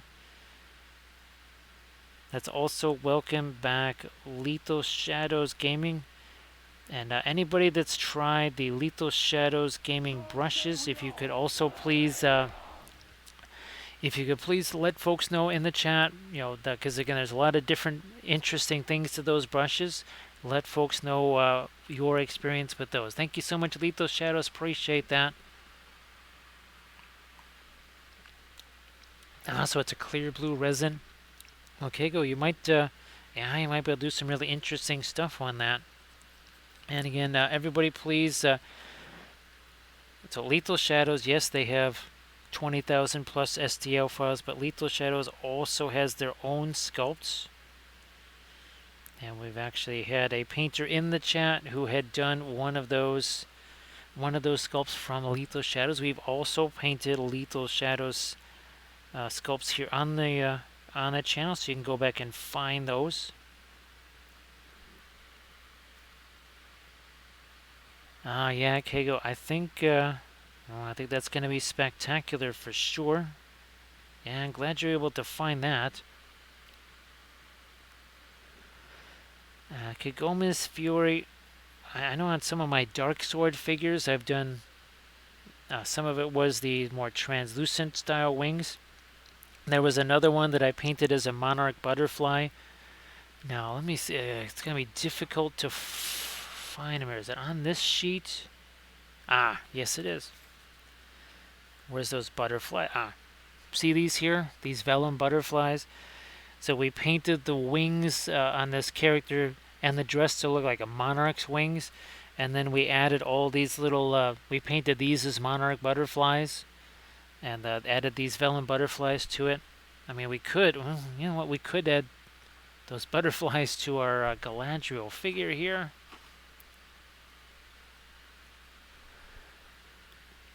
So get Lethal Shadows if you want to post any info on your fabulous new brushes. I know Jinx was using one on stream just on Friday last week. I saw it, we raided into her, and Jinx was using a couple of those, I think. And there's really intricate stuff that you can find on the handles of those brushes. Oh, geez, Grundy, I thought you'd already passed out there.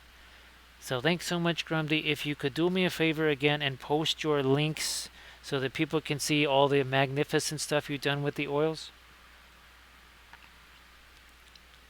And there we go. Oh, so Lethal Shadows has a link there to those paintbrushes that shows off how the tips are swapped out.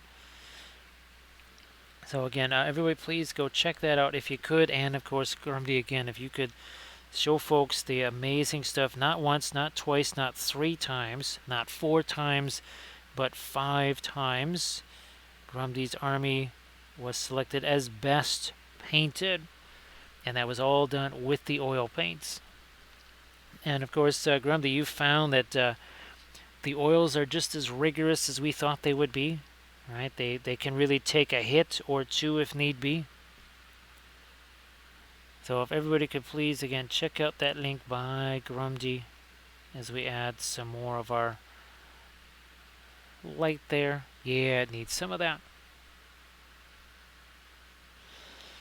Now what I've got to try to do here is get a line on this. I don't know, the brown matter wasn't quite enough.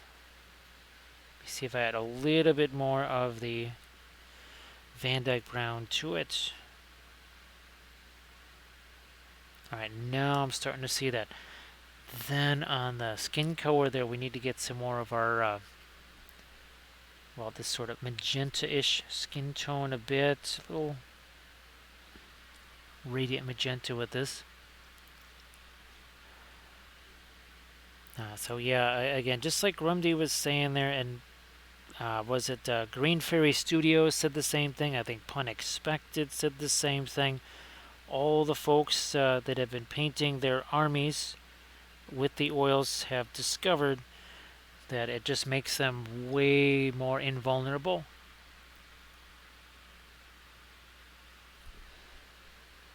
What was it? Was it the M18?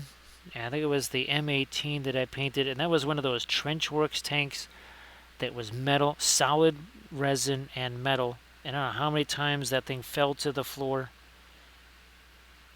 And the oils stayed down there just fine. Now, of course, we used the Badger Steinolrest primer. That also has something to do with it. as a little lighter on our skin tone right in here. Just that one area. Now with the oils, and I use this on my acrylics too. Let's say we wanted to seal this, or there was a color that dried shiny, because sometimes that happens. Phthalo colors, some reds and violets, they dry shiny. All you have to do is lightly brush this stuff on, and I mean lightly. Don't pile this on, because it'll make it more shiny, which is weird. But yeah, just some of this anti-shine from Army Painter.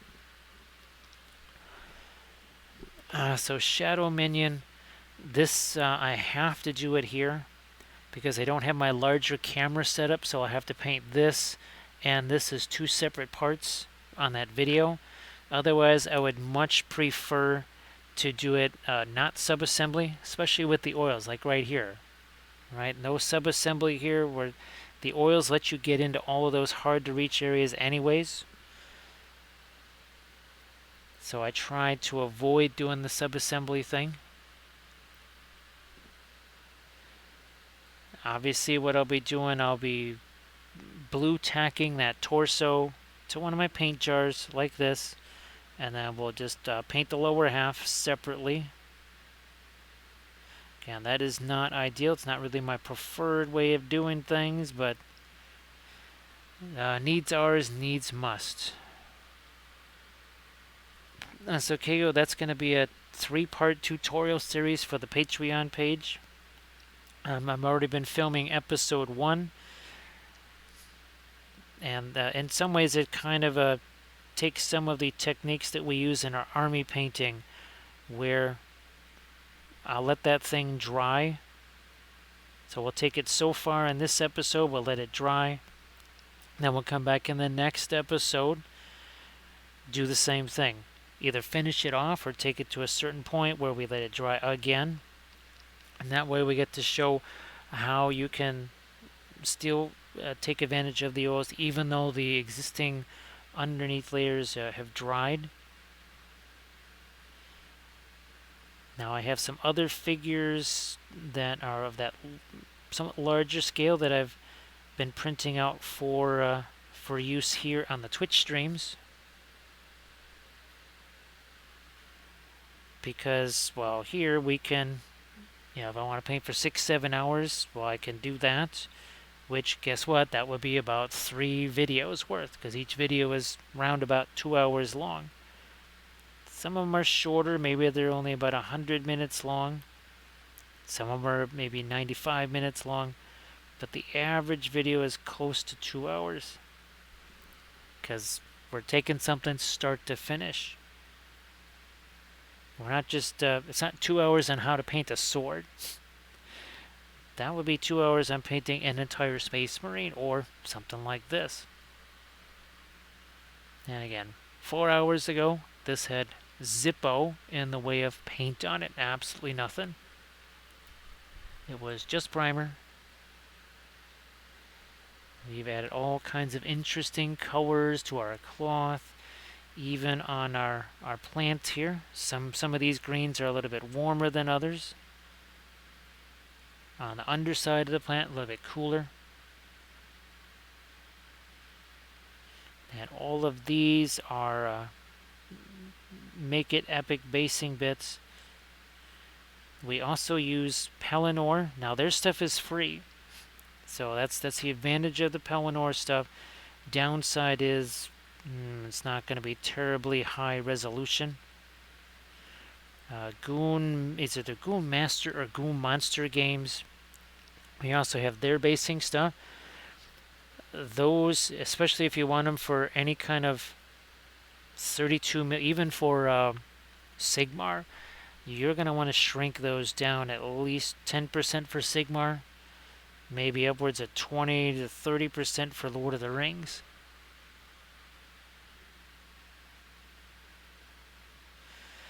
And of course, Kagome's Fury, part of it is working on the whole thing all at once, right? So we can kind of compare and contrast, and that while using the oils helps. And then, of course, starting out with those bigger brushes and working very rough, right? Especially our pre-glaze, where we just slap those darker colors on, we wipe them away.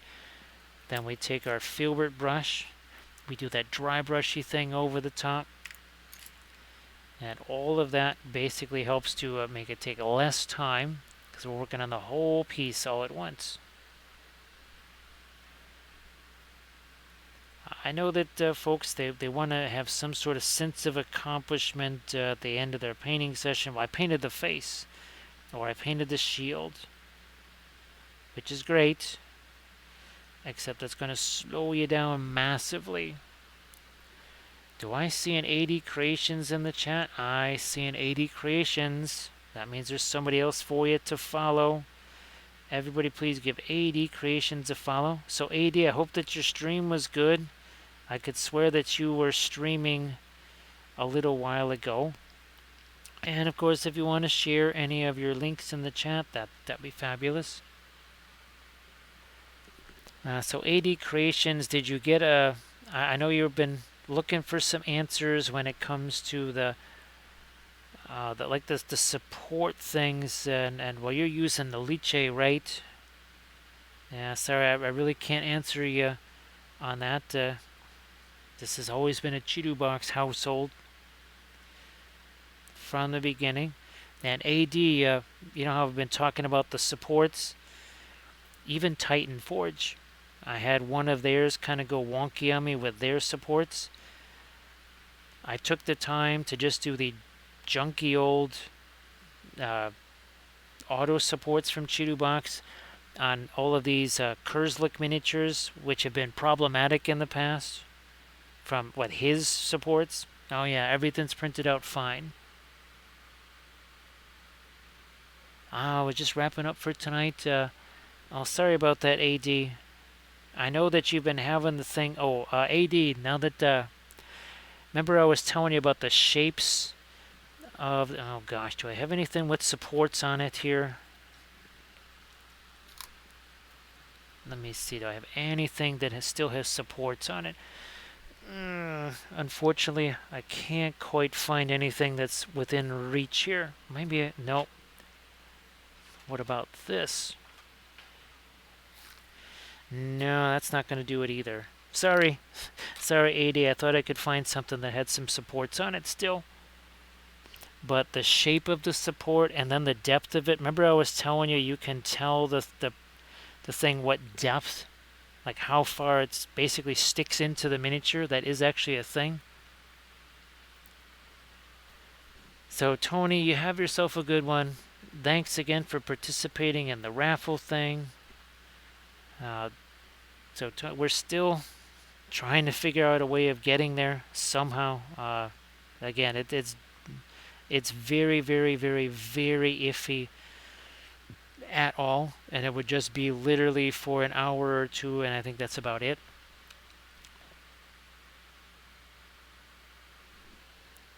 Thanks. And of course, Tony, again, everybody please give YGM Monologue a follow, and Tony, once again, if you want to share your links there in the chat, that would be sensational.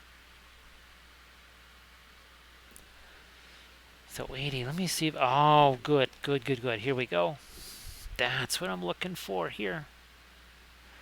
Alright, so now here's the other little bit of strategy. Now these were cured, okay, but I left the supports on, but as it dried, you can see these just sort of fell off, right? So these clearly, as you can see, the shape of those weren't like deep penetrating ones. Same thing down here, right? See how that's actually kind of peeled off on its own there? So these are a very light touch. And I think you've heard me talk about those umbrella ones, the umbrella supports. Imagine, so instead of just 3 of these things, imagine 30 of them. Like this whole entire length of this antler thing. And it would just be going right along that. Now this is, I'm pretty sure this is a Lethal Squire, or sorry, this is a Lazy Squires, combining companies there. This might be one of the figures that we're going to be painting on Thursday or Friday or Saturday. So yeah, we're trying to get those ready. They've got themselves a new Kickstarter campaign just about to start, I think on the 15th maybe.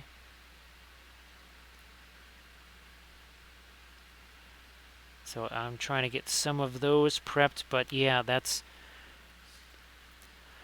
clearly, again, these don't have that deep penetration, right? Because just the act of drying the stuff made it come up, and then I cured it, and they fell off even more. Yeah, Lethal Shadows got lethal on the brain. And of course, Lethal Shadows, if you wanted to show off your paint holder or your miniature holders. And let's see. Oh, and you also have, well, some snazzy dice. You have some snazzy dice there. Again, this is some of the brown matter being mixed in there. We're going to have even a little bit of our Egyptian violet work its way into that. What's it called? The paint scepter.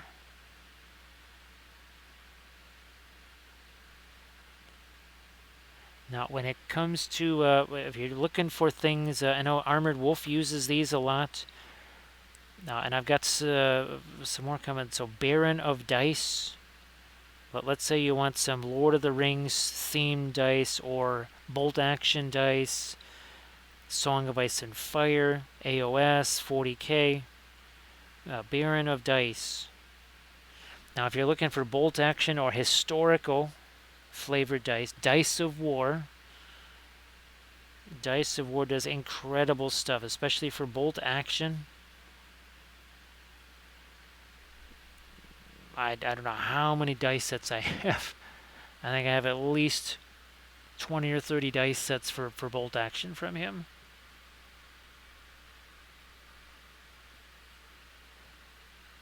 Oh, that's cool. They're Lethal Shadows. Hey, Silly Moss. Nice to see you, Silly Moss. I hope that you're having a good Tuesday morning there. Happy Tuesday morning to everybody, except Armored Wolf, because it's not Tuesday morning there yet.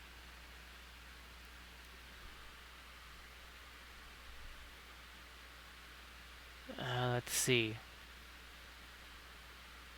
So Lethal Shadows will be at Gen Con. Hey, Lethal Shadows, if you would you maybe want to share your calendar of events for the year coming up?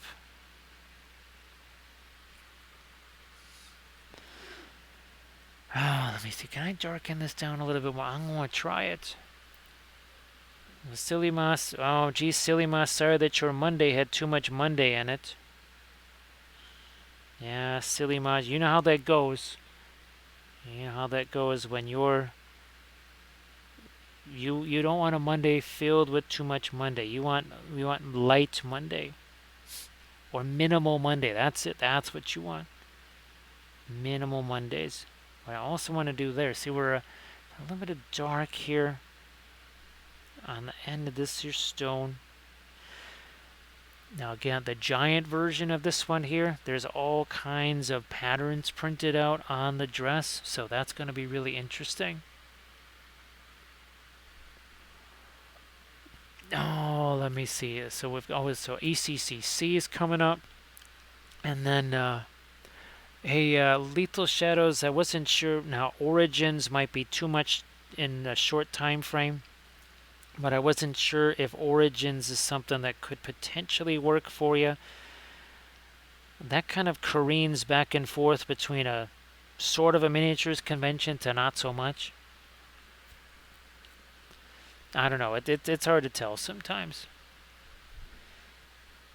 It used to be ginormous. It used to be a huge thing. And then all of a sudden wasn't so huge anymore.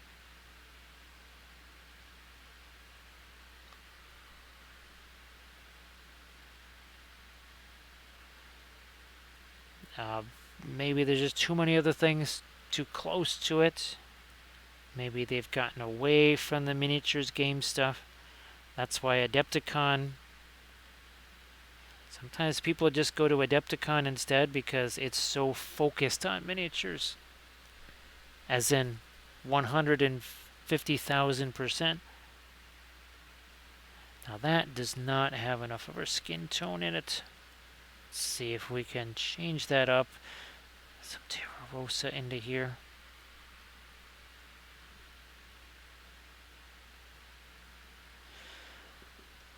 So yeah, actually, Lethal Shadow. That's why Games Workshop and Warlord, all the Mantic, all those folks, Creature Cast, they all come down for Adepticon because it is just so. It's not the most gigantic thing ever, but it is so heavily focused on miniatures. But I do believe that Origins does not conflict. I mean, it's close to Adepticon, but it doesn't actually conflict. Let me see if I can lighten this just a touch more. Maybe this will be too much, but only one way to know. Let's do this here. So for Terra Rosa, okay, that's a little bit lighter. You can see how I'm doing a little bit of stippling action there.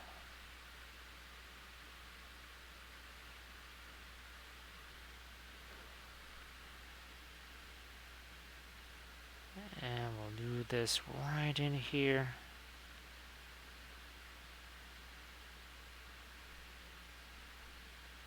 There you go.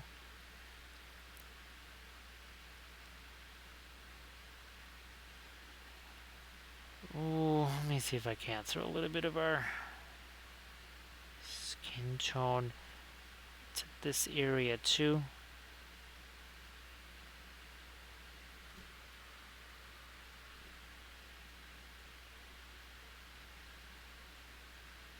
Yeah, well, the other factor there too, obviously, Lethal Shadow is, well, things like sales tax. And in certain areas, the sales tax can make it, and while other fees can make what might be a good convention into a not so good convention, right? Now here we're going to take some of that radiant magenta, some of our fast matte white here. We'll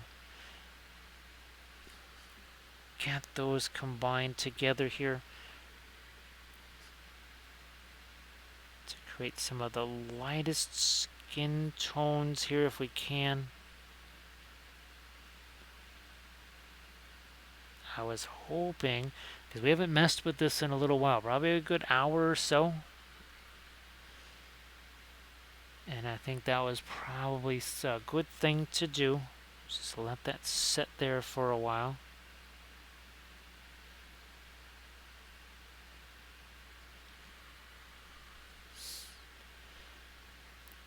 Just like we did this here. Let's see if we can do the same thing there. We'll take the same deal. Maybe a little bit more of a Terra Rosa there.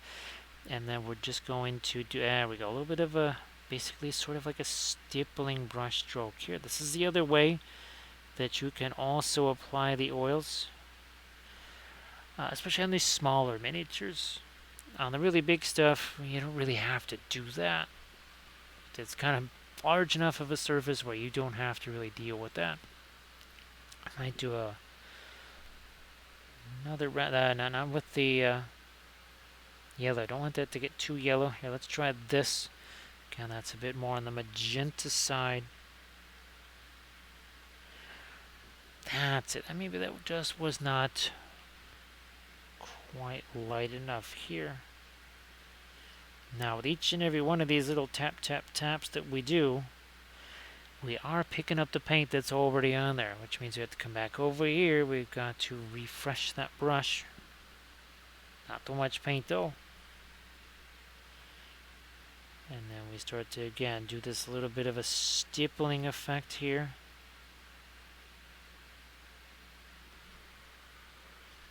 So Lethal Shadows, is there any brand new STL line that you have acquired in the last week or so that you're super excited about, that you've been, either you just discovered or something maybe you've been wanting to acquire? Again, also let's not forget that Lethal Shadows does a little program where if a print is not 100% perfect, it goes into the bin of misfortune, which is your good fortune, because you can maybe snag some of that stuff for a reduced price. And sometimes there's almost nothing amiss with that print, but it's not 100% perfect. So if you like to do a little stuff with green stuff, you could maybe get some very exciting prints for not a whole lot of dineros. Ah, the new boss. Actually, yeah, Lethal Shadows. I haven't seen the boss. You'll have to send me some Insta pics or something of what your busts look like, which sounds really weird out of context. Now, what we need to do here, this is looking a little weird because there was no light on her thumb. It's not like it had to be highlit or anything like that, but we needed to get a little more light there. Oh, nice. So the imperfect bit spin now has a massive dragon head in there. So again, everybody please check out the, again, I just call it the bin of misfortune, which is your good fortune. Back to my fast matte white here for some final lights out. Looking to do that on this section here. There, now that we've got the skin pretty much figured out.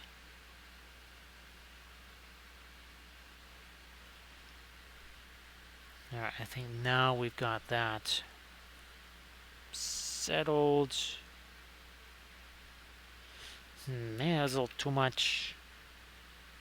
Maybe not. I'm just going to use this as a micro blending brush.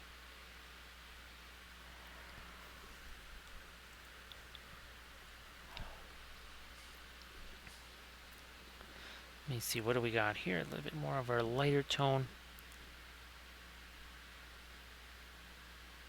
A little bit of tap there. There we are.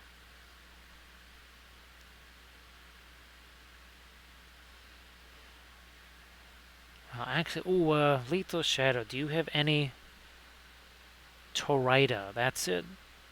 Probably not. I would imagine they don't have a whole bunch of sculpts. Bellanok, that's the other one. Torrida and Bellanok, those are two. And they sometimes have those 70+ millimeter sculpts that can be useful.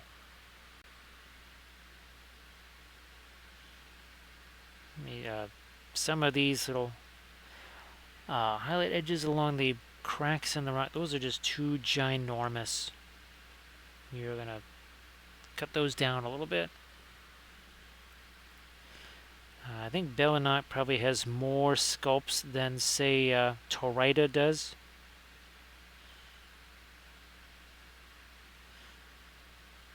And then Torrida is definitely very much a specialist kind of thing. I think Bellanok has more subject matter, more variety in their subject matter.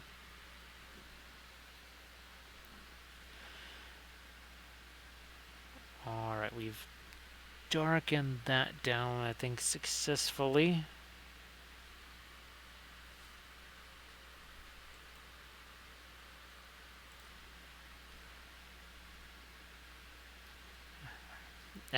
Yeah, let's get some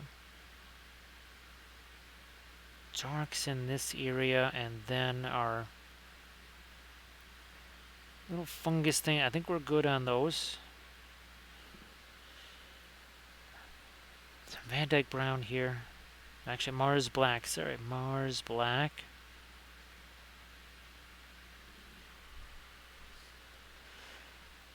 And Mars Black is essentially the Williamsburg version of Black Spinel. It's basically one of the only opaque blacks out there. Now, it also happens to have, one of the reasons it's opaque is that, for all intents and purposes, it has some Terra Rosa in it. Okay, so Lethal Shadows is a place where you can get the Bellanok scope. That's good. Because, yeah, those are some interesting scopes there. I've been trying to get a few here and there. Again, for that 72 millimeter painted figure pledge.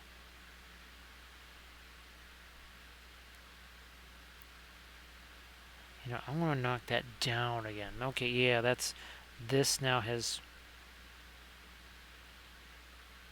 a little more light to it, and maybe we'll even Knock that down. Now let's do a quick little film noir here, and you'll be able to see all those different colors and these so-called white clothes disappear. All of a sudden, I mean, yeah, there's a little bit of shading there. It looks kind of boring, doesn't it? Without the bluish tones that are down here, the reddish tones there, there's even some greens.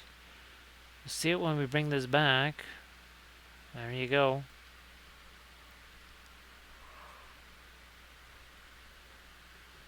Oh, that's fantastic, Lethal Shadows.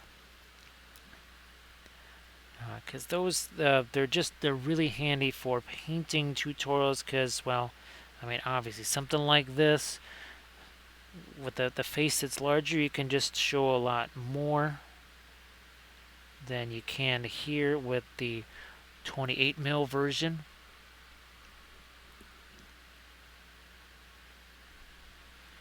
Let me see this.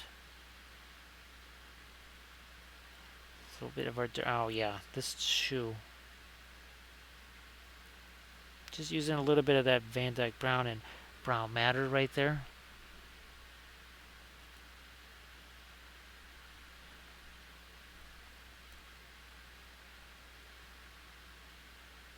Let me see if I can take some more of our, this is our violet here.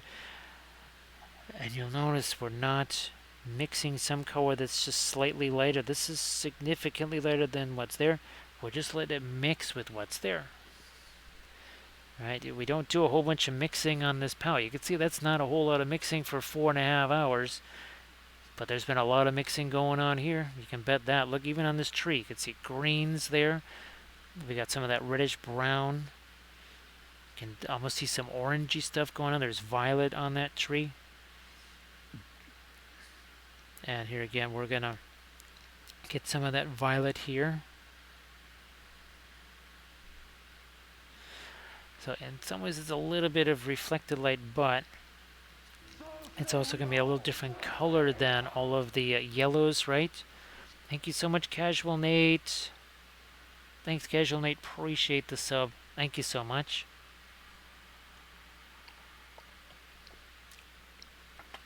So Lethal Shadows, were they kind of a bit like the ones we talked about? Of course, I still wish I could do the sculpting myself, right, and have the ones that have basically the interchangeable hairdos and such, where you could take that same head, go from sort of a wild barbarian to a, well, like a Galadriel figure to something more of a modern sci-fi, just almost like a Mrs. Potato Head. So thank you so much, Casual Nate. Appreciate that.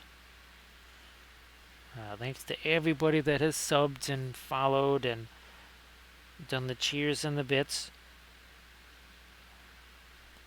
We appreciate that, and of course it makes a big difference in what we can do. Well, especially since I'm going to have to get liner brushes because they sent me round ones, so we have to do this one again.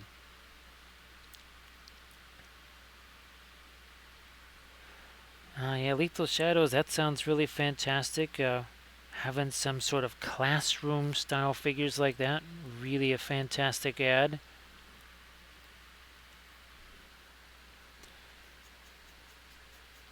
One more round with my fast mat here. The sleeve, I know the sleeve is blocked by a brush right, or by the branch right now, sorry.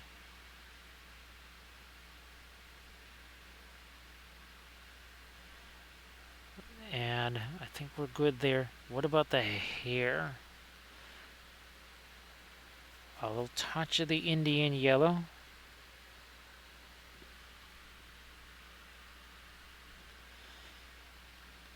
Yeah, Lethal Shadows, people really do go nuts for that, don't they? I mean, I wish I had a chance to paint more of them. We've certainly painted a number of busts here. I think at least a dozen of them on the channel. I've also painted a bunch on the Patreon page. And, well, we certainly have more that are coming.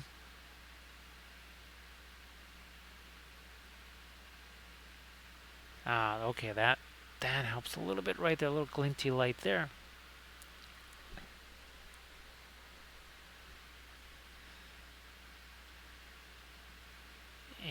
Anything else here down way on the bottom of the hair? That we might see right here underneath the arm. Might not highlight that as much as this down here, because effectively maybe the arm casts its own shadow there.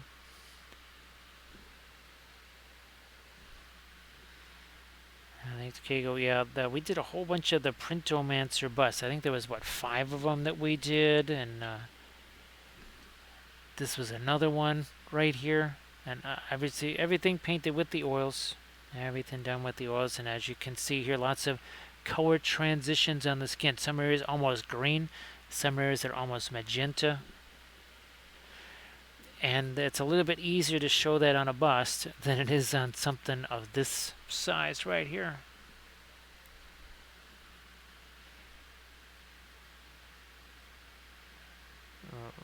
We try to have all different sizes of things. That's why we do the ships, right? The Armada ships, which are tiny. And yet the oils still make those also easy to do. Certainly more so in comparison to the acrylics. Ooh, speaking of Armada, there's another fleet. And it's basically like sea monsters. It's an entire fleet of sea monsters. And that is, I don't even know if those have been cast yet. I think, well, I think something leaked. I think something wasn't quite supposed to leak, but it did. I don't think we'll have those on the channel here anytime soon, but if they are able to, I don't know, get me some preliminary casts, maybe we could see some more new ships from Mantic's Armada game. My goodness, we've certainly painted enough fleets. I think the only fleet I haven't painted anything from so far would just be the dwarves. I have a couple of dwarf ships, maybe 3 of them. I will be making some terrain for that game after I get a little bit more viewing of some battle reports and look at the rules some more, just to see what is the best type of terrain to make.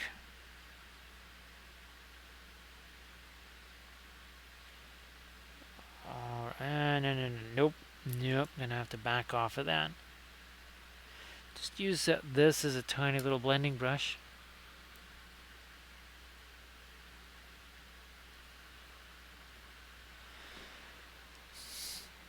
Back to my, again, that is the Radiant Violet, which we're effectively using as kind of a weird warm gray here. That's what's going to be down here. And just sort of a warm gray. We've been doing that on this side as well. I'll probably be throwing some flock on here, maybe just to give it that mossy appearance as well.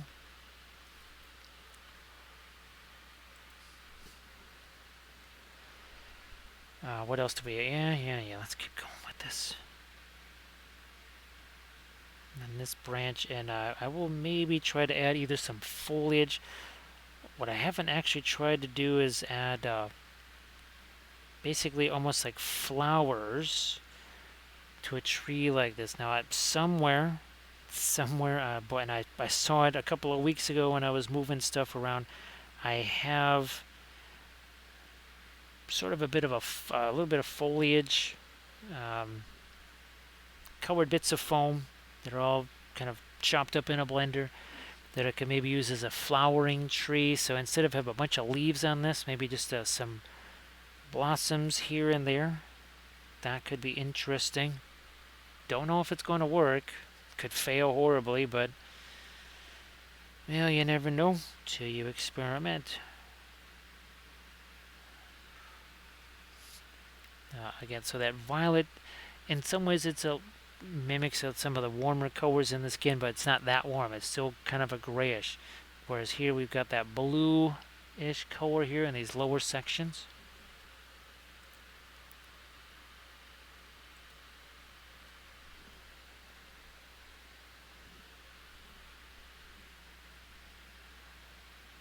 I don't think I can do too much more. There's a little bit of a pattern sculpted in the rock there. However, That is so close to the ground. I don't think I want to draw too much attention to that.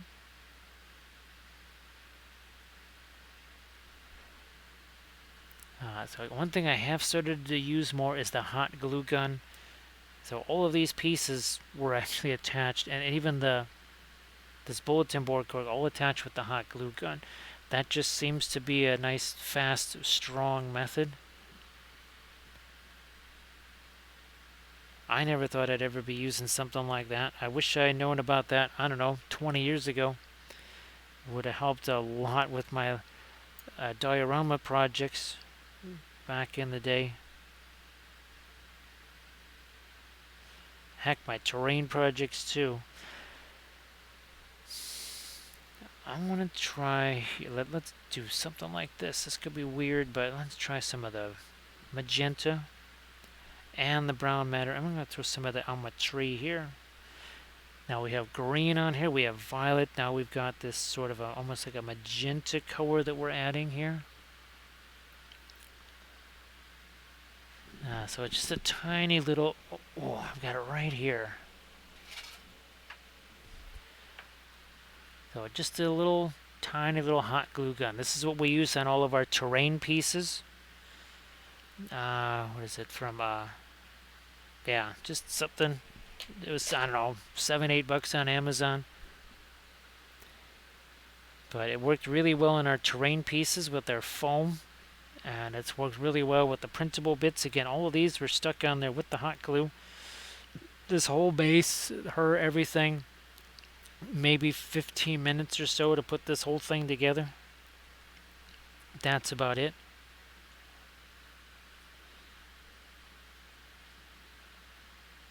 Okay, there we go. There was a little weird area of lightness there. Same thing there. That's got to be more gradual right there. Now, since it's after 1 in the morning, I've got a whole bunch of stuff still here to do. I think I might head on over Drax's way, because I think Drax is painting his Marvel Crisis Protocol stuff. I do want to say thanks to everybody for all the bits, the subs, the cheers, and the follows, and thanks for the contributions to this. Now, Kagoma's Fury, I just wasn't sure how it was going to work. Now, of course, it does leave those annoying tendrils behind, but when it came to making all of these buildings here, it was a million times easier to do that with the hot glue gun than it was with the traditional, just kind of trying to use glue and pins and all that sort of stuff, especially since we're doing all that live. So thanks for all the follows as well. Thanks for all the raids. And of course, now I'm pretty sure on our Thursday stream we'll be doing one of these ring raids or potentially some of those, not Lethal Shadow, but the Lazy Square games, because they have a Kickstarter coming up real soon. And so you might even, who knows, you might even be seeing this one right here. So what I'm going to do is I'm going to get that raid countdown started here, because that takes a little while. We're also going to say thanks to Armored Wolf for doing all the moderations there. We appreciate that. And again, Thursday will be our late night stream, and then hopefully Friday and Saturday will be more times like this. So thank you so much, AD. Appreciate that. Thank you, son. Kago, you have a good one. So everybody, will see you on Thursday.